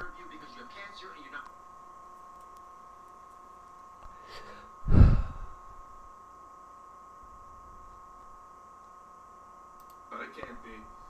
I was reassured that AI data centers were good for people, good for all of us, the future of mankind. Investing trillions of dollars, selling out every piece of land in this country for AI data centers to help us. But now, I think the cracks are starting to show. I think the truth is starting to leak out, and, well, don't worry, BlackRock has solutions. Oh. Made a really cool statement about how from the domestic terrorists that might not want AI data centers. So, the little bubble boot. No, the little bubble that they put inside a can of Guinness releases nitrogen gas into your drink after you open it. As you open it. As you open it. How do I know that? Because it's filled with compressed nitrogen and then sealed in a can. So the nitrogen can't get out until you open it, and then it releases it into the liquid and fizzes your shit gets fizzed up right there, right now. That is awesome. It's like a fresh draft beer in a can. Is that something people like? I don't know. But it sounds cool. It's a neat way to do it.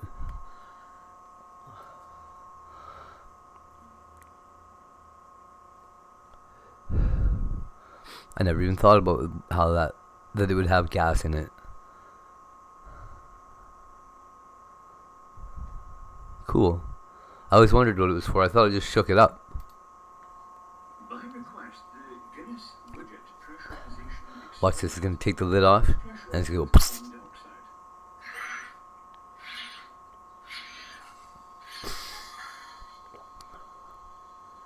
So give it a moment. It's sitting lower. You can see it has pushed liquid into it through that little hole at the base that is weighted down so it points down. Okay, let me set this up for depressurizing. Okay, I'm about to depressurize it. This is hopefully going to squirt a mixture of the water and pressurized gas out the bottom of that and cause some turbulence. So that's low pressure. And that's what it does. Fucking cool. Nucleation process that literally just squirts out a jet of liquid and the gas that's trapped. That's neat. I had a 6-pack of Guinness once. I bought out a whole bunch of old stock from this liquor store, and they had like fresh Guinness there. They were closing, so they called it old stock.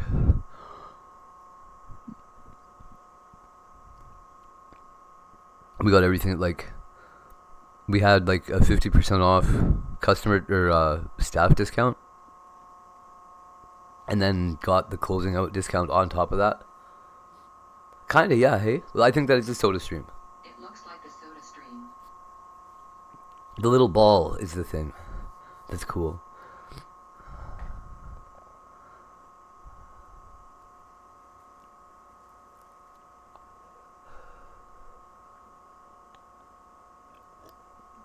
But it does look like he's playing with a soda stream. Or something like it.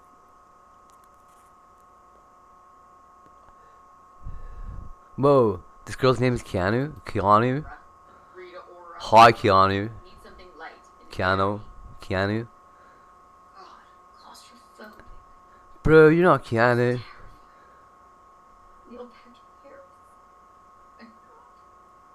Alright, let's see. We're gonna find something. Bing, bing, bing, bing. How about this? Alright, yeah, well, I always just say fucking,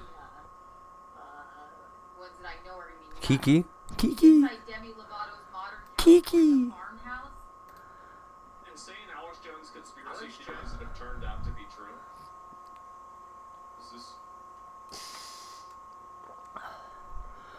Is this The Onion or is this Alex Jones? Alex Jones has been trying to warn all of us for decades. He's accused powerful people of hiding their evil acts in plain sight. Now I give a shit Bohemian Grove information. Wow. And then there's this also right about Bohemian Grove. He warned us about the elite pedo rings. He was the guy who told me even about brought up Jeffrey Epstein. Epstein's island. Jerry Epstein. More than a decade ago. Clinton took multiple trips to Epstein's private island where he kept young women as slaves. They fly famous rich scientists and politicians and they compromise them with underage girls. Police infiltrating protests to turn them violent. Alex Jones had a great video called 9/11 The Road to Tyranny. It was the first time I really understood that agent provocateurs are a government strategy. He even warned us about Bill Gates. And I've seen Bill Gates say, we gotta get this down to 0. And he puts his clicker and puts an image of a human up there. Most people dismissed him. A lot of what he said was absurd. Gay people, I don't like them putting chemicals in the water that turn the friggin' frogs gay. But the more prominent he became, the more these warnings took their psychological toll, sending him spiraling deep into alcoholism, which pushed him to even more erratic behavior. Oh, he became an alcoholic again? I think the alcohol Oh, that's not good. unlocked his potential. Unlocked his potential. Almost like he was done by design, by the very people he warned us of. The Jew. Because over time, piece by piece, parts of what he'd been saying started to surface. I did take those contracts with him. But by that point, it had already cost him his entire life and reputation. And his family. It's not going to work that you would break it. Honestly, Whoa. You see, Alex Jones wasn't always such a mess. He wasn't this alcoholic Adderall addict, saying whatever he can to get clicks. In fact, in 1995, Jones was just a local Texas news reporter, and he was Austin. Yes, Alex Jones. Like, I think he grew up, like, he was in Austin. Once upon a time. Watch Alex Jones on public access television. That's pretty handsome and eccentric, although still grounded and tuned into reality. He liked a bit, but not too much, and he was proud of being in good shape. I do drink some alcohol though, and I probably should quit doing it because it makes me sad when I drink 2 or 3 beers before bed. He should have listened. I care about getting my taxes cut. I care about getting government cut. His biggest claims to fame back then was when George Bush had him dragged out of a press conference for challenging him while being governor of Texas. Sir, shouldn't we abolish the Federal Reserve and the CFR? And he was convinced that governments everywhere by nature are controlled by a shadowy group of elites. But back then, it was the Council of Foreign Relations he mistrusted. Oh, yeah. And now, it's Real reality that none of you will talk about, most of you remembers. In history, governments have always been dangerous. You know, the certain elites have told everybody. Until we realize that Republicans and Democrats are the same people at the top, 2 sides of the same coin. Word. Puppet A and Puppet B, we are not going to effectively change this until we are honest about who we're up against. Back then, Jones had no idea who he would one day become. The U.S. presidential candidate. A caricature. That's brutal. Driving him so deep into alcohol abuse that he just became unrecognizable. He just became a screaming meme of a man. you guys a secret. I was walking to my podcast, and this is the one that we filmed with Ice. He saw Alex Jones. And I met a guy that was just totally random. He was a guy that worked at InfoWars, and he works with Alex Jones. We exchanged contact information. This happened a week ago. Huh? No way. We had a very interesting conversation.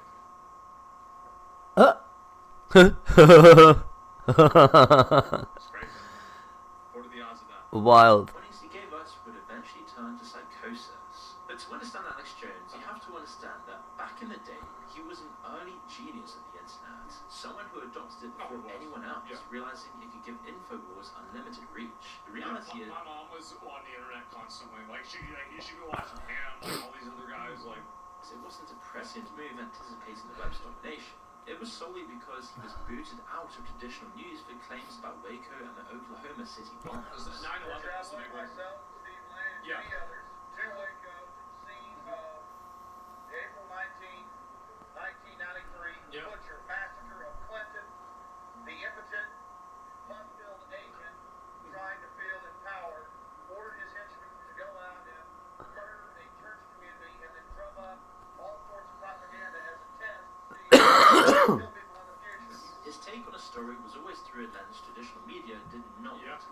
But being cut loose from radio and local news set him free to follow the stories that really interested him. And one of those was Bohemian Grove. Bohemian Grove was a rumored paganistic society made up of elites from around the world. The crazy thing about this is that everybody thought this wasn't real, and Alex Jones, like, went there and did it. he just went there. Yeah. And he showed it. And he's like, look. It was real. And now everybody just acknowledges, yeah, it happened. But the most powerful Yeah, but it was totally a thing that wasn't even real. Nobody believed it was an actual thing until Alex Jones showed it. It's now out that Henry Kissinger has been the high priest in past years, where they do these monster sacrifices, and some say for real. But back then, The truth is not kind to people. for a massive fortune at his disposal. He was just a determined criminal investigative journalist, and the seed of his manic brand. I'm pretty sure this is the underpass. If I'm correct on this, this is the underpass downtown Austin, leading into like it's like 5th Street or something like that, or like the hospital, the Seton Hospital. Like there are people living here now. The seeds of his manic brand were already starting to sprout. I don't want to be part of their sick control freak system. I don't like these degenerate, inbred, New World Order crowd people. They're not going to run my life. They're not going to control me. I'm going to try to expose them. So Jones actually decided to go out and locate Bohemian Grove and infiltrate one of their ceremonies to film the rituals. And he wasn't alone. This is the story of one man's attempts to infiltrate and secretly film inside Bohemian Grove. Now it seems like an unlikely partnership, but Jones ended up joining forces with the British investigative journalist John Bronson to sneak into Bohemian Grove for a Channel 4 documentary, The Secret Rulers of the World. 2001, folks. Turning on to the Bohemian Highway and Bohemian Grove. We're going to find out what the New World Order is going on here. We were there in person 25 years ago. Think about that. They were burning. For Jones, this was the equivalent of a flat earther reaching the icy ring surrounding You Earth. saw the And to be firmament. fair, it was completely insane what they discovered. Yes. The place was full of rolled up people practically biting themselves with excitement in anticipation of their weird ritual of chanting and burning an effigy of an ancient owl god, all surrounded by some of the most influential and powerful people in the world. I feel like that's a really big deal. I don't know. I think that's a really big fucking deal. That's crazy. What's going on over there? For Jones, it was absolutely clear vindication that Disney What if it's not a craft? What if it looks like a craft? convinced that more circles and elite figures from around the world were operating in secret. What if it's a bubble? Things with impunity protected. A crack in space that's being moved like a... Huh. Even after that, almost no one was paying attention. It took Jones many years to become the whiskey-guzzling rabble-rouser we all know him as. Because even though we look back on it more fondly now, the 90s was a pretty dull time for conspiracy theorists. Western economies were strong, politics was centrist, tech was still pretty harmless and fun. Nintendo and Sony were the giants everyone knew about, not Palantir and TikTok. People weren't hearing things about Jeffrey Epstein compromising the... People were so positive and everything was so good in the 90s, and then 9/11 happened and everything turned into being bad. That's basically...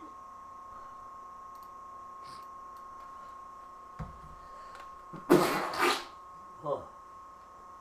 Jesus Christ.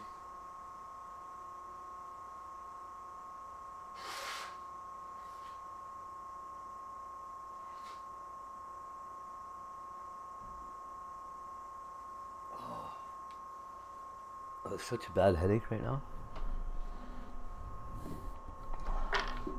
My head has just been pounding since last night, man.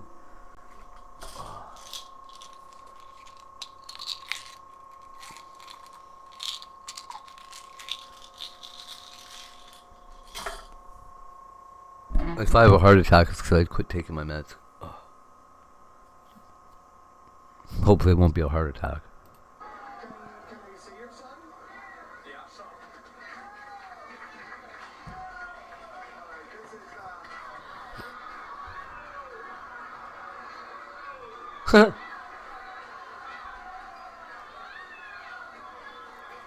is, Yeah.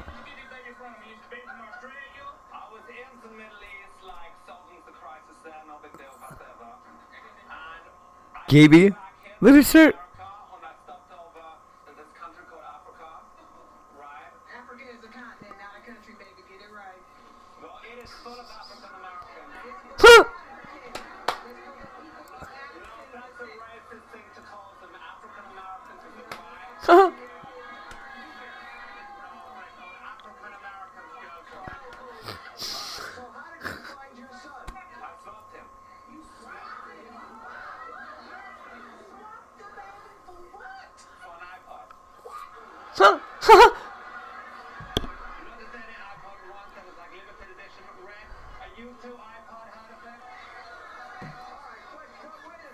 A U2 iPod. Look at that little baby passed out in his arms. Aww. Gaby.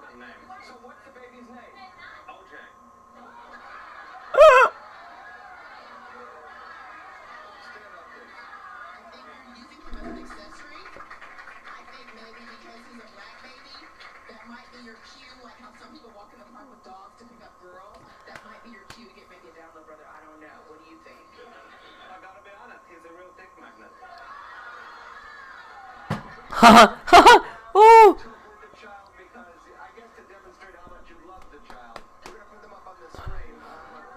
He called the baby a dick magnet. Haha, haha.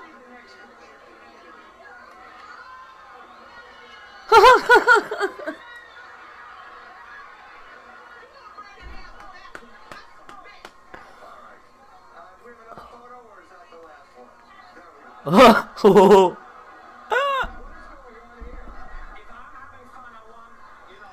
oh man.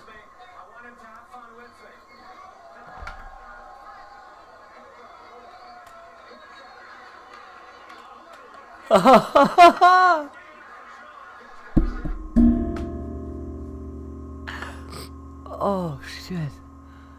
I have to watch that again.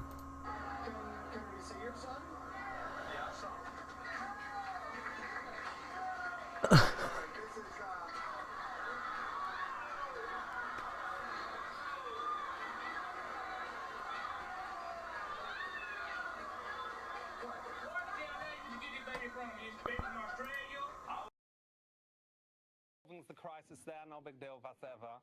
And I flew back here to America and I stopped over in this country called Africa. Right? Africa is a continent, not a country, baby. Get it right. Well, it is full of African Americans. It's full of Africans. It's full of people of African No, that's descent. a racist thing to call them. African Americans is it right? African Americans are here. No, they're called African Americans, girlfriend. All right, so how did you find your son? I swapped him. You swapped him? Swapped the baby for what? For an iPod. Not just any iPod, once that was like limited edition, red. A U2 iPod, heard of it? All right, but wait a second. You are the baby's father now, and you chose to dress that baby up in a T-shirt that says what? Gaby. That's not the baby's name, is it? No, I gave him like a traditional African name. So what's the baby's name? OJ.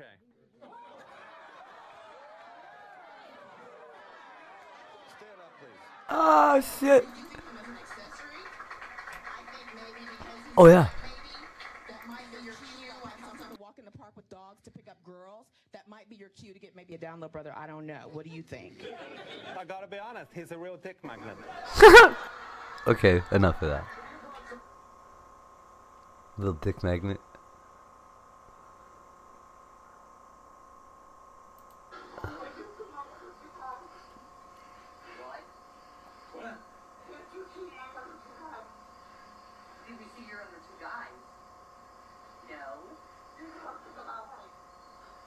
No, we're not supposed to go that way. No, we don't want to meet him. How about not? I don't know.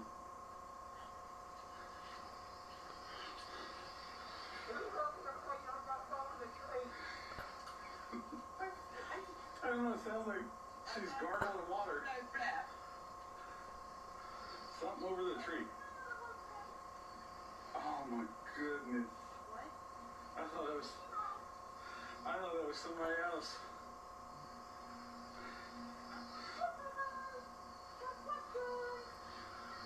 What? She's trying to speak to her channel right now.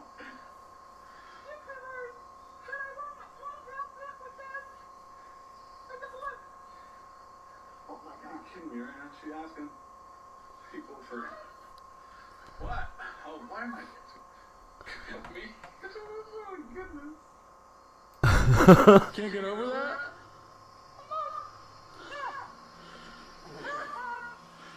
No.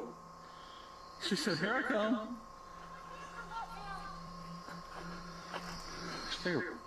What? Oh my God, I don't. My pants are wet. Well, you been playing in the water again? Or did you pee your pants? Man, she switched her voice. Really fast. Yeah. Oh my God. She loves doing that.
Fluffy kitty. She's Sydney. And so I'm just gonna help her get started. She's nervous, she's not freaking nervous. Because I want to make sure that she speaks, because that's not confused for me being some like angry like ex-wife or something. But over the past. In 2019, a Japanese scientist published a paper that would go on to spark a scientific debate lasting more than half a decade. A debate with him on one side and the rest of the world of animal behavior on the other. His name was Professor Masanori Koda, and he's the first person in the world to provide conclusive evidence that fish are self-aware. Now, you may be familiar with claims over the years of other animals who have passed the mirror test. Animals like chimpanzees or dolphins who are often thought to be intelligent animals. But Professor Koda's research shows that this behavior can be found in even the most simple animals amongst us. But not just that, his findings suggest that how we have tried to assess consciousness for over half a century may be fundamentally wrong. He has spent the last 30 years studying fish, and his research on the cleaner wrasse show that these fish are not only self-aware, but possess a level of intelligence that has only been observed in humans so far. Now, these are some very big claims. And yet, even as much of the field pushed back, Koda did not let go of the idea. Over the next 5 years, he would keep returning with more evidence until one day there seemed to be no other conclusion. To understand why he was willing to challenge one of animal psychology's most trusted ideas, we first need to understand who Professor Koda is.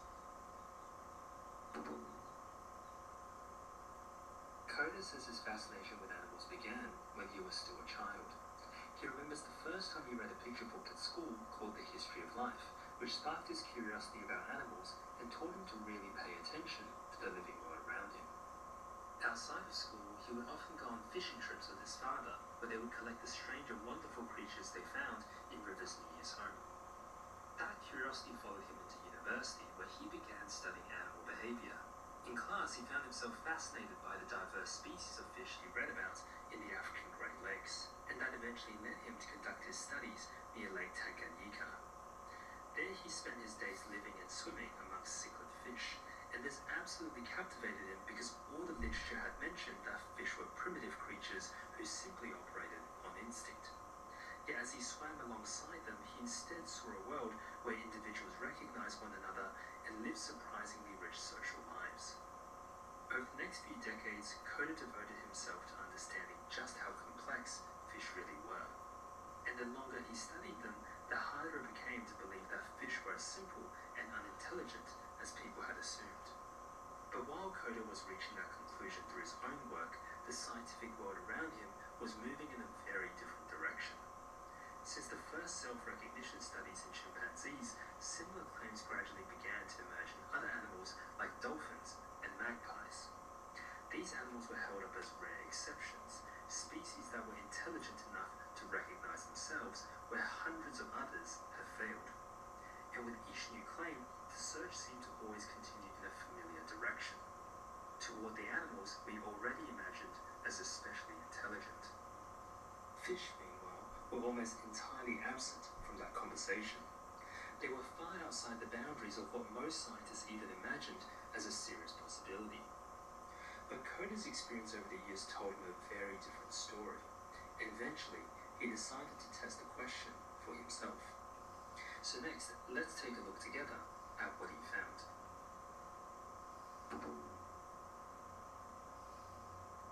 To answer this question, Coda turned to one of the most famous experiments in all of animal cognition, the mirror test. The logic behind it is quite simple. First, you expose an animal to a mirror for an extended period of time, usually days or weeks. Then you would place a mark somewhere on its body that can only be seen by using the mirror. In chimpanzees, this is on the forehead, while for cleaner wrasse, this is on the throat. And then you watch what the animal does. If the animal specifically touches that mark when it looks in the mirror, then it's considered to pass the test. And for decades, this has been the gold standard for how we test for consciousness in animals. So Coda decided to adapt this for cleaner wrasse. For his experiment, he would take the same group of cleaner wrasse through a sequence of carefully controlled stages. He would first expose the wrasse to a mirror for 2 weeks before putting them through a series of conditions where they had no mark at all, a transparent sham mark, and a visible coloured mark with the mirror covered. In the first 3 conditions, the wrasse did not exhibit any distinctive behaviour that would suggest they could recognise themselves. And in the final condition, the mirror was revealed to the marked fish. And there's a very important detail here. Coda decided to use the colour red for the mark, as he noticed that the parasites that latch onto them are of a similar colour, and he felt that this would be an ecologically meaningful mark to the fish. However, there's been no rules around what marks to use for the mirror test over the years, and scientists have often used different marks for different animals. Keep this in mind, as this is very, very important for what we're about to look at a little bit later. But first, let's take a look at what he found. Keep in mind that Professor Coda lost his vocal cords to laryngeal cancer a few years ago, so his voice may be a little bit hard to hear.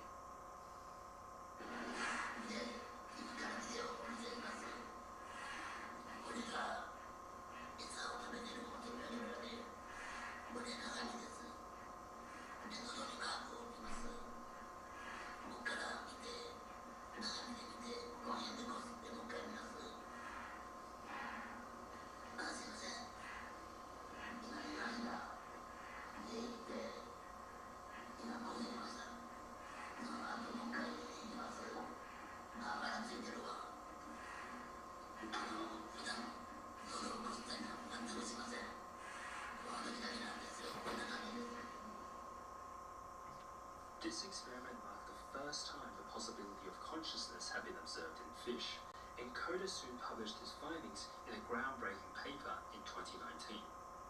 When news of this spread, the scientific community went up in uproar. Many researchers claimed that it wasn't possible, or that they simply weren't intelligent enough. There were even people, including those who authored the other mirror studies, who questioned the results itself, saying that the sample size was only 4. And this made Coda very angry because many of the earlier mirror studies had relied on similarly small numbers, with the original chimpanzee experiment itself only having a sample size of 4. But rather than argue back, he decided to answer the criticism the strongest way he could, by expanding the study and testing more fish. And so in a follow-up study, he repeated the process with 14 new fish, and in this case, all 14 passed. This brought the total number of cleaner wrasse tested to 18, the largest sample size of any non-human species tested for mirror self-recognition outside of chimpanzees. And not just that, they achieved a much higher success rate compared to most other mirror tests. Now, this is pretty amazing in and of itself, but we aren't done just yet, because in addition to the 14 new fish, Coda also tested 2 new groups of fish which either had a green or blue mark. These fish would go through the exact same process as those who had the reddish-brown mark, and when they were eventually put through the test, their success rate was 0%. In that moment, Coda felt a sharp chill run down his spine, because if he had instead chosen to do his original experiment with a green or blue mark, he would have arrived at an entirely different conclusion. That cleaner wrasse weren't self-aware.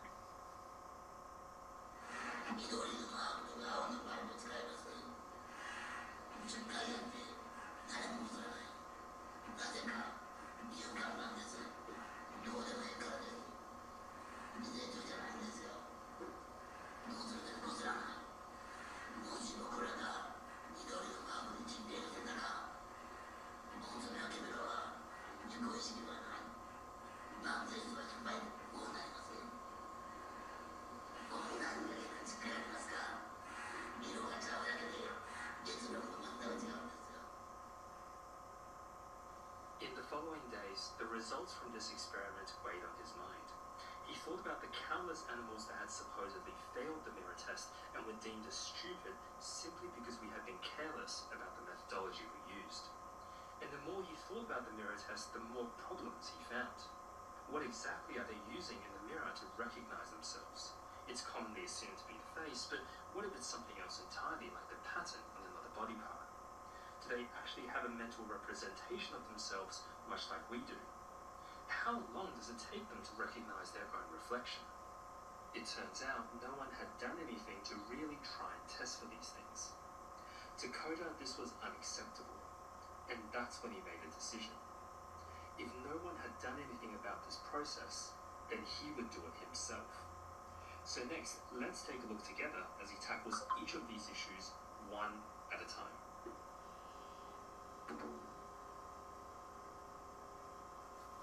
The first issue Coda tried to tackle was a way to prove what exactly the fish were using to recognize themselves in the mirror.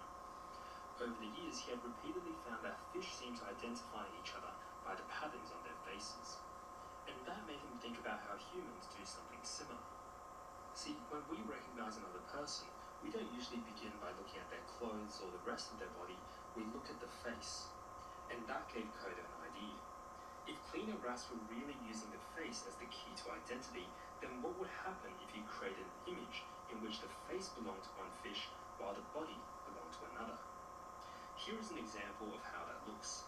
It's a little bit hard to see at first, but if you pay close attention, you can see that the bottom 2 images are actually very well photoshopped. And Coda mentioned he was very proud of this. So next, let's take a look at the experiment itself. In previous studies, it had been shown that cleaner wrasse that were shown a mirror for the first time will attack the mirror thinking it's another fish, but will eventually stop when they come to recognize the reflection as themselves. So when he showed a fish that had already had some time to get used to a mirror, the original 2 images, there were no surprises in the outcome. Next, he would show them the 2 composite images. If the fish really were looking at their facial features to recognize themselves in the mirror, then they should only attack the image which had the foreign fish's face on it. And when he tested this, that's exactly what he found. But more than that, it also suggests that the fish were able to retain a mental image of themselves from the mirror and then recognize that same image in a photo.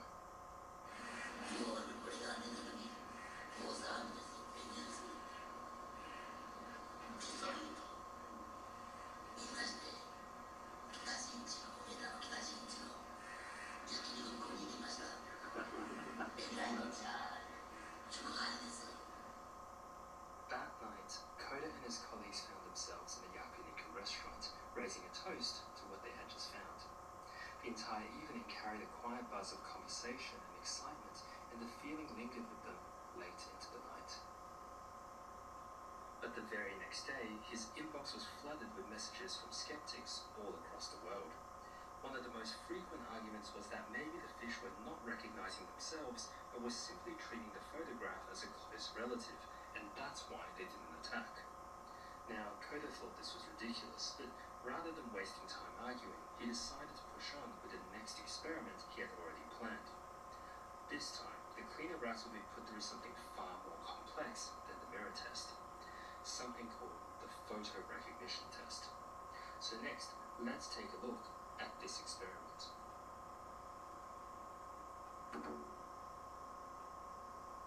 Compared to the mirror test, the photo recognition test has one key difference. First, the cleaner rats would go through the same experimental process as the previous mirror test, which gave the fish a chance to familiarize itself with its own reflection. However, instead of having an ecological mark placed directly on their body, this mark would be placed on the photo of that individual. They would then remove the mirror and show the fish their photo with the added mark. If the fish really did retain a mental image of themselves rather than a close relative, then they should attempt to rub the mark off themselves.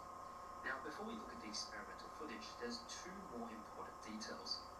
First, no animal other than humans has ever been able to pass the photo mark test.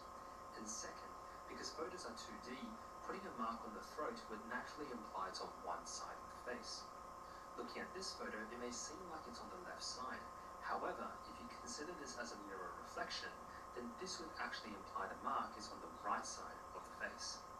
This was not something Coda initially planned to test for, but this is very important, and keep this in mind as we look at the video itself.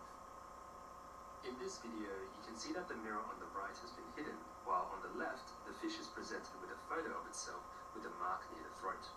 Pay very close attention to where exactly the fish touches on the sand. You can see it consistently rubs the right side of the face, and this is really interesting because fish don't know what photos are, and has clearly interpreted the photo as a mirror, and is able to orient its actual body with that knowledge. And you can see that it attempts to do this over and over again. And with this, the cleaner rat is the only animal that has been shown to be able to pass the photo mark test other than humans, and it provided conclusive evidence that cleaner rats were in fact self-aware and possessed a level of intelligence previously thought only possible by humans. That night, Coda and his colleagues found themselves back at the Yakiniku restaurant. The past year had been filled with criticism and doubt from voices all around the world, but now, for the first time in a long while, the noise seemed to fade. The next day, when he returned to work, he found his inbox was flooded again, only this time, the skepticism had given way to recognition. Scientists around the world were congratulating him on his work, and people suddenly wanted to hear what he had to say. But despite all this, there was still one question left in Coda's mind. How quickly were they able to recognize themselves in the mirror?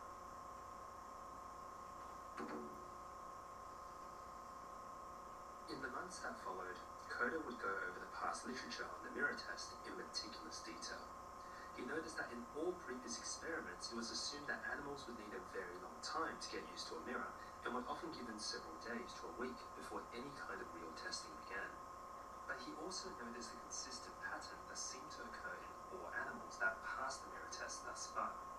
First, they will engage in some form of social action, typically in the form of aggression against their reflection.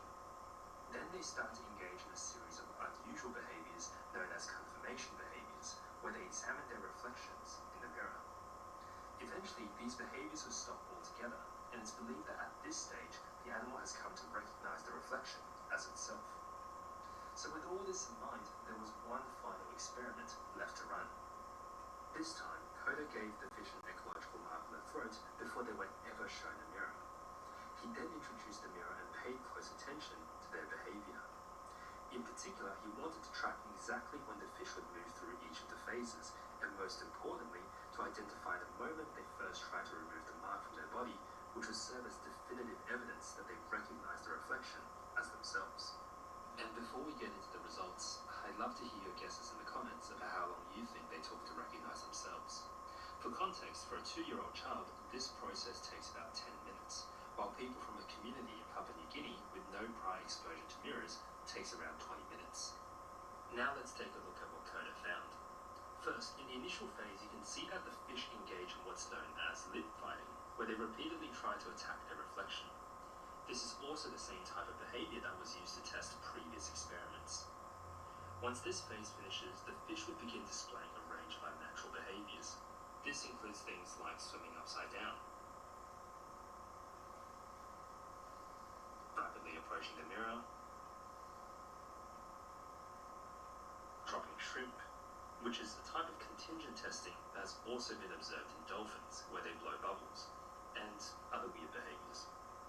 Over the months that these fish were recorded, these types of behaviors would not be observed consistently at any other time.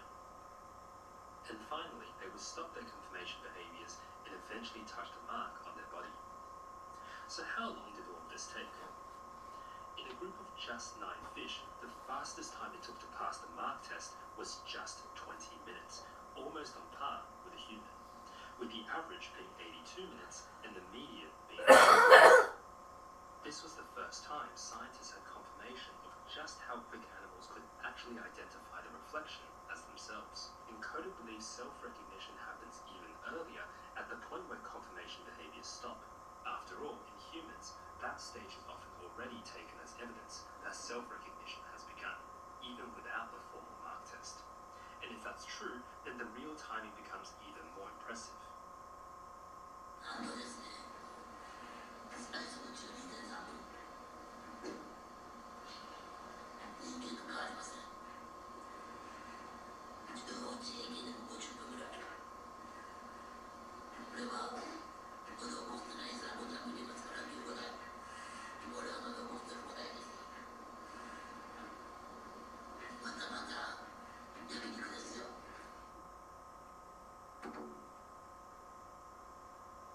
Coda's findings reveal something much deeper than whether one species of fish can pass a mirror test.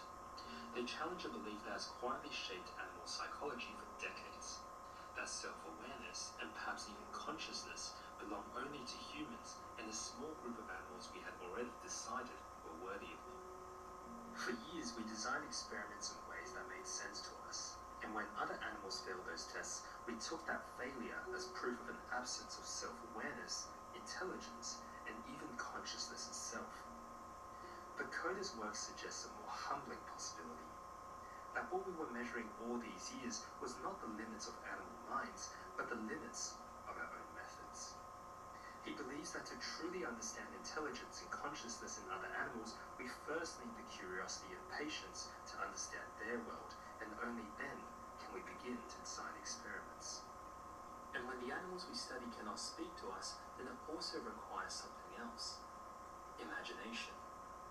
The willingness to ask what the world might feel like from inside a life that is not our own. And that is the kind of science Coda hopes this research can help move us toward. A science shaped not only by better methodology, but also by humility. A science willing to revisit its deepest assumptions, especially when those assumptions begin to drift too far from what careful observation of nature seems to be telling us.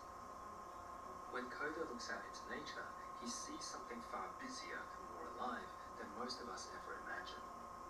A world full of creatures solving their own problems in ways we're only beginning to understand.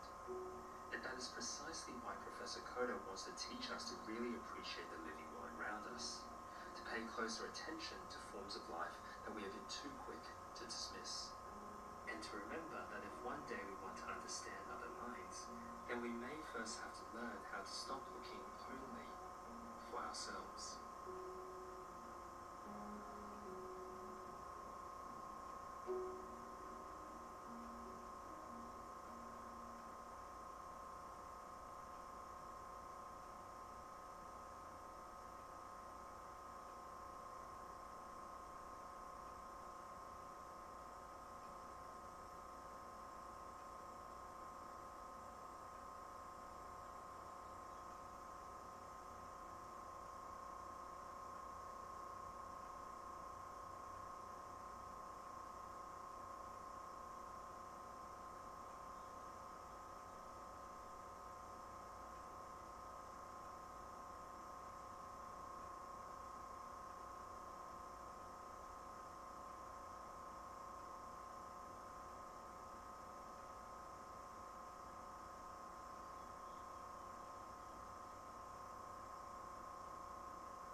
was.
I'm so thirsty, man.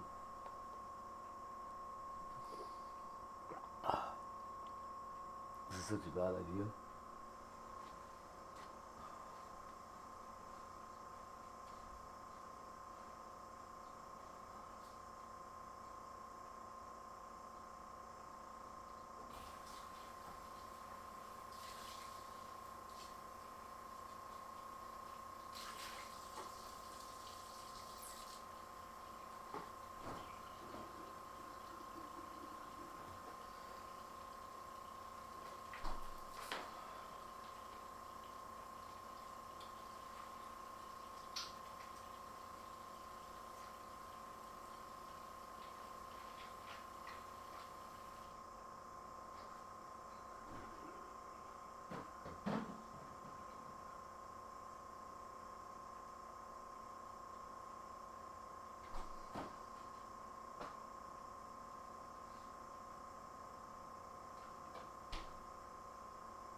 Getting ready to go.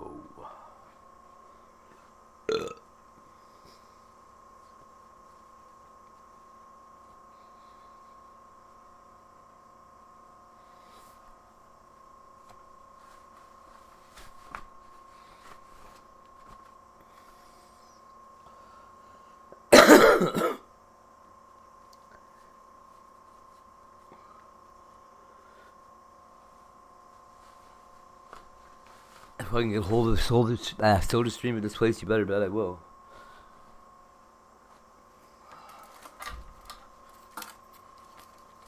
It's called Unnecessary right now.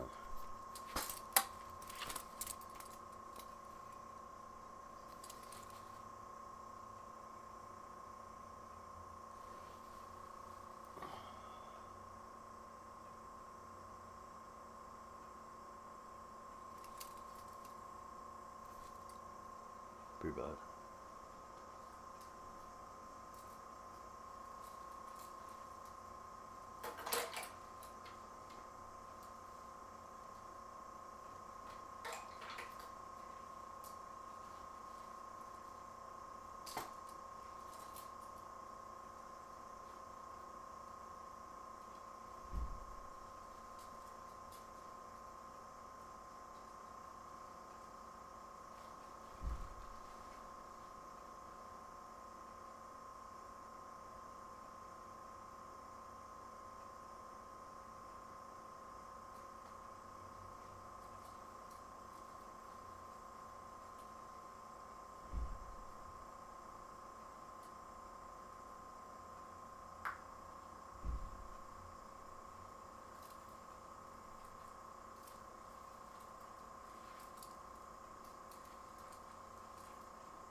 Guys, I feel so fucking dumb for not having thought of this before.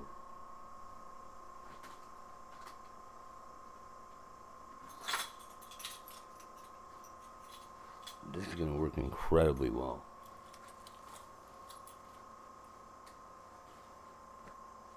So well. Oh man.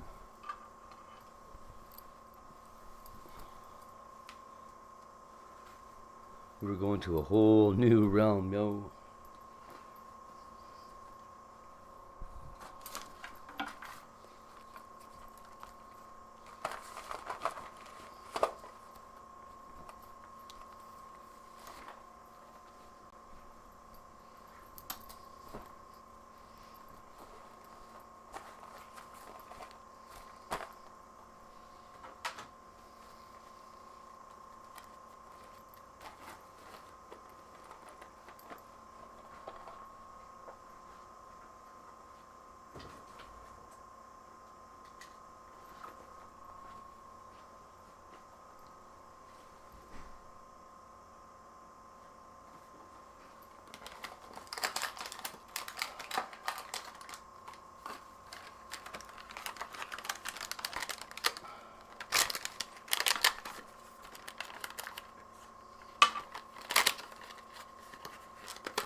Fuck, I need a joint so bad, yo.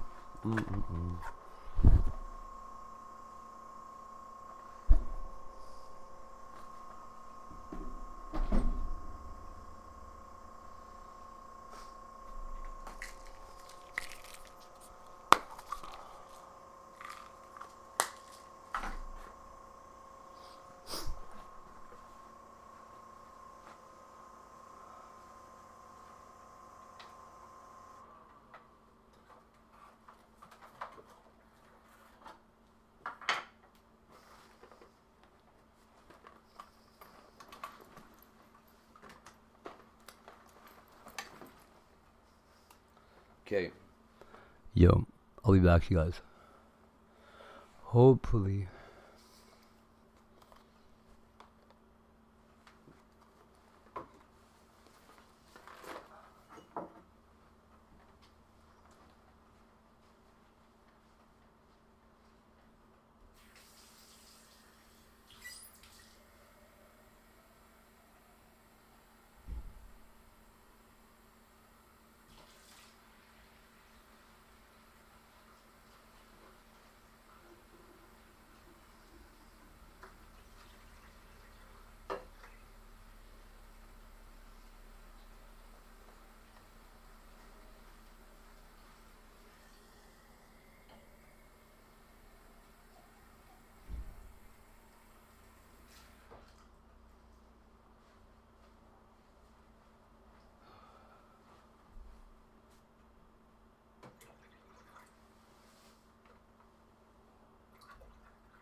Where's Kelly? Kelly's not here.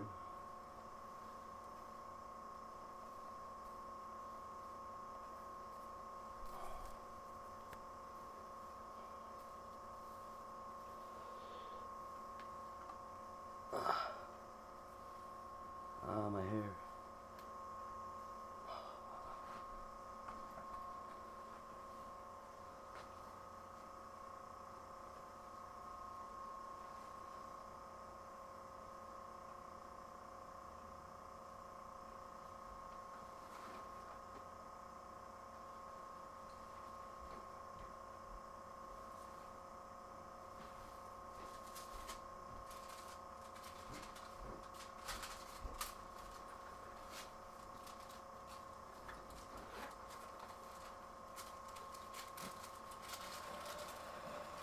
You heard me do that, did you? Yes.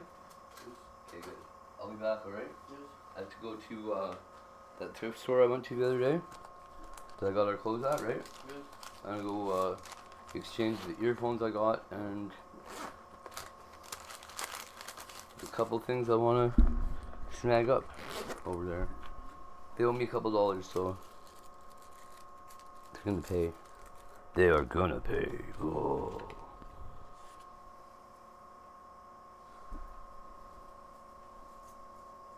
There's no reason that. Fuck.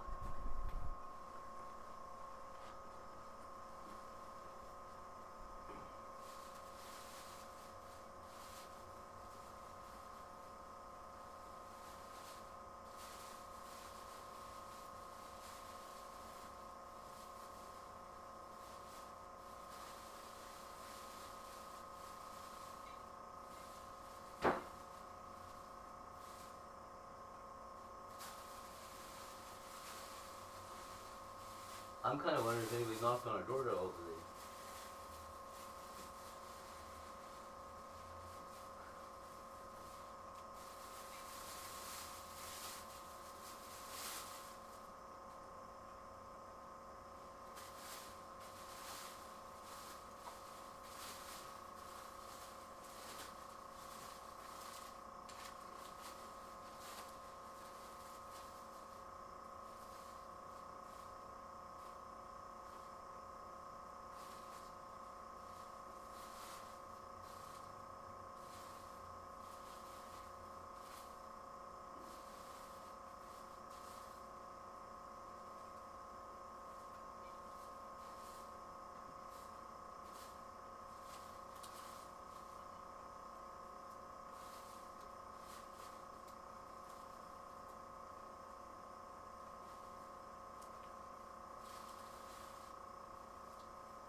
Hey, Monkey Man Productions official, what's up?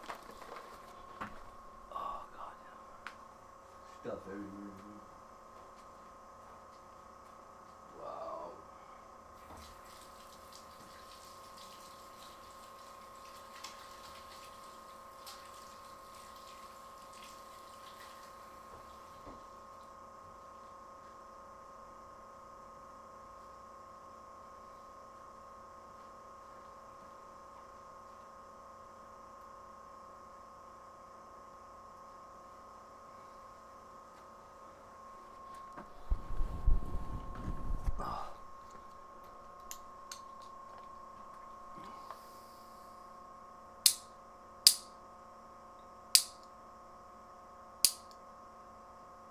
Oh man, I wonder if Bubble Boots tried those patties.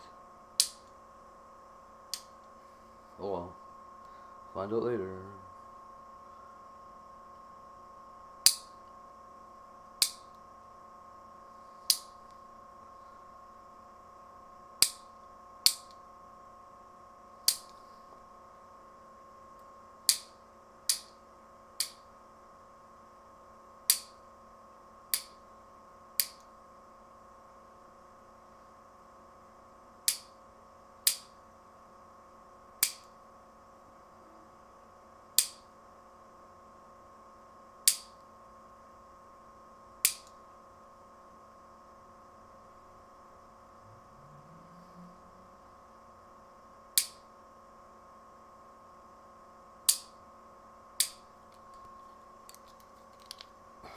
Cheers. Oh.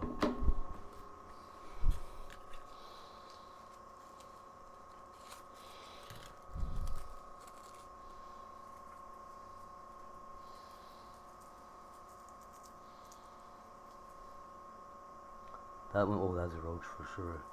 Oh, thank God.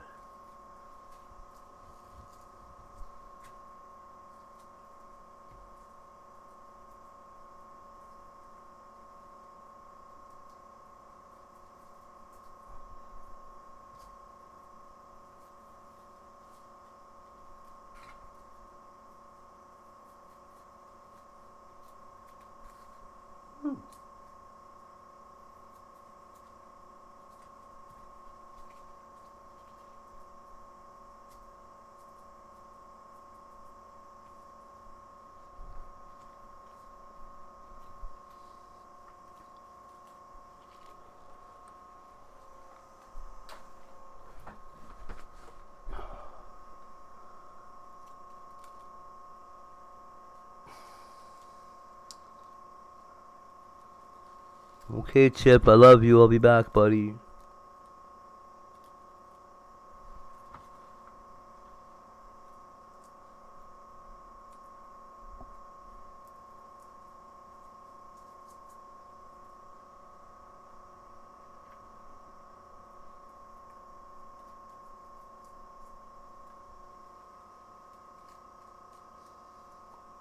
Okay, so Chip's in charge. While I'm gone, Chip is in charge. Nobody mess around.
Alright.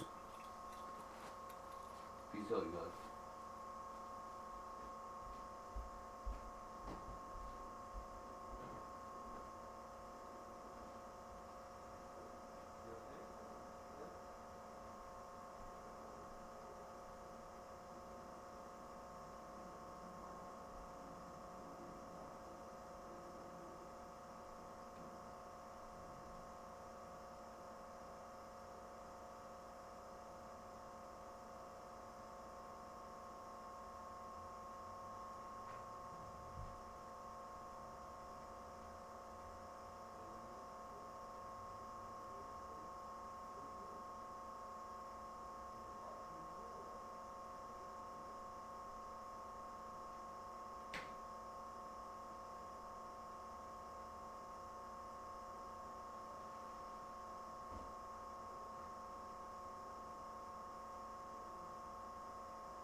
Definitely looking kind of bummish today, but bring it next to me. No. Leave the next here. Don't need that. I'm gonna go live on the walk too.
Well,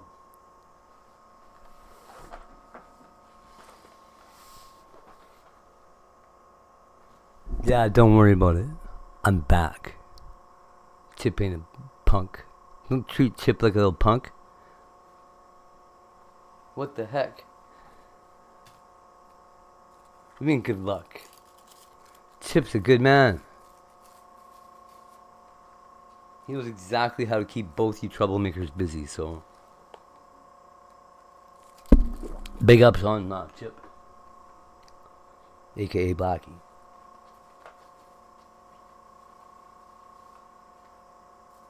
A.K.A. Little nigga. Little what? Nah, don't worry about it.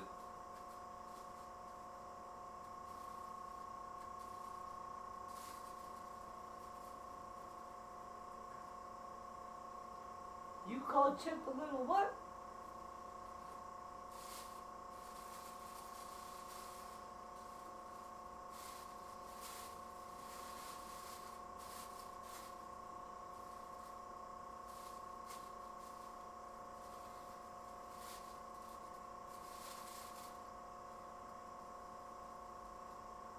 It would be Bubble Boots who would say that, though.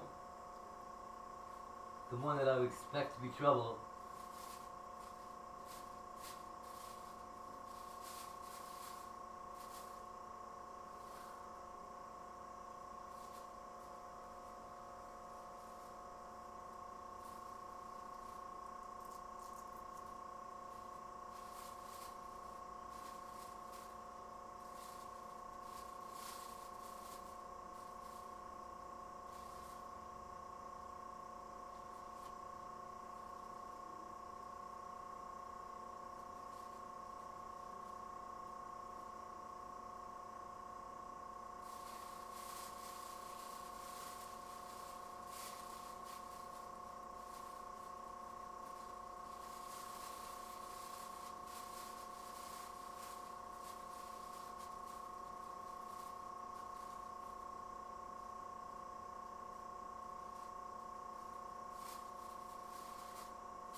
reminds me.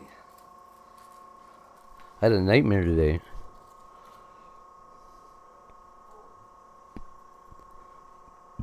So whichever one of you can hear me right now, please tell Stream Sniper to be careful at work. Because hate doesn't know what hate would do if there was no Stream Sniper. But I had a glimpse of it in a dream today, and it's a bad idea. So please be careful. Really careful.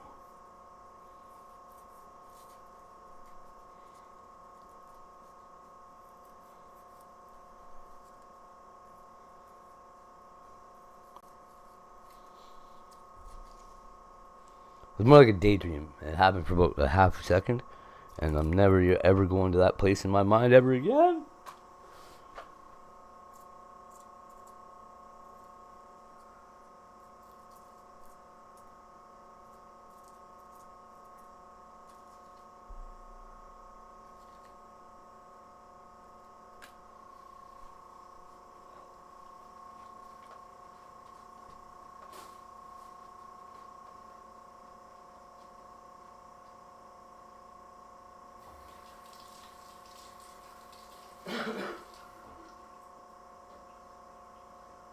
No, but really. Really. You guys, seriously, I appreciate everything Stream Sniper does.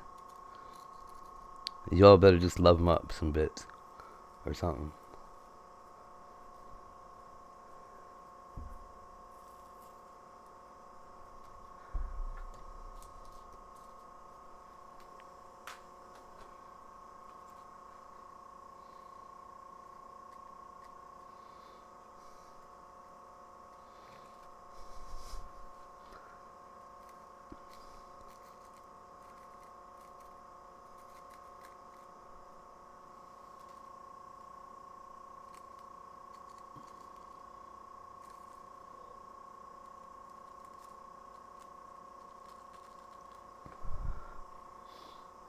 He does essentially what I would do if I was in his position, right?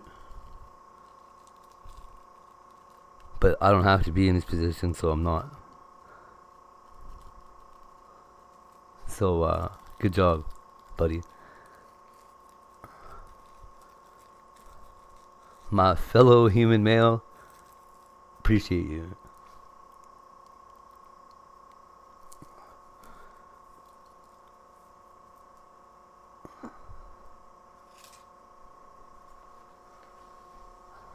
That's enough pussy shit.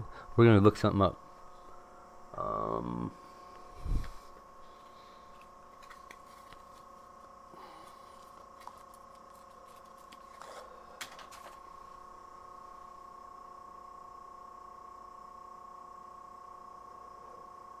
RBX got swatted again? Fucking...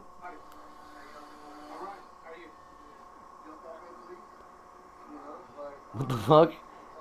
Did you call the police? Yeah, sure, buddy. Haha. I think you got a prank call by someone. We're on YouTube, so. You want to check inside here? Hey, can I talk? Hey, can I talk? You want to look inside? Can I talk to you? Get away from that cop. Stop talking to the police. Chicken Andy's in charge. It's his vehicle. Stop talking. Saint, you're basically in the back seat of his RV. Shut the fuck up and do your job. Hey?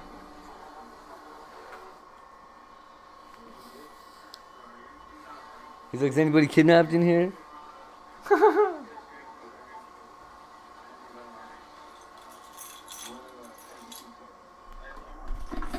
I love how he looked in the door and he's like, oh, there's no kidnapping in here. What the fuck? Buddy, there's women that get kidnapped and they're locked in a basement for like 40 years. Just inside one room. How do you look inside an RV with a bathroom, not look in the bathroom, and determine that nobody's been kidnapped? That's wild.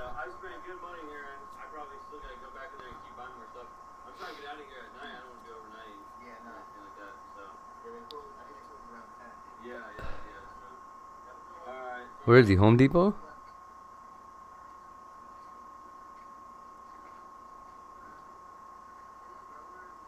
Why do they got all their shoes by the...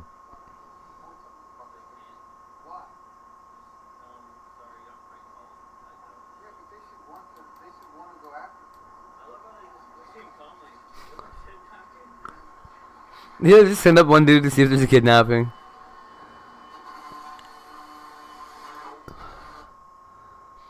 That's funny.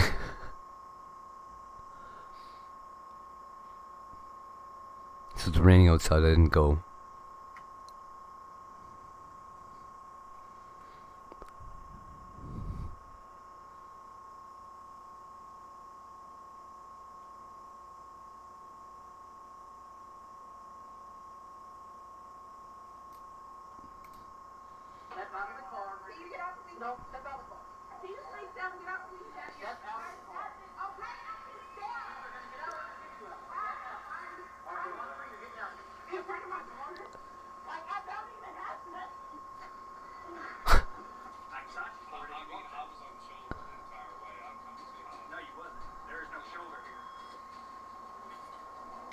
There's no shoulder here.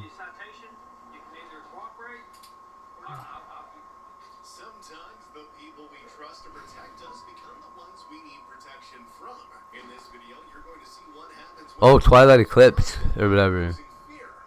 Gay. to control innocent people. But this time, they didn't get away with it. This is what it looks like when evil cops get stopped. Speaking of evil cops getting stopped just in time, let's talk about this officer who did absolutely nothing except sit in his police car during a shift waiting to pick a victim. By pure chance, a man walking by became his target and a way for the officer to boost his ego that day. You can't be walking in the middle of the road right here. There's a sidewalk on the other side. I'm walking in the easement. I mean, yeah. The easement. Right. I'm walking in the easement. The easement. No. Well, you can't walk in the highway. So I can walk right here. You can walk on the grass as much as you want. Alright. You got ID on you? I don't. You got name, date of birth? Do you have a reason to ID me? Yeah. Yeah, 'cause you're walking on the highway, stupid. Move up here for me if you don't mind. Move up here for me if you don't mind.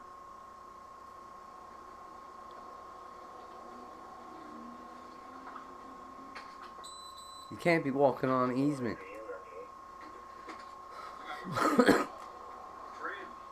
So, you can't walk in the middle of the road like you were doing.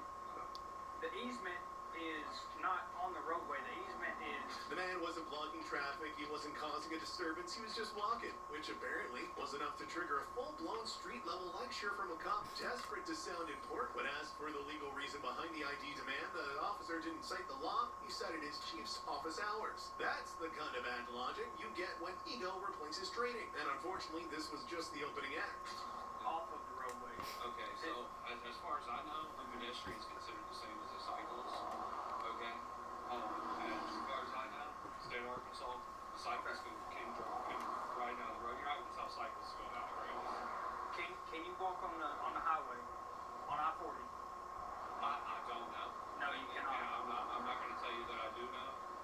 But I don't see cyclists on I-40 either. But I do see cyclists coming. So, I'm just letting you know. I'm not trying to have an argument with you. I'm not trying to have an argument with you either. We got a 911 call. Okay. And I'm making contact with you. And we have to do reports on everything. There was no 911 call?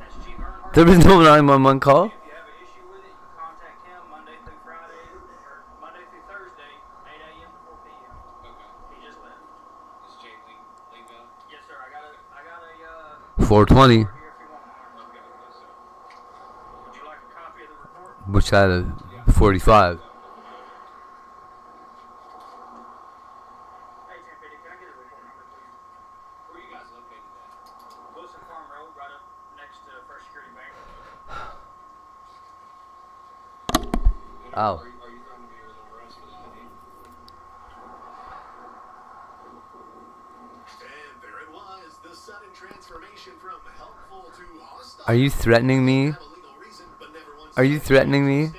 Just vaguely talking about interfering with the traffic way as if walking on the shoulder was a felony. When the man refused to hand over ID, something he's legally allowed to do without suspicion of a crime, the officer jumped straight to cuffs.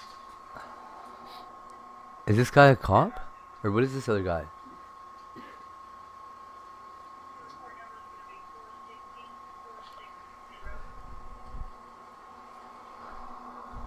How you doing, bub? Good. Yeah? Okay, so here's the deal. Oh. I have a legal reason Yeah, hold to up. make contact with you. Come get you some. So therefore I have legal reason to demand identification. Hey, are you wearing a shirt? No, you suck. The highway. Yeah. It's interfering. Did you want to see a picture of Chip? I can cite you for it if you want to. Well, I'm going to show you one anyway. No, you wasn't. There is no shoulder here. So go ahead and give me ID. I'm gonna give you a citation, okay? Well, I'm gonna refuse that idea. Okay, go ahead and put your hands behind your back. Okay. It's not a scooter. It's not a fucking scooter. Give you a citation. You can either cooperate or not. Ooh. Go ahead and take that backpack off. I don't want to cut it. Oh man, Red Deer. What do you do for Alberta Health Services though?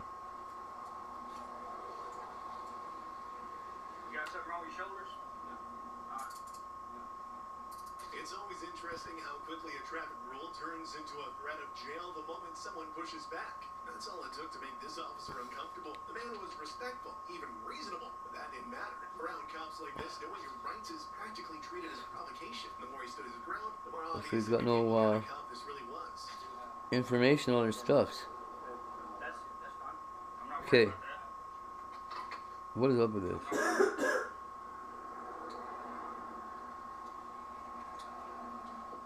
Thanks, MPD. I got one detained. I knew this chick was like really tall.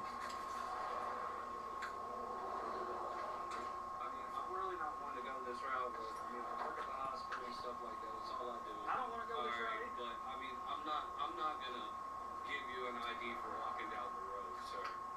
Sir, I'm not gonna do that. I believe that I'm firm within my constitutional rights. I'm going to give you a citation for impeding traffic. Okay. You can either give me your name and date of birth now, and I can run you and give you a citation, let you on your way. Or I can take you to jail, get you fingerprinted, get you ID that way, give you a citation in jail.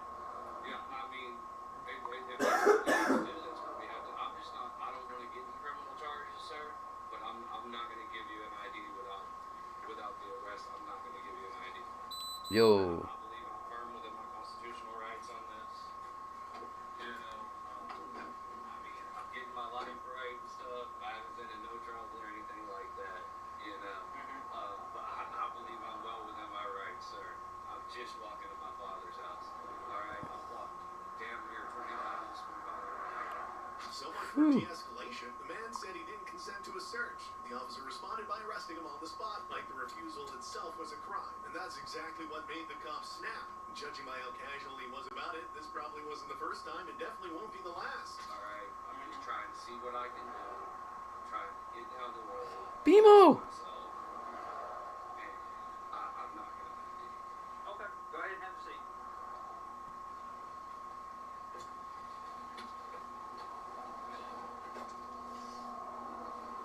You got anything else on you? I don't consent to a search. Okay. Oh man. You're arrested right now. I might have just accidentally matched with some lady by mistake. Oh well. She has a picture, she's got a tattoo of BMO. If you don't know who the fuck BMO is, that's why I messaged her. Because I do.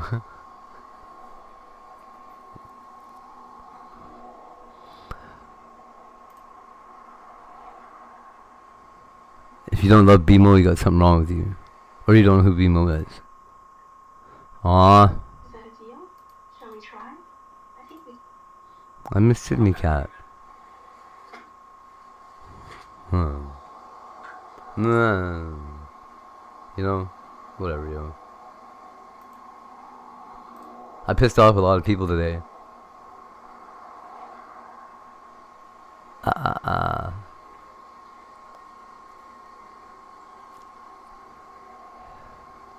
Dude.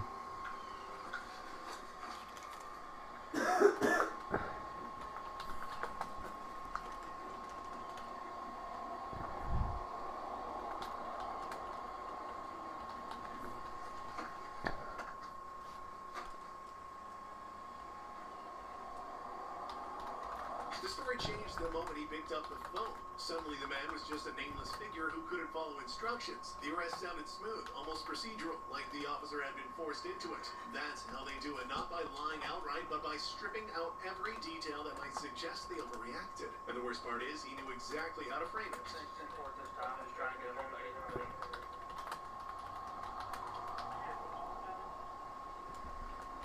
Can you advise him to call me, please?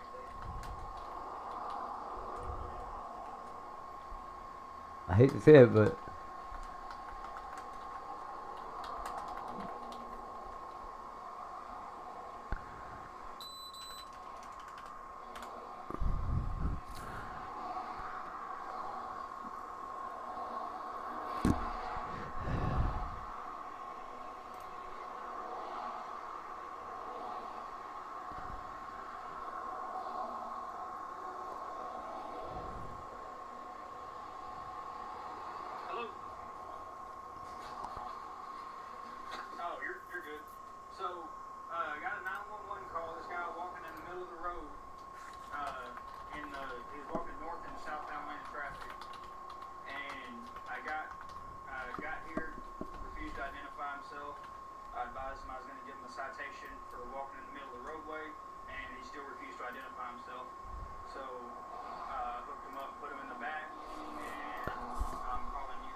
Imagine walking to your father's house, bothering no one, and ended up in handcuffs because you didn't get your name fast enough. Then the officer starts describing you like you just got out of prison. He hadn't even searched your bag, but the judgment was already made. Everything suddenly hinged on a statute he barely understood. And a chief he used like permission slip. And just wait, it was only warming up. Like a, ex-convict.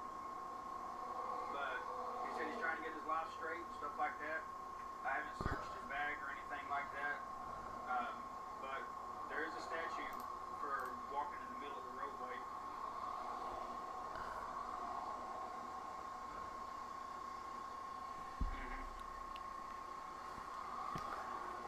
Yeah. Because I had legal reason to make contact with him. And oh, what is it for? So, alright. Appreciate you. It's a hearse? Yes, sir. No. Alright, so I just got off the phone with my chief and he agrees with everything. It's for carrying some kind of cargo. You still want to go this route? Is it a hearse? I don't want to go this route either. So here's the deal.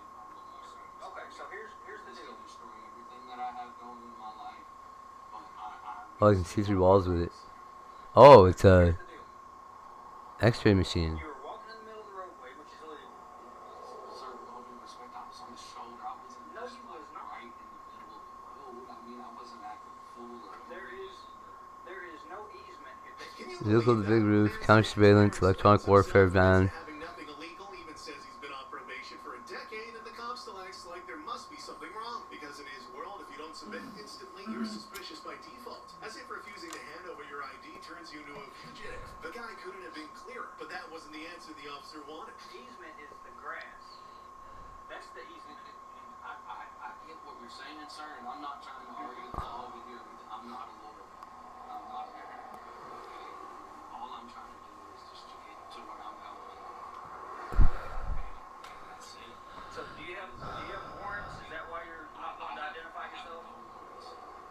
So I have no warrants. I don't want to identify myself because it's my warrants. Okay, I've been off probation 5-10 years. Okay. The beast that was in the trunk of the presidential limo.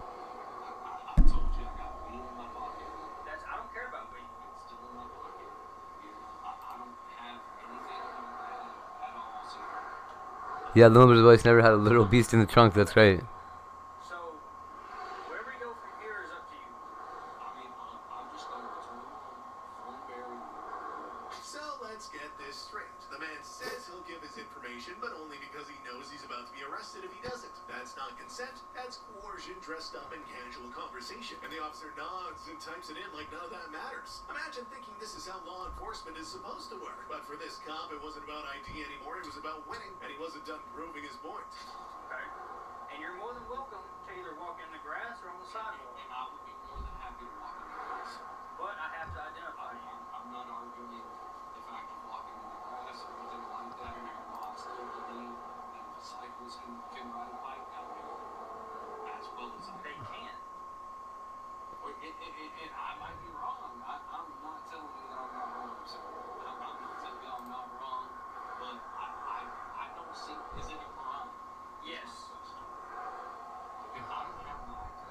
So your Wi-Fi password is not password 123 anymore. We changed it to Jam by Russia 2026.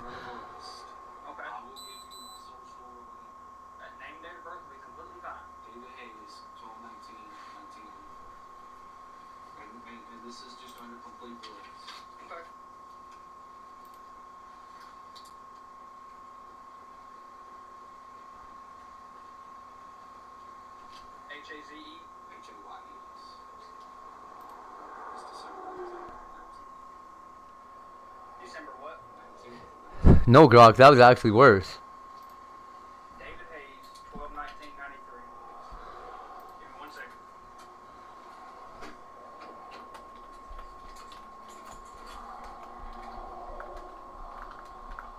Imagine arresting someone, then pulling out your phone to remember which law you're going to use to back it up. That's what he was doing there, trying to look official while scrambling for the right phrasing. It wasn't about public safety, it was about saving face. And he had already had the man out, so now he needed a stand to match the story. I can't remember the phrasing that it's used on here for There's another sneeze coming. like pedestrians walking in the highway. Whoa, are you okay? Yes. You need more juice? Yes. Are you okay? Yes. Did you hit your arm? No. What happened? I don't know. What was that thing? Northbound and southbound. I don't know. Just tell me what just happened. Making it to where No. Did you hit it with your arm? Were you mad? No. Were you trying to get my attention? Yes. Did you bump this on purpose? No. What would happen? I heard it make a loud bang. Why did it happen? Did you hit your arm? Yes. By accident or on purpose? On purpose? Okay, you were mad? I'm not mad. No, were you upset? You wanted me to hurry? No. Yes or no? Yes. You wanted me to hurry? Yes. Okay. You were getting frustrated? Yeah. Did you feel like I was ignoring you? Yes. Yeah? You're like, hurry up, yeah, right? Hurry up, yeah, I'm thirsty. Well, you know what? You shouldn't be like that. That's why I'm trying to teach you how to get your own. Right? Are you mad at me? No. No. So there it is. He admitted it out loud. He never cared about the sidewalk or the shoulder. This whole thing happened because someone dared question it. The charge was just paperwork to cover the power trip. And now he's flipping through his calendar like he's scheduling a dentist appointment. For him, it's just another day where nothing will be learned. My book skips from 41 to 53. Okay, why don't you use the word involved in it? What? I don't know. You have to, okay? Yes. It's time. So try to be a man. Right? Because he wasn't You crossing. want to be a man now? Yes. Yeah? Okay, so you got cross it. Okay? The pedestrians prohibited I'll uncontrolled toast exercise. the toasty bread here. Alright, that's what I got. I don't know how long. He gave me the ticket, but he refused This is going to be a learning experience for us if you can toast for this bread, okay? Because I don't know how long the skinny bread's still in the toaster for. Alright. I'll call you back and we'll have our day in court. Appreciate you. You too.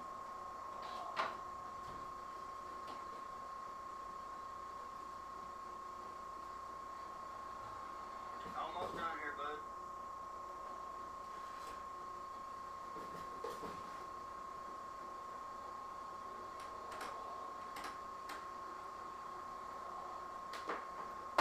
So wait a second, water to be done, okay? And I'll start the toaster. Double check. Yeah? Okay. When would be a good time for you to go to court? Ooh. This is April, so I got April 11th, April 17th. Turns out the offense was so minor he couldn't even touch his record, his license, or even his day, unless a cop decided to make it personal. That's exactly what happened. A jaywalking level citation became a full-blown arrest because someone stood their ground. That's what happens when ego takes over the badge. The moment he found that old DUI from years ago, you could tell he thought he finally had something.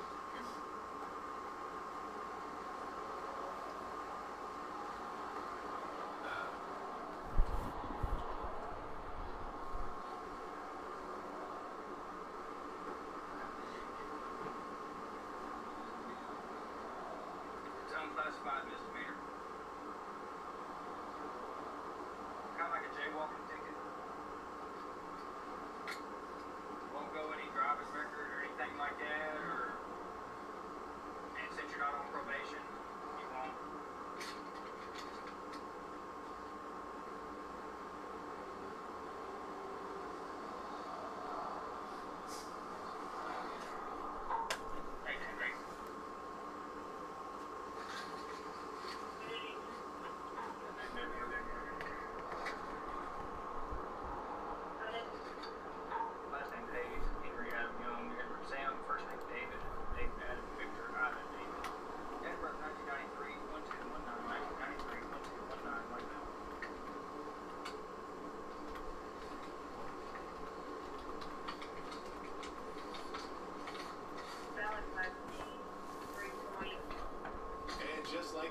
offered him a ride. After everything, handcuffs, threats, a bogus charge, he tried to end it like he was doing the guy a favor, as if none of it really mattered. That's the luxury of being the one with the badge. You can escalate, humiliate, and then casually pretend like you're being helpful. Don't let the friendly tone fool you. You did have a DUI in 16.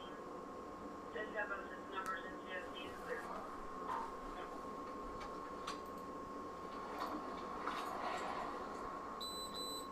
Alright, so from here we can go 1 2 ways. Where'd you say you're going? I'm walking to Thornberry Cemetery. Thornberry Cemetery. That's right. That's right on the end of the hill, right? So if you want to, you can walk, or I can give you a ride after I uncuff you. Okay. You go ahead and step out.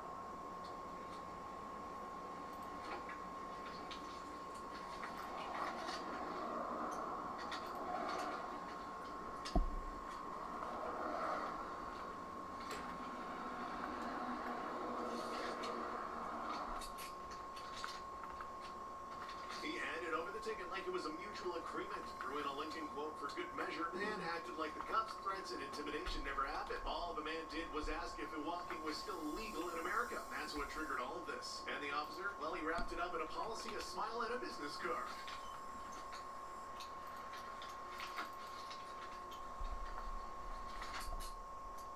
You go and grab your stuff. So, your court date is going to be 5/15/2024 at 1 p.m. at Level Wilson Farm Road. If you have any questions, you can contact this number on the back. They'll give you all the information you want, alright? Appreciate you. You have a nice rest of your day. Greenbrier PD, Greenbrier, Department County. Address is 11 Wilson Farm Road. That's the Greenbrier deal. My badge number, 810. Officer J. Lingo. And you also have my card. Appreciate you. We could have avoided all of that. I'm sorry, sir. I'm gonna bear it again. Maybe the officer thought that would be the end of it, but what he didn't know is that the man would never forget the injustice done to him that day, and neither would the people who saw the video. Do you think the cop deserved a fine, even though he stopped in time and didn't go too far by taking the man to jail? You'd think by now there'd be a limit to how bad cops can get, but some officers keep finding new ways to cross the line.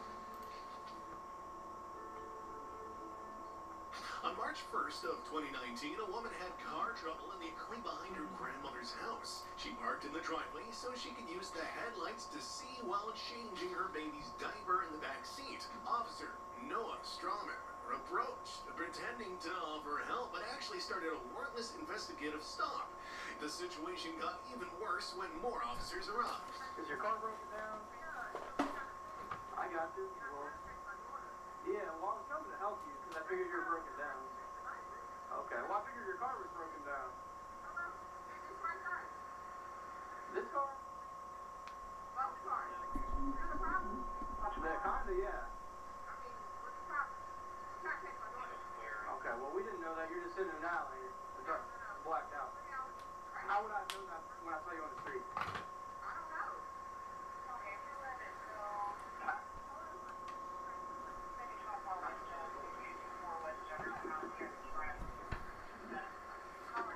You got an ID? No, stop. You're not going to get out.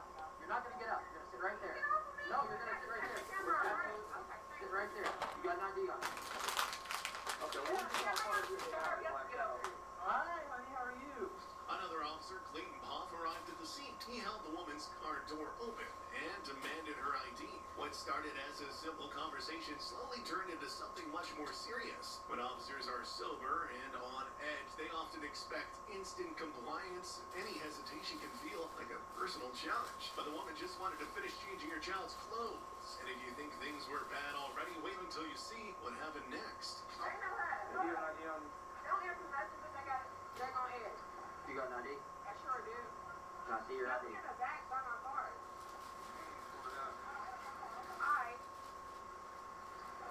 You got an ID with me? So we can verify that real quick. Can I see your ID? You're gonna have to wait. I'm not going to wait. You don't understand how this works. What do you mean? How what works? You're parked in an alley. It doesn't matter. You're blocking a roadway. I'm walking what roadway? The alley. It's a roadway. This is a Because my car is supposed to be pulled out anyway. Okay. So what's the difference? This car in the middle of the roadway. It doesn't matter. I'm changing my daughter. Okay. If it's a law saying I can't change my daughter in No, the alley. there's a law that says you can't park in the middle of the roadway. But I'm not. I'm changing You're my blocking daughter. the I'm roadway. changing my daughter. I just told you. I'm not saying that you're not. Okay. You're also breaking the law by blocking the roadway. So that at this point. In front of my house. In front of the house. But an officer doesn't know the law, he just makes it up on the spot. In their eyes, a mother changing a diaper becomes a problem simply because she's parked incorrectly in front of her own home. They aren't trying to resolve anything, just escalate. Confusion, intimidation, those are the tools now, and this is only the beginning of how far they'll go when no one's watching. I just pulled out. What are you saying? Hey, you're not listening. I don't think you heard me. toast or Sounds like you heard me. I don't think you heard me. What are you doing? Yeah, we're sending six. Just got one to go. Yes. Do you have an idea? What's your last name, Gordon? Alright, what's your last name? I'm not asking where you live. Holy cow, this is... I'm getting them out. Okay. How about this car? This car? Is there anything on it? Get your truck on. This car? Look, where's your car? I'm not asking you where you live. Face the car and do what we say. Here, hand me your ID. Is there anything on you that gets you in trouble? Do you mind if I check? Sure. Swear your feet.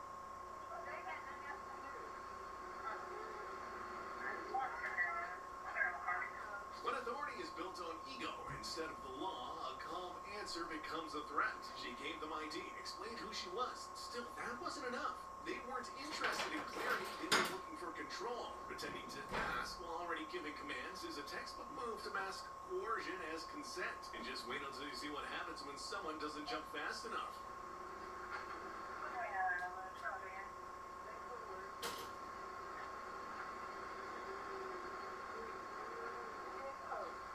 Yeah, it's 780. 94. Nope.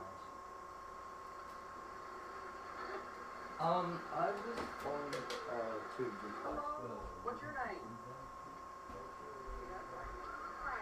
Is this the... Who is this? Who's watching me? The guy in the back. It's my brother. This is my daughter. This is my granny's house. Anything else? Here goes the ID. The reason I'm... Here goes the ID. Do you want to know the reason I'm asking? Why? Hey, when I had you step out here in a minute, I was going to see if you mind if he held your baby.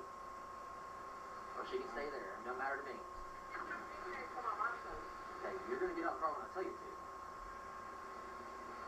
This is what happens when police skip de-escalation and go straight into domination. She wasn't resisting, she was confused, scared, and trying to protect her child. But that doesn't fit their script. They cornered her, barked overlapping commands, and then blamed her for the chaos they created. Physical force was always the plan.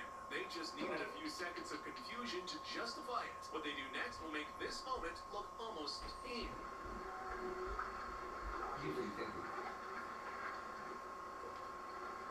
Okay, you're not going to be getting in bad. You're not going to be getting in bad. Stop. Stop. No. Step out of the car. Step out of the car. No, step out of the car. Can you please tell me get out of the car? Step out of the car. Okay, I can stand. You're going to get out or get you out. Step out. All right, 1-3, you're getting out. 1-2. I got the pool. Yeah, I got to get out. Sit on the bumper. Turn around. Give us your hand. Give us your hand.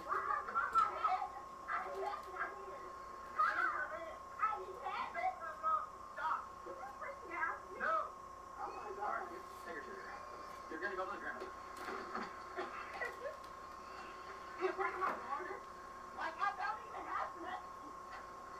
When officers lose control of themselves, they blame the person they pinned to the ground. Stepping on her hand, pressing on her neck, ignoring her cries, it's all written off as necessary force, but none of this was necessary. She posed no threat. She was overwhelmed, not violent. Yet they treated her body like an obstacle, not a person. What they say to cover this up is even more disturbing. Give her a hand. Give us your other hand. Damn it. Oh my God. Stop. Just stop. I'm not doing it. You're making this harder than it needs to be. Thank you. Goodbye. Stop. Okay, so they're gonna call back. We'll see if we can get a some food here. Nah.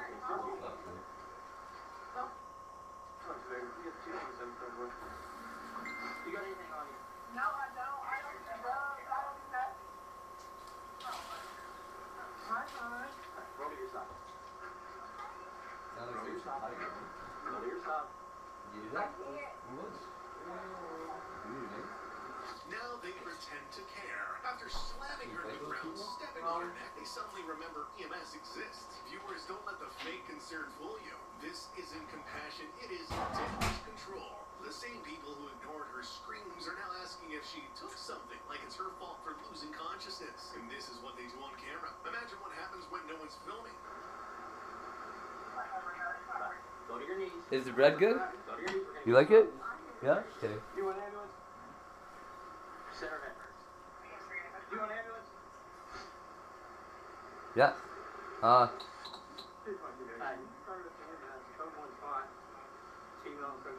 Possibly.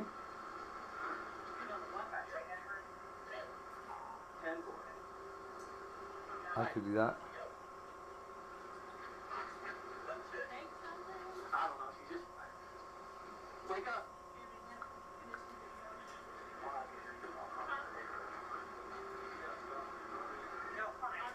Just stay. Yes, it is. Hey, wake up. You okay?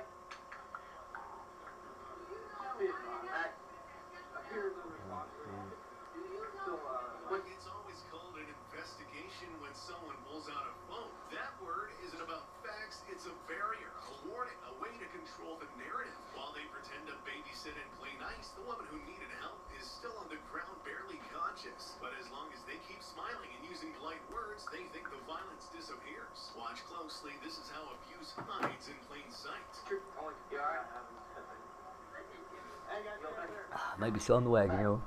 Yeah, stay right there. Hey, wake up. Au revoir, little wagon. Hey, what's your name?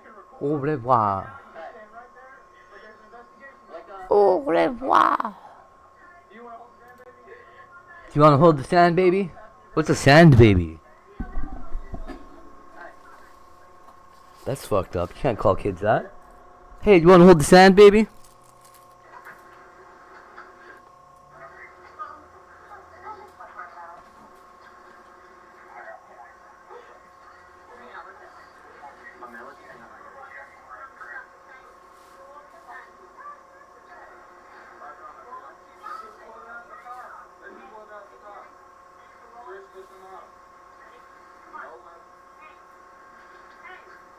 When the officers suddenly realize they have crossed a line, their next move is to twist the rules just enough to justify it. Suddenly, refusing to speak becomes a punishable offense. They threaten to erase your identity entirely, not because it's legal, but because it's useful. This is how power protects itself when the truth starts slipping through the cracks and they're not done covering their tracks. You want to step up here?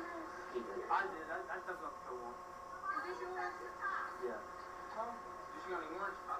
No, I'm not if you got a warrant. Because at this point you have to identify yourself to us. You're choosing not to. I'm going to say, you're trying to see it. That's fine, man. I don't have any issue taking you as a John Doe and putting a hold on you. We'll hang out here real fast. Yeah, okay. How does it feel back there? No, we'll be back, yo. Peace out, chat. Love.